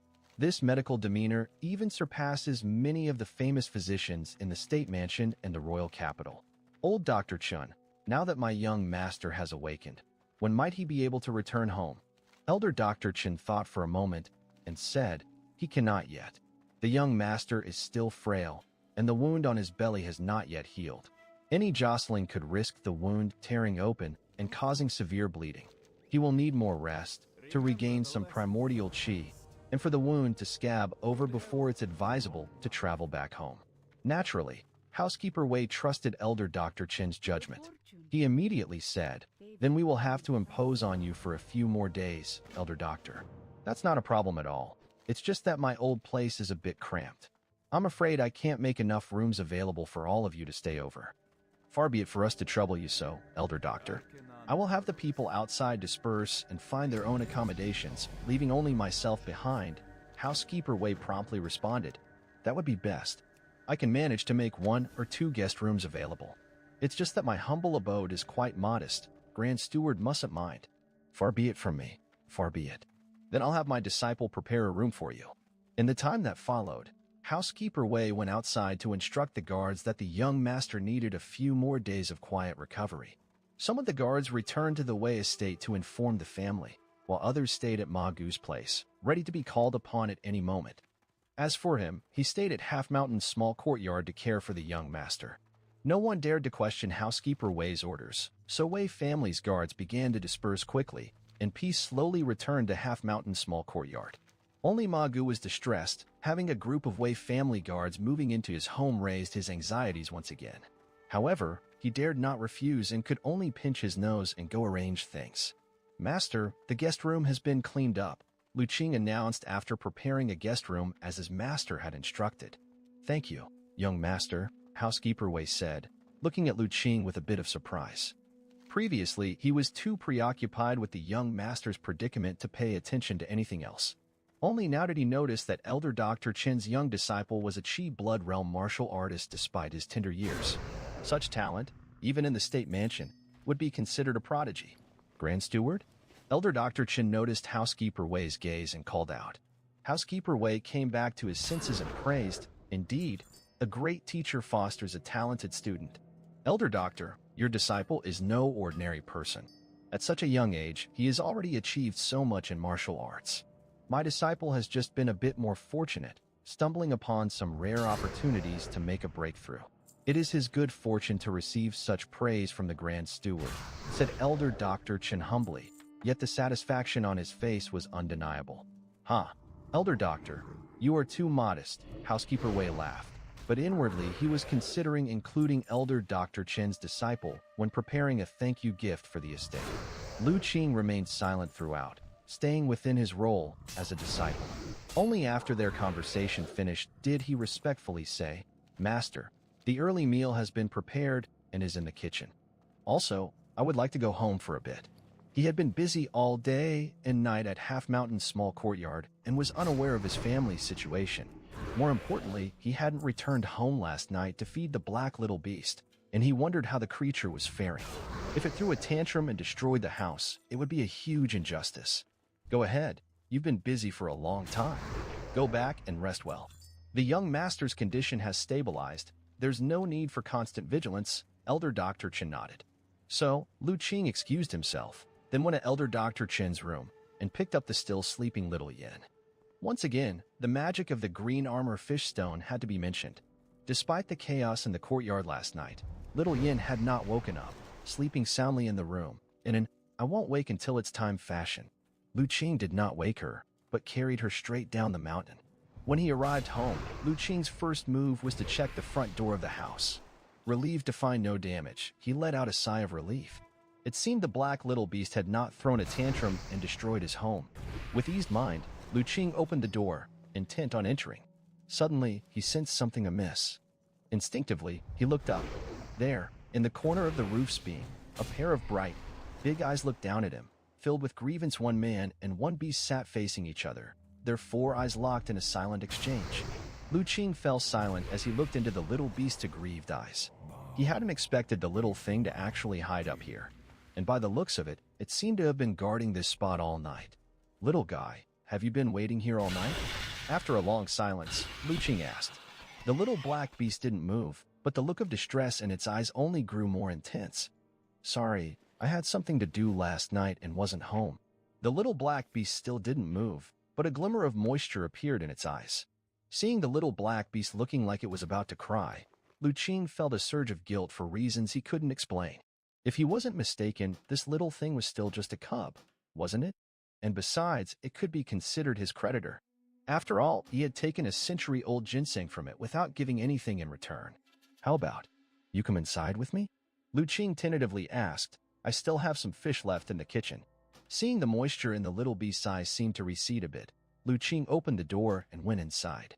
After he carried little Yin into her room and came back out, he saw the little black beast sitting on a stool watching him. Lu Qing smiled, went to the kitchen, poured all the remaining fish into a wooden basin, and brought it out, placing it in front of the little beast. Seeing the large basin brimming with fish, the little black beast's eyes instantly lit up. It immediately pounced on the fish and began to eat voraciously. All previous grievances disappeared without a trace. Watching the little black beast eat happily, Lu Qing couldn't help but smile. When he thought about it, this little thing was quite something. Despite having been hungry all night, it hadn't forcibly entered, but instead had waited on the eaves for him all night. This respect clearly showed that it truly considered him a friend. Otherwise, with its nose, how could it not have smelled the fish in the kitchen? If it had really wanted to break in, it would have been effortless.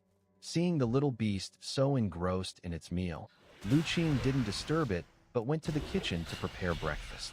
Although he had already made breakfast at the half-mountain small courtyard for his master and the others, he hadn't eaten himself yet. He set up a pot of congee, adding some minced meat to it, and let it simmer slowly. Then Lu Qing went to take a bath. He had been preparing medicine for the past 2 days and had sweated a lot, not to mention being in the smoky pharmacy, so he felt sticky and terribly uncomfortable. After bathing and feeling refreshed, Lu Qing was surprised to see that the little black beast, having finished eating the fish, didn't leave immediately. Instead, it sat leisurely on the stool, grooming its paws and washing its face. As for the large basin of fish on the floor, much of it remained. What a rarity! Lu Qing marveled. This was the first time he had seen the little black beast leave any fish behind. Usually, whenever he fed it, it would clean out all the fish. Even if it was somewhat stuffed, it resolutely wouldn't leave any leftovers. This time he had put in twice the usual amount of fish, and the creature finally hadn't been able to finish it all. But this still surprised Lu Qing. "Little guy, when do you plan on leaving?" "I'm about to wake little Yin for breakfast." Lu Qing knew that, aside from himself, the little black beast didn't seem to like interacting with other people. Usually, when it came to eat fish at night, it would always wait until little Yin was asleep. However, what he didn't expect was that the little black beast seemed to ignore his words. It just walked over to a corner, jumped onto a cabinet, curled up, and fell into a deep sleep. "Lu Qing, I'm really going to wake little Yin up, okay?" The little beast still didn't move. What's with this guy being so out of character today? Lu Qing found it odd. "You can keep this stance if you want, but later, When little Yin sees you and gets excited, you better not hurt her. Lu Qing reminded the little beast, then went into the room and called little Yin to wake up. After urging the sleepy little one to wash her face and brush her teeth, Lu Qing brought over the kanji he had prepared. While drinking the kanji, little Yin wasn't yet fully awake. She was just mindlessly sipping on her kanji, her gaze blurry and unfocused, staring at something across from her without really seeing it. Gradually, her eyes began to focus, and they grew wider and wider. "Brother, what's that?" Little Yin pointed at the dark shape on top of the cabinet in front of her and hurriedly asked, "Oh, that?" Lu Qing glanced up and seeing the beast was still motionless, replied, "That's the black little beast you've been wanting to see every night but somehow never could. Experience new stories on Empire, that's the little beast?" Suddenly, the little one couldn't even keep drinking her kanji. She immediately hopped off the stool and scurried to the bottom of the cabinet, looking up. But being so small, she couldn't see the black little beast on top of the cabinet from down there. Little Yin became so anxious she was practically pacing in circles. She thought for a moment, ran back to the table, grabbed a stool and planned to stand on it to see the little beast. Lu Qing saw this and hurried over to stop her. "Don't bother it. Be careful, it might scratch you." With that said, the black little beast didn't seem pleased. It stood up, stretched lazily, then let out a gentle call towards little Yin. Little Yin immediately brightened up. "Brother, look, the little beast says it won't scratch me." Lu Qing, he couldn't tell that was what it meant, but he did feel that the little beast was showing friendliness towards little Yin. After a moment's thought, he no longer stopped little Yin from making contact with it. Having spent time with the creature, Lu Qing knew the black little beast possessed high spiritual wisdom and was scarcely different from humans. Since it was showing friendliness, it seemed it didn't reject little Yan's presence. "All right then, go ahead and make friends with it," said Lu Qing. Then he warned the little beast, "Little thing, remember not to bully my sister, okay?" The black little beast gave Lu Qing a disdainful look, then jumped down from the cabinet lightly and went over to little Yin, nuzzling her hand with its head. And then it provocatively glanced at Lu Qing. Little Yin was even happier now. She excitedly shouted to Lu Qing, "Brother, the little beast wants to be friends with me." Lu Qing saw the triumphant look on the black little beast's face. So this little thing was deliberately showing off in front of him. However, he was relieved that the two little ones could get along peacefully. He let his guard down and said with a smile to little Yin, "Since that's the case, you should be good friends with it. It's very powerful, so make sure not to upset it, okay?" "Don't worry, brother, I won't," little Yin happily replied. The black little beast, upon hearing Lu Qing praising its might, also displayed a pleased expression. These bipedal creatures really had some insight, recognizing its power. Little beast, can I pet you?" What followed was a time for the two little ones to interact with each other. Lu Qing, seeing they were getting along fairly well, decided to leave them to it. And seeing that little Yin's bowl was almost empty, he began to put away the dishes in the kitchen. Just as he finished washing up, he saw little Yin scampering in. Brother, let's give the little beast a name, shall we?" "Naming it?" Lu Qing wiped his hands. "Yeah, the little beast and us are friends now, and all my friends have names, like Big Girl, Little Hotu. They all have their own names." Little Yin counted on her fingers, earnestly adding, "So the little beast should have its own name too. Is calling it Little Beast not good? Little Beast doesn't sound nice, and there are lots of animals called little beasts. We need to come up with something special." The little one shook her head. Lu Qing really wanted to say that even names like Big Girl, Little Hotu were pretty commonplace outside. He thought for a moment, seeing the black little beast peering curiously into the kitchen from outside. He asked, "Little thing, what about you? Do you want a name too?" The black little beast's eyes showed a moment of contemplation, then it nodded. "Brother, look, the little beast wants to have its own name too," little Yin said happily. "Since that's the case, then let's pick one." Seeing that the black little beast also felt that way, Lu Qing didn't refuse any longer. Only, what would be a good name? Lu Qing considered for a while, then had a sudden inspiration. "How about Little Li? Does that sound good?" "Little Li?" Little Yin tilted her head. A look of puzzlement also appeared in the black little beast's eyes. Clearly, neither of the little ones understood the meaning of the name. "Yes, the little beast looks a lot like an animal called a raccoon, so we could call it Little Li. Also, Li is associated with fire, and look at its fur. Doesn't it somewhat resemble a burning black flame?" Lu Qing explained as he took a piece of charcoal and wrote out the character for Li. After some time studying, he had gotten the hang of writing the characters of this world. Little Yin might not have understood completely, but the black little beast, hearing Lu Qing's explanation, instantly felt that the name Little Li was quite prestigious. It gazed steadily at Lu Qing, its eyes shining. You like the name? Lu Qing noticed its reaction and understood. Then from now on you'll be called Little Li. As for a surname, you can take one if you want, or leave it if you don't. If you'd like to take a surname, you can have ours and be called Lu Li or Lu Xiaoli. That's great. Little Beast, you have a name now. Little Yin beamed. You're called Little Li, and I'm called Little Yin. Our names sound pretty similar, don't they? Emotion glistened in the black little beast's eyes, bright and sparkling. With a name now, the black little beast's stay at the Lu family's home felt even more fitting. It and Little Yin began chasing each other around the house, playing together. Of course, it was mostly Little Li amusing Little Yin. Otherwise, with its speed, even 100 Little Yins wouldn't be able to touch it. By the way, Little Li, I want to ask you about something. Lu Qing saw the black little beast playing happily and suddenly remembered something. Little Li paused and looked towards Lu Qing. Yesterday, was someone in the mountains chasing you, trying to capture you? Lu Qing recalled the conversation he had overheard from the Wei family's guards last night. They had said that their young master had fallen into a ravine while chasing a peculiar black little beast in the mountains. At that time, he had suspected whether the little beast was Little Li, and now was a good time to ask. Little Li cocked its head, then nodded.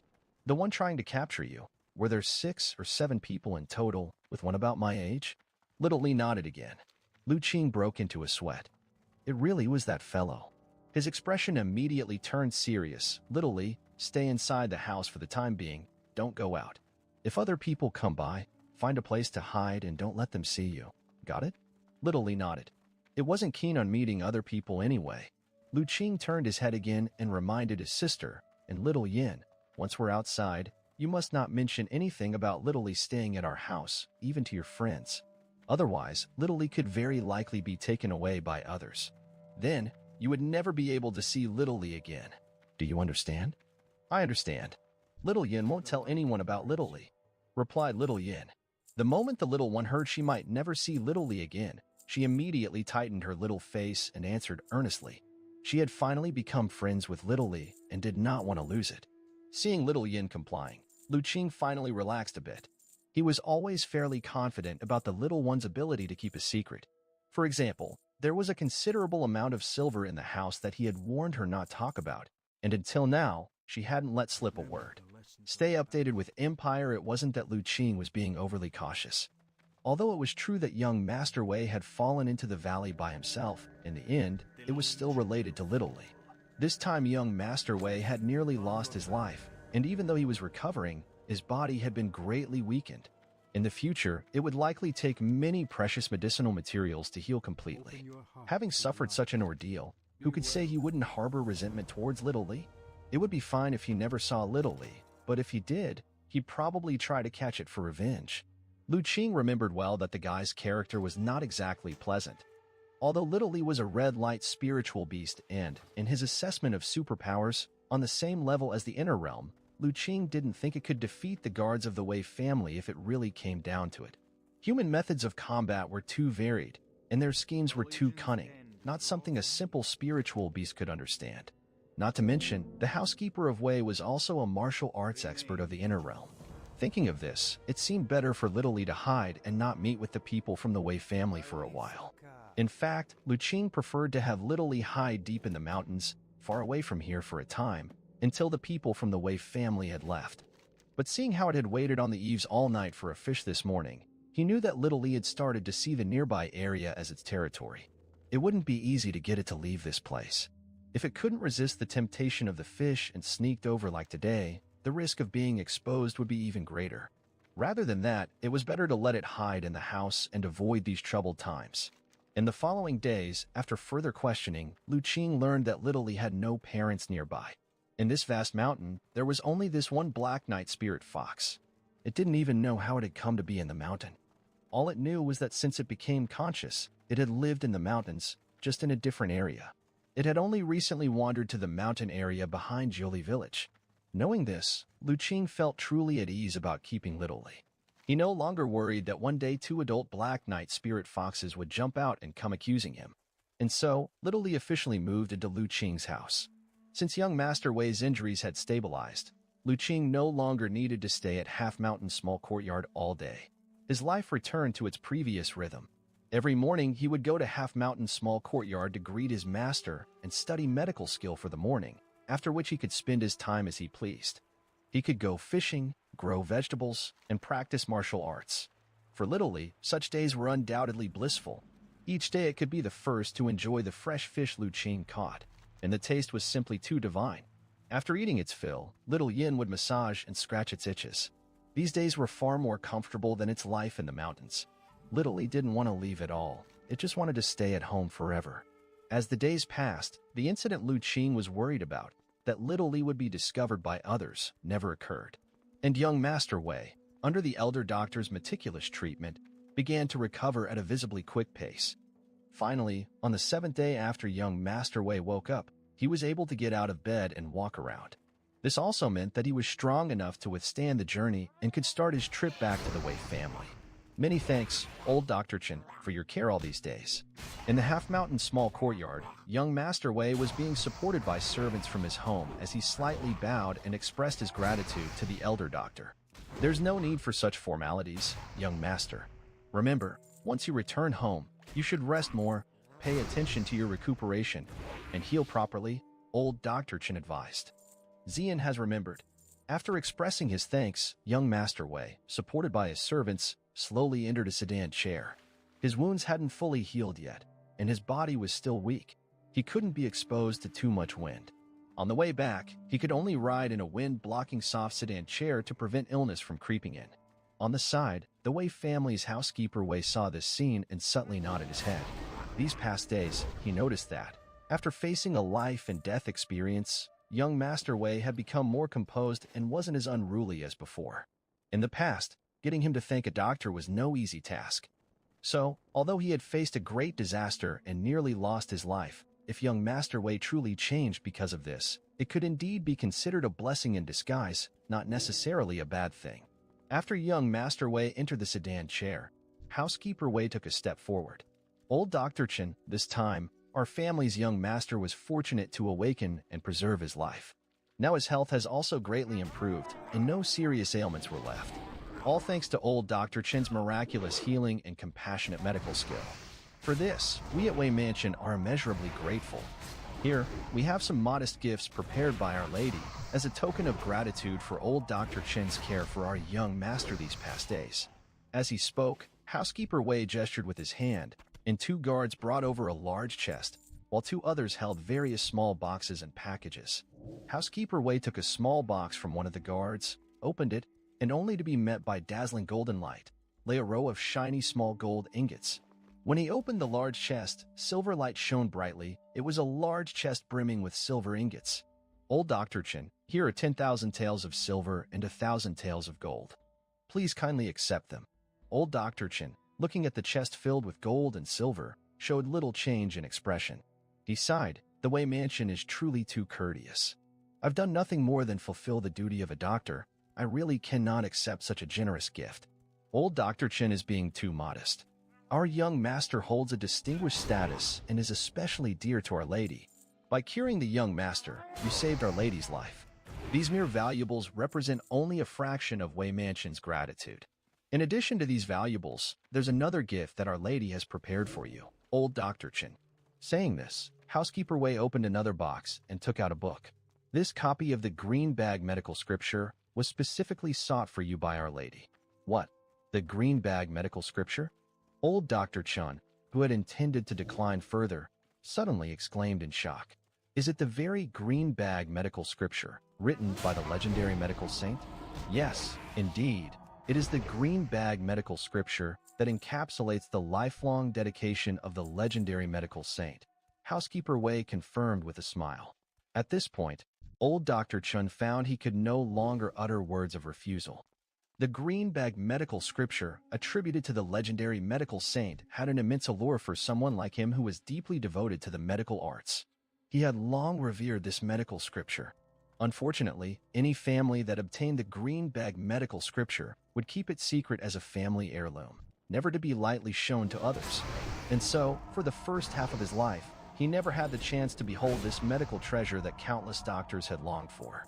Now, when he heard that the Wei Mansion was offering this scripture, old Dr. Chin's heart was entangled. Housekeeper Wei saw the hesitation on old Dr. Chin's face. With a clear laugh, he said, "Old Dr. Chin, why bother with such reservations? This green-bag medical scripture can only show its true value in the hands of an eminent and compassionate physician like yourself. Healing the sick and saving lives, aiding the wounded and dying, this is the creed of doctors. I believe that when the medical saint originally wrote this book, he did not wish for his life's work to be put away and used, but rather hoped it would save countless lives and help physicians better heal and treat patients. With old Dr. Chin's medical skills, with the aid of this green-bag medical scripture, your mastery could likely be further enhanced, and this would indeed be a fortunate thing for countless patients." Hearing this, old Dr. Chin's heart brightened. He joyfully accepted the medical scripture and laughed. The Grand Steward speaks the truth. It seems I, the old man, was being narrow-minded. Lu Qing, observing all of this, silently noted the adeptness. This housekeeper of Wei truly was extraordinary. With just a few words, he had persuaded his master to accept the gratitude gift. However, what Lu Qing did not anticipate was that after offering the green-bag medical scripture, Housekeeper Wei turned his gaze toward him. "As for young Master Lu and Miss Lu, Our Lady has also prepared a small token of appreciation for you." Lu Qing was startled. "Little Yin and I are getting a thank you gift as well?" "Of course. When I heard that our young Master Wei had just been brought in, young Master Lu spent day and night in the pharmacy dispensing and boiling medicine, contributing a great deal. This act of kindness is naturally something we at the Wei family cannot overlook." Housekeeper of Wei then opened another box. "I have noticed that young Master Lu is not only well-versed in medicine, but also extremely talented in the way of martial arts. At such a young age, he is already a Chi Blood Realm martial artist, and I am sure that breaking through to the Muscle-Bone Realm and stepping into the Internal Realm will not be difficult for him. As for medical expertise, with Elder Dr. Chin's teaching, young Master Lu is bound to have a smooth path ahead in medicine, and becoming a great doctor is merely a matter of time. There is no need for us to gild the lily. Explore stories on Empire, however. In the way of martial arts, talent is certainly important, but cultivation resources are also indispensable. Therefore, my lady has specifically prepared 2 thank you gifts for young Master Lu. This secret manual records a Muscle-Bone Realm secret technique, and this bottle of elixir, called the Bone Forging Pill, is quite useful to Muscle-Bone Realm martial artists. It is like a small boost that my lady wishes to add to the path of young Master Lu's martial arts journey. The thank you gifts the Wei family gave Lu Qin were actually a martial arts secret skill and a bottle of elixir, and both were only usable by someone in the Muscle-Bone Realm. Bone Forging Pill? Elder Dr. Chin was slightly surprised. Is it the one that is said to be able to enhance the muscles and bones of a Muscle-Bone Realm martial artist by 30%? That is indeed the elixir. For ordinary martial arts experts in the Muscle-Bone Realm, once they cultivate to great success and their muscles and bones reach their limit, there is no further advancement, and they can only seek breakthroughs internally, in the inner organs, replied Housekeeper of Wei. And this Bone Forging Pill can break this law, allowing even a martial arts expert with muscles and bones at the limit to increase their strength by another 30%. Upon hearing this, Lu Qing realized how precious these 2 gifts were. Setting aside the secret technique of the Muscle-Bone Realm for a moment, the Bone Forging Pill was incredibly valuable. An elixir that can break limits and enhance a martial artist's foundation and potential was highly precious no matter where it was found. In the eyes of some Muscle-Bone Realm martial artists, the thank you gift given to him by the Wei family was perhaps even more valuable than the one given to his master. Master. Feeling the value of the thank you gift, Lu Qing didn't reach out to accept it immediately, but instead looked towards the Elder Doctor. Elder Dr. Chen also felt that the gift was too valuable. However, after thinking about it, he had accepted the green-bag medical scripture, a medical treasure. Why then should he show such false modesty? He nodded to Lu Qing. Since it is the Wei family's kindness, you should accept it. Only then did Lu Qing reach out and take the box. Seeing Lu Qing accept the thank you gift, Housekeeper of Wei showed a smile. No one knew that the thank you gift for Lu Qing was actually his proposal to the lady. During the period when Housekeeper of Wei stayed at the Half-Mountain small courtyard to take care of young Master Wei, he saw Lu Qing every day. And then he discovered something astonishing. Lu Qing was a genuine martial arts prodigy. Although Lu Qing never cultivated in front of him, he could feel that the qi blood power within Lu Qing was more vigorous day by day. The speed of his progress was shocking even to him, who was accustomed to seeing all kinds of talented youths, especially when he heard from villagers occasionally coming from Sevenly Village to seek medical treatment, that Lu Qing had only been officially accepted as Elder Dr. Qin's disciple for just over a month. His astonishment grew even greater. He realized that Lu Qing's talent for martial arts might be even more exaggerated than he had imagined. After realizing this, Housekeeper of Wei immediately considered how to form a good relationship with this rare martial arts prodigy. Therefore, the Wei family sent such generous thank you gifts this time, not only to thank Elder Dr. Qin for saving their young master's life, but more so, they wished to foster a good relationship with this master-disciple pair. For the Wei family, if they could win the favor of a great doctor and a future martial arts expert by offering some resources, then this investment would be hugely profitable. After presenting the thank you gift to Lu Qing, the next gift for little Yin was much simpler. It was just some trinkets and clothing that girls like. Not cheap, but much more ordinary compared to what Lu Qing received. Elder Dr. Qin, young Master Lu, may we meet by chance again in the future.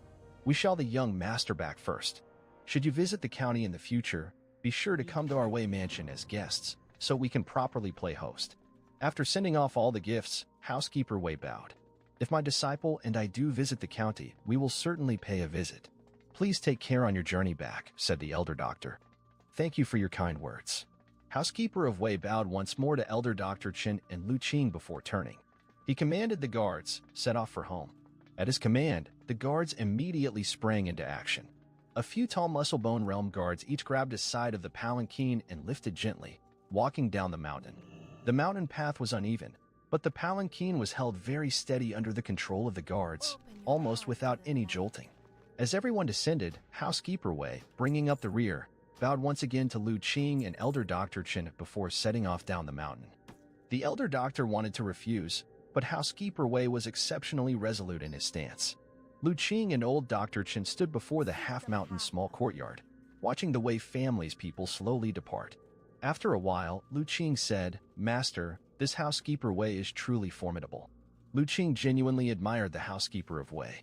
The first time he saw young Master Wei, his behavior at the large market made Lu Qing believe that the Wei family would be a domineering clan that liked to bully others with their power. Otherwise, why would their heir have such a temperament?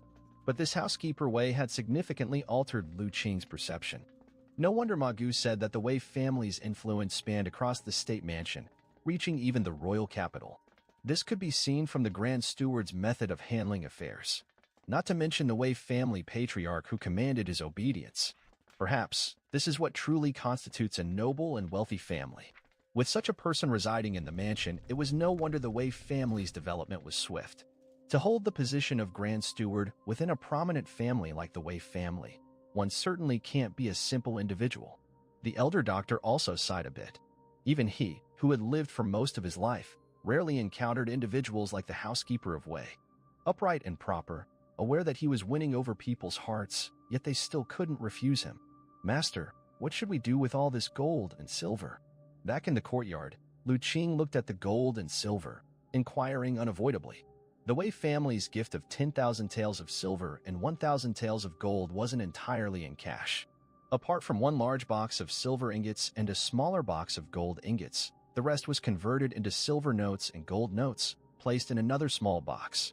Yet, even just this large box of gold and silver was enough to dazzle and bewitch anyone. It was only because old Dr. Qin and Lu Qing were extraordinary individuals that they hadn't pounced on these treasures. An ordinary person would have done so upon seeing such wealth. Let's take it inside and store it for now. Old Dr. Qin didn't know how to deal with these items at the moment, so he and Lu Qing carried them into the house to keep them safe. Gazing at the large and small boxes casually placed in the corner of the storeroom, Lu Qing pondered in his heart. Nobody would expect that these two boxes contained so much gold and silver. After casually placing some miscellaneous items on top of the boxes, Lu Qing walked out. "Ah, Qing,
Regarding the bone forging pill you have, there are some things I need to tell you.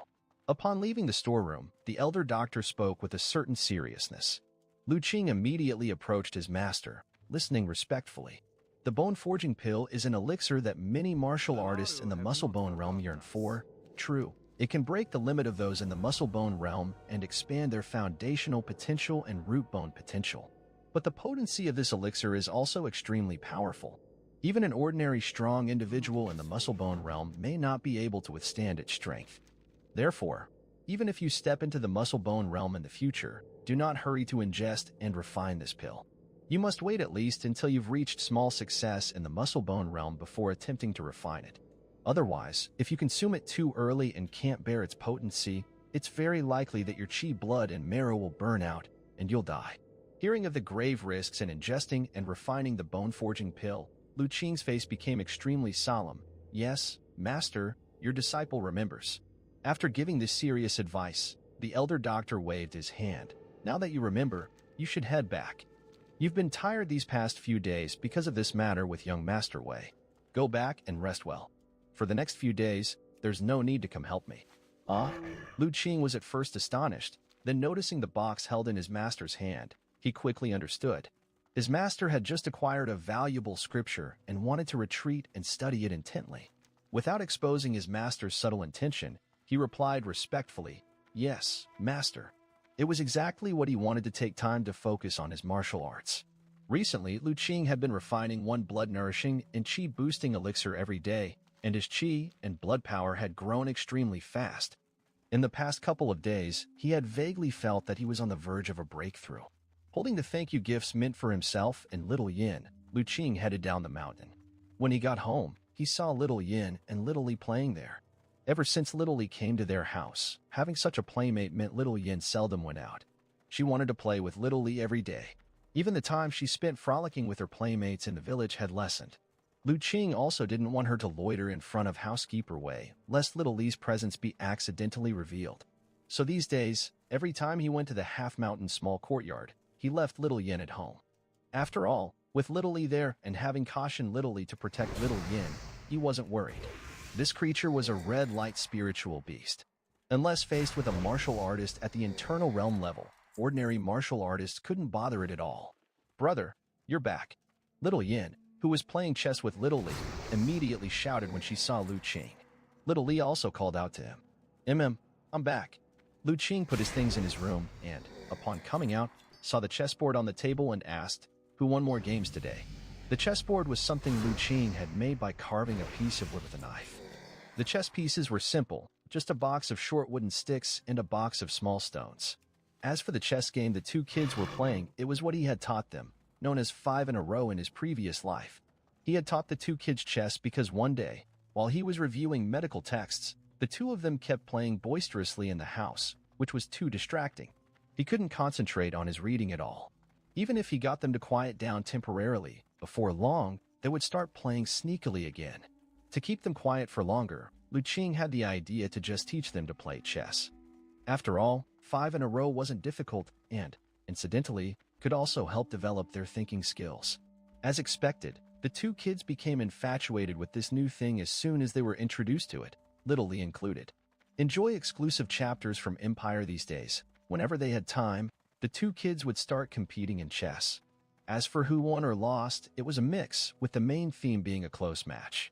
Indeed, this time was no different. Little Yin said happily, "I won more. I won 7 games today, and Little Li only won 6.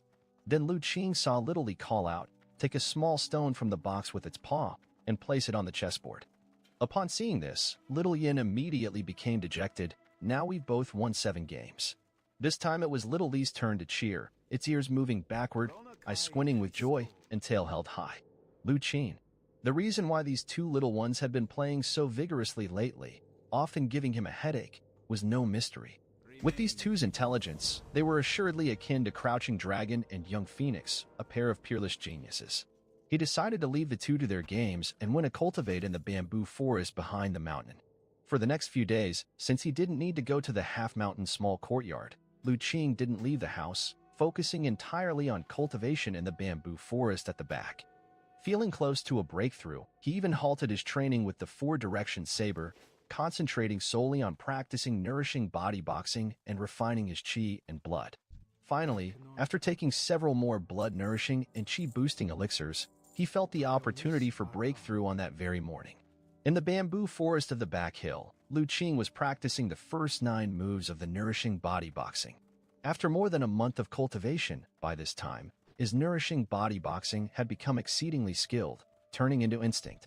When he practiced, between each movement and stance, there was an especially unique charm and artistic conception. It seemed to brim with vibrant vitality, enchanting the onlooker with pleasure and contentment, refreshing the mind and delighting the spirit. Even if old Dr. Chen were here, upon seeing Lu Qing's boxing, he would surely not resist praising him. Because in the practice of nourishing body boxing, Lu Qing had already developed his unique understanding and had thoroughly mastered the first 9 moves of this boxing technique. Lu Qing concentrated deeply on practicing the boxing. At the same time, concentrating and calming his mind, he carefully sensed the flow of the chi blood in his body, searching for that trace of opportunity for breakthrough. At this moment, the chi blood within Lu Qing's body had surged much more than when he had just stepped into the chi blood realm. As the chi blood surged through him, each of his movements, though appearing slow, actually contained tremendous power, stirring the air around him and causing fallen leaves to flutter. Suddenly, a flash of insight struck Lu Qing's mind, and he abruptly grasped that subtle knack of the circulation of chi blood. In an instant, all his chi blood completely connected, forming one entity, circulating unimpeded. Lu Qing shook all over, and a sense of realization rose from his heart. Chi blood like a net, continuous without end. I finally reached the minor success in the chi blood realm. However, Lu Qing had reached minor success in the chi blood realm. The 3 realms of the postnatal realm are the chi blood realm, the muscle bone realm, and the internal realm. Each is divided into 4 levels: entry level, minor success, great success, and perfection.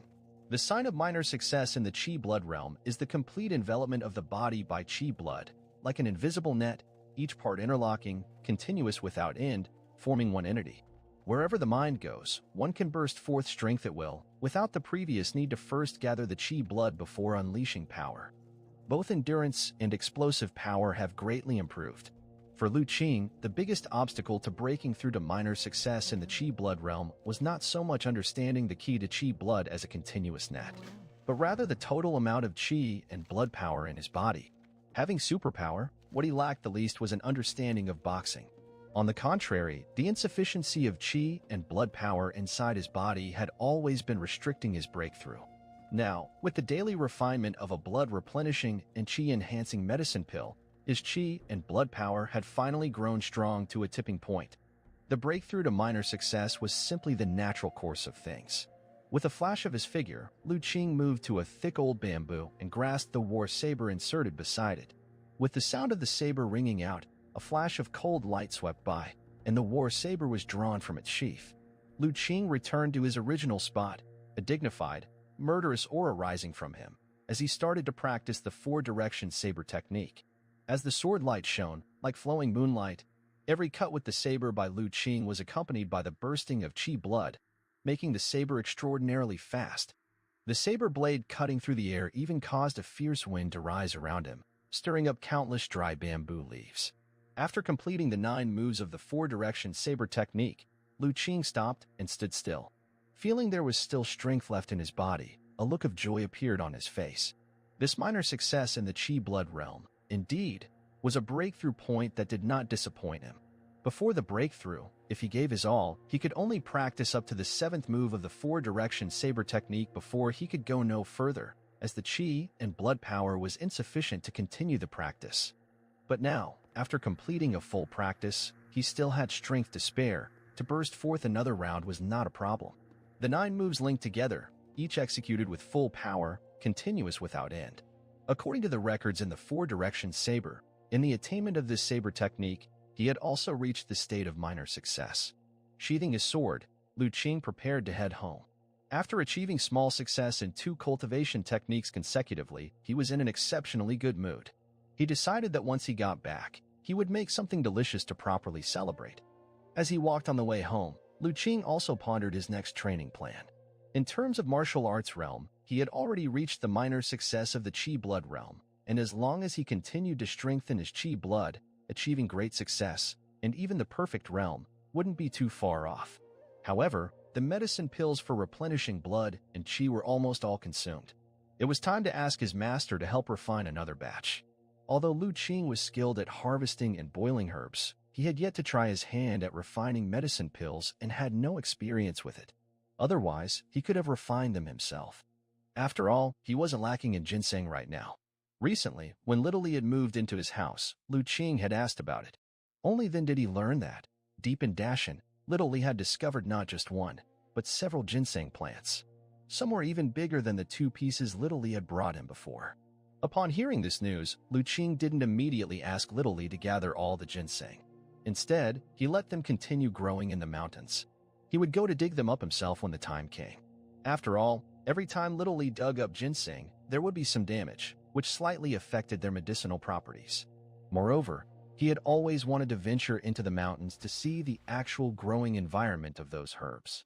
Having memorized the 100 Herbs scripture, he was familiar with the medicinal properties and appearances of many herbs. But there was a difference between book knowledge and reality. Rote learning could not make a good doctor. It was essential to integrate knowledge with practice. Therefore, Lu Qing decided that once his master had finished studying the green bag medical scripture, he would ask to learn how to refine the blood-nourishing, chi-boosting medicine pills. With those ginsengs available, Lu Qing wouldn't face any obstacles in his training of the chi blood realm. It was his fighting skills and martial arts, though, that needed more consideration. He had already cultivated the 4-direction saber technique to small success. To progress further, the force application techniques required a body conditioned to the muscle-bone realm. Until he stepped into the muscle-bone realm, his training with the saber technique had reached its limit. Making further progress was difficult. Therefore, he needed to find 1 or 2 more fighting skills to cultivate. I'll check with my master tomorrow to see if there is suitable martial arts to cultivate, Lu Qing thought to himself. He remembered his master mentioning that, in addition to the 3 muscle-bone realm martial arts originally provided, he also had a collection of ordinary chi blood realm martial arts. Seeing as he had time on his hands, Lu Qing didn't disdain the lower levels of those martial arts.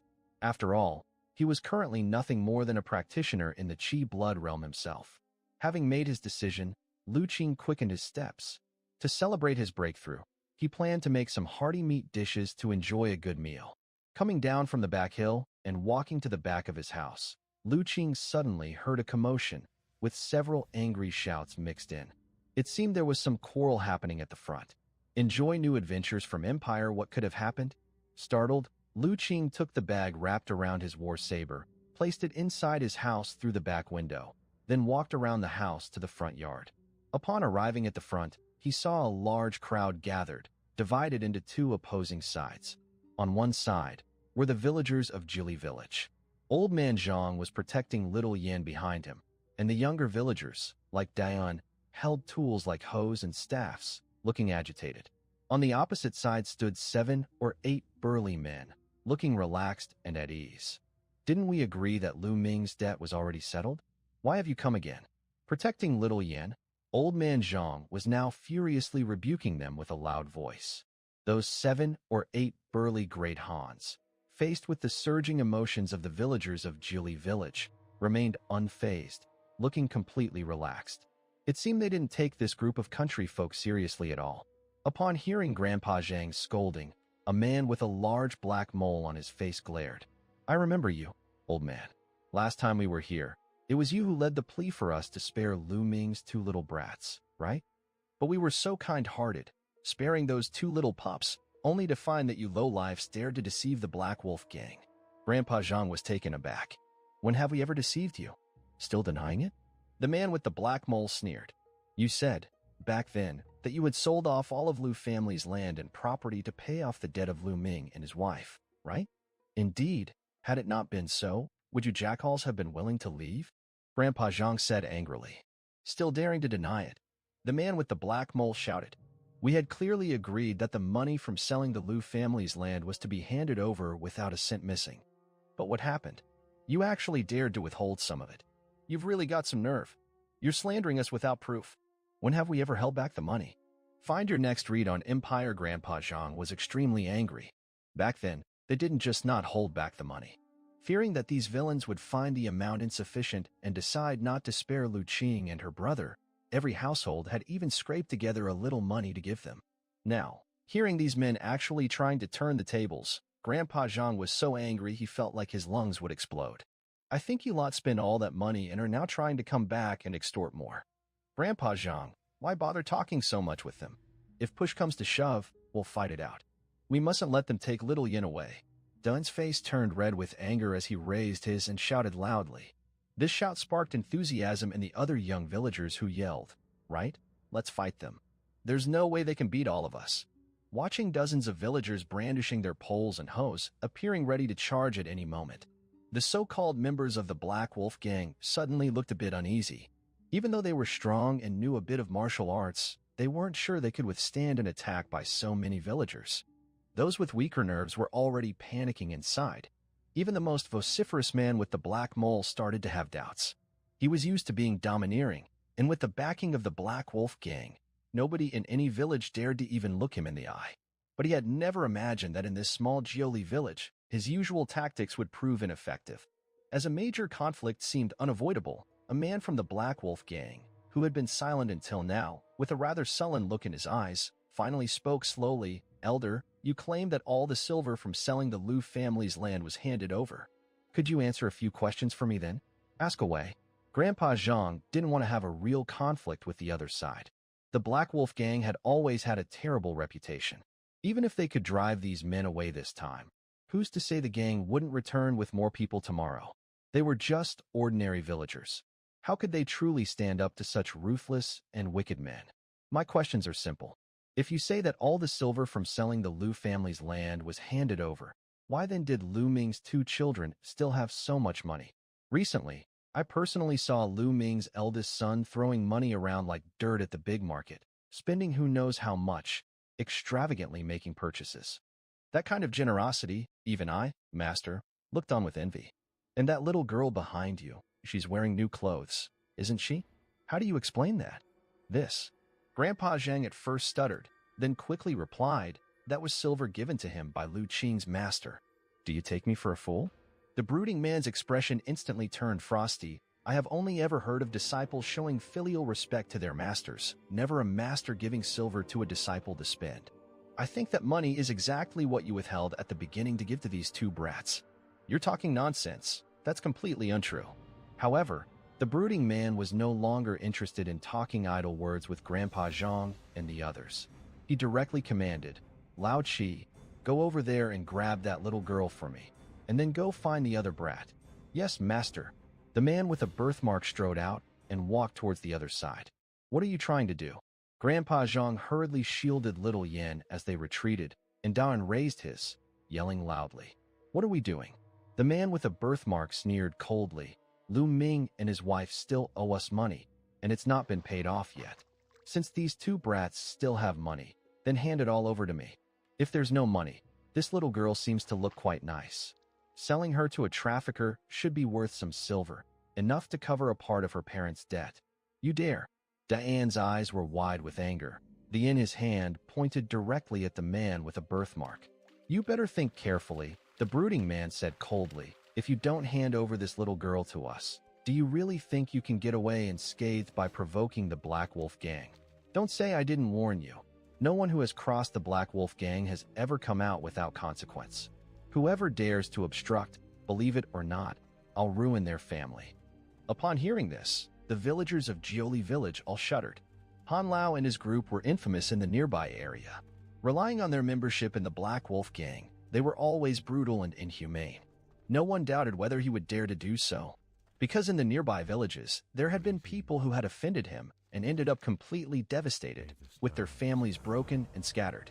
Seeing that the villagers were frightened by Master's few words, the man with a birthmark smirked viciously. He strode forward, and this time, the villagers did not dare to stop him. Only Doan still stood his ground, not taking a step back. "You really think too highly of yourself, huh?" Suddenly, the man with a birthmark grabbed the from Daan's hand, then stepped forward to press close to Daan, raising his arm, his hand open and ready to slap him across the face. The man with a birthmark had mustered all his strength for this slap, and Daan, who knew no martial arts, didn't know how to dodge. If this slap had landed, his face would surely swell up, teeth flying, and half of his face would be wrecked. Just as the slap was about to hit Devin's face, some of the villagers in the back couldn't help closing their eyes. Yet, in the next moment, the man with the birthmark's arm was suddenly grasped by another hand. "My friend, you seem to have quite a temper." At the same time, a voice sounded. "Brother," Little Yin shouted immediately. "Achin?" Upon recognizing the newcomer, all the villagers couldn't help but cry out in surprise. "Achin?" The villagers had all thought that Wang Dutton was about to take a brutal beating from the mole-faced brute. Unexpectedly, someone suddenly popped up, blocking that slap. What shocked them even more was that the person was actually Lu Qing. "Is it you, you little rascal?" The mole-faced man was also surprised, and then he sneered viciously. "Perfect. I was just worrying about where to find you. I didn't expect you to deliver yourself to my doorstep. Quick, come back. Achin, these people are bad news." Seeing the turn of events, Elder Zhang hurriedly shouted. "Thinking of running now?" Too late. A cruel light shone in the mole-faced man's eyes. His grip tightened, attempting to free his arm and grab hold of Lu Qing. However, when he exerted force to shake it off, he found that Lu Qing's hand on his wrist was like a fine steel clamp, unmoving. Not only did it not get shaken off, but it also tightened even further, causing his wrist to start aching. Lu Qing watched him with a slight smile, gradually increasing his grip. "You, release my hand right away." Feeling the pain on his hand intensify, the mole-faced man's face changed, and he immediately barked. At the same time, he let go of Wang Dutton's with his left hand and threw a punch at Lu Qing's head. "I told you to let go. Did you hear me?" However, just as his fist swung halfway out, he heard a snap and felt an unbearable sharp pain from his right wrist, held by Lu Qing. Before the mole-faced man could even cry out in pain, a great force transmitted from his chest and abdomen, followed by a series of bone-cracking sounds. A sweetness rose in his throat, and a mouthful of fresh blood sprayed out. His body went airborne, and while still midair, darkness enveloped him, and he passed out. Boom! With the mole-faced man's body hitting the ground and skidding 7 or 8 meters back, leaving a long scrape on the ground, he lay motionless. Everyone fell silent, gaping in disbelief, especially the villagers of Jioli village, who watched the scene in utter shock. "What?" Seeing the mole-faced man getting kicked away by Lu Qing, the brooding man's pupils suddenly constricted, looking at Lu Qing in disbelief. Explore stories on Empire. Although Lao Chi's skills were not as good as his, the difference wasn't huge. Yet, he was kicked by Lu Qing into an unknown state between life and death. How did this kid do it? After breaking the mole-faced man's wrist and kicking him hard, Lu Qing then cast his gaze upon the remaining few on the opposite side. Lu Qing had been observing from the side for quite a while. Having listened to Elder Zhang's conversation with them, he basically understood that this group was likely the real culprits behind Little Yan's parents' deaths. For this, he had employed his superpower to probe the information of the group. He found that these people were all members of a gang known as the Black Wolf Gang. Among them, the brooding man before him was the leader. Hanwu, peripheral member of the Black Wolf Gang, gloomy and cunning by nature, vindictive, ruthless, and bloodthirsty. Skilled in martial arts, once instructed by a martial artist, just a step away from the Qi blood realm. Recalling the information he had just probed, Lu Qing's eyes grew colder as he looked at the brooding man. Even the superpower assessed him as ruthless and bloodthirsty. This Hanwu must have committed countless heinous acts. Pricked by Lu Qing's gaze, Hanwu, still immersed in shock, abruptly came to his senses. Looking at Lu Qing, he blurted out, "Are you a martial artist?" "Oh, you do have some insight," Lu Qing said, somewhat surprised. "Speak up, who exactly are you?" Hearing Lu Qing readily admit it, Hanwu was shocked once again. He had seen Lu Qing with his own eyes just over a month ago. Back then, Lu Qing was thin, dispirited, looking every bit the part of a short-lived person. How long had it been since then? The kid he could have easily crushed with a flick of his finger had become a martial artist? How did he do it? Hanwu was filled with disbelief. He knew all too well how difficult it was for those who trained in martial arts to become martial artists. Just like him, after practicing martial arts for over a decade and with the guidance of his elder brother, he still hasn't broken through to become a martial artist. He's always been a little short of that legendary Qi blood realm. And now this son of Lu Ming, who was frail and listless just a month ago, is somehow now a martial artist. How is that possible? Lu Qing saw the shock on Hanwu's face, but he didn't care. Instead, He continued to look at him with a piercing gaze. It seems you haven't answered my question yet. Speak, who are you people exactly? Han Wu felt the coldness in Lu Qing's gaze and shivered inside. No matter how Lu Qing had become a martial artist, it wasn't important now. What mattered was that if he didn't handle the next moments carefully, it was likely that all of them, his entire group, would meet their end here today. His mind raced, and Han Wu managed to squeeze out a smile. Young Master Lu, this is all a misunderstanding. However, before he could finish, old Master Zhang shouted from behind, "A Qing, they are the villains who caused the death of your parents." That's right, A Qing. It was they who forced your parents to their deaths. Ah Qing, don't let them leave. They even tried to take little Yin away just now. The other villagers, having seen Lu Qing's might, joined in the shouting. Sweat broke out on Han Wu's forehead. No, young Master Lu, your parents drowned themselves. Their death has nothing to do with us. If it wasn't for your deceitful trap that ensnared Lu Ming, how could he and his wife have fallen into such debt and ended up drowning themselves? It's you who drove them to their deaths, shouted old Master Zhang, as temperamental as ever. No, that's not it. Each time Han Wu tried to speak, he was interrupted by old Master Zhang, his killing intent filling to the brim. He swore that if he could escape safely this time, he would torture the old man to death, lash his body for 3 days to sate the hatred in his heart. Young Master Lu, this is truly just a misunderstanding. Your father wanted to do business back then, and he borrowed a lot of money from us. When the business failed and he could not repay his debts, he panicked, and that led him... Okay, I am going to hop off for the night. It is almost 1 o'clock in the morning. Yeah. Earlier today, I think it was earlier. I'm not sure. But anybody checking this out later, you know, if you're new to the channel, I would really appreciate the support. If you're on YouTube, I'd really appreciate a subscription. I'm trying to get to 50 at the moment. It'll really help me out. I stream every single day, and also it's kind of slow because it's kind of I'm trying to upload videos as well, gameplay as well of survival games that I'm playing, but it's kind of slow when I'm uploading them because the game's mainly, well, right now I'm uploading Forever Sky, and it's most of the time I'm just flying around looking for blueprints and stuff like that, so it's taking a while. So but I will be uploading the next episode probably tomorrow, the day after tomorrow. But I really appreciate the support.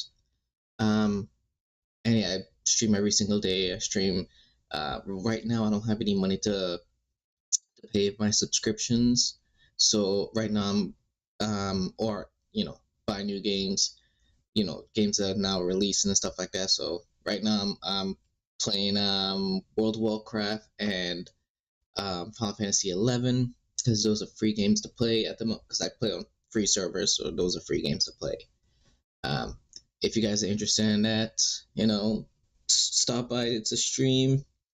Say hey, what's up? Right now I'm playing hardcore on World of Warcraft. So if you're a hardcore player as well, hop on. If you're playing on Project Ascension, because that's what I'm playing on, Project Ascension, and if you're a hardcore player on Project Ascension and you want to play together, party up together and stuff like that, that'll be great. Because I know it's gonna be difficult soloing in hardcore, especially now that I'm level 24, or is it 25? Yeah, now I'm 24. It's gonna start getting harder because I could only do quests and I could only team up with other people who play hardcore if I want to do dungeons, because I can't I can't use the dungeon finder. Can't use that, so I have to physically go to a dungeon and I have to play with other people who are also hardcore. So yeah, if you guys play hardcore and you play on Project Ascension and you play on Project Ascension, hop on a game, send me a hey, Draenor Junta, send me a message, and let's play together. Oh wait, where's my there goes my name up here, Draenor Junta. So yeah, thank you guys for stopping by, and I really love your support.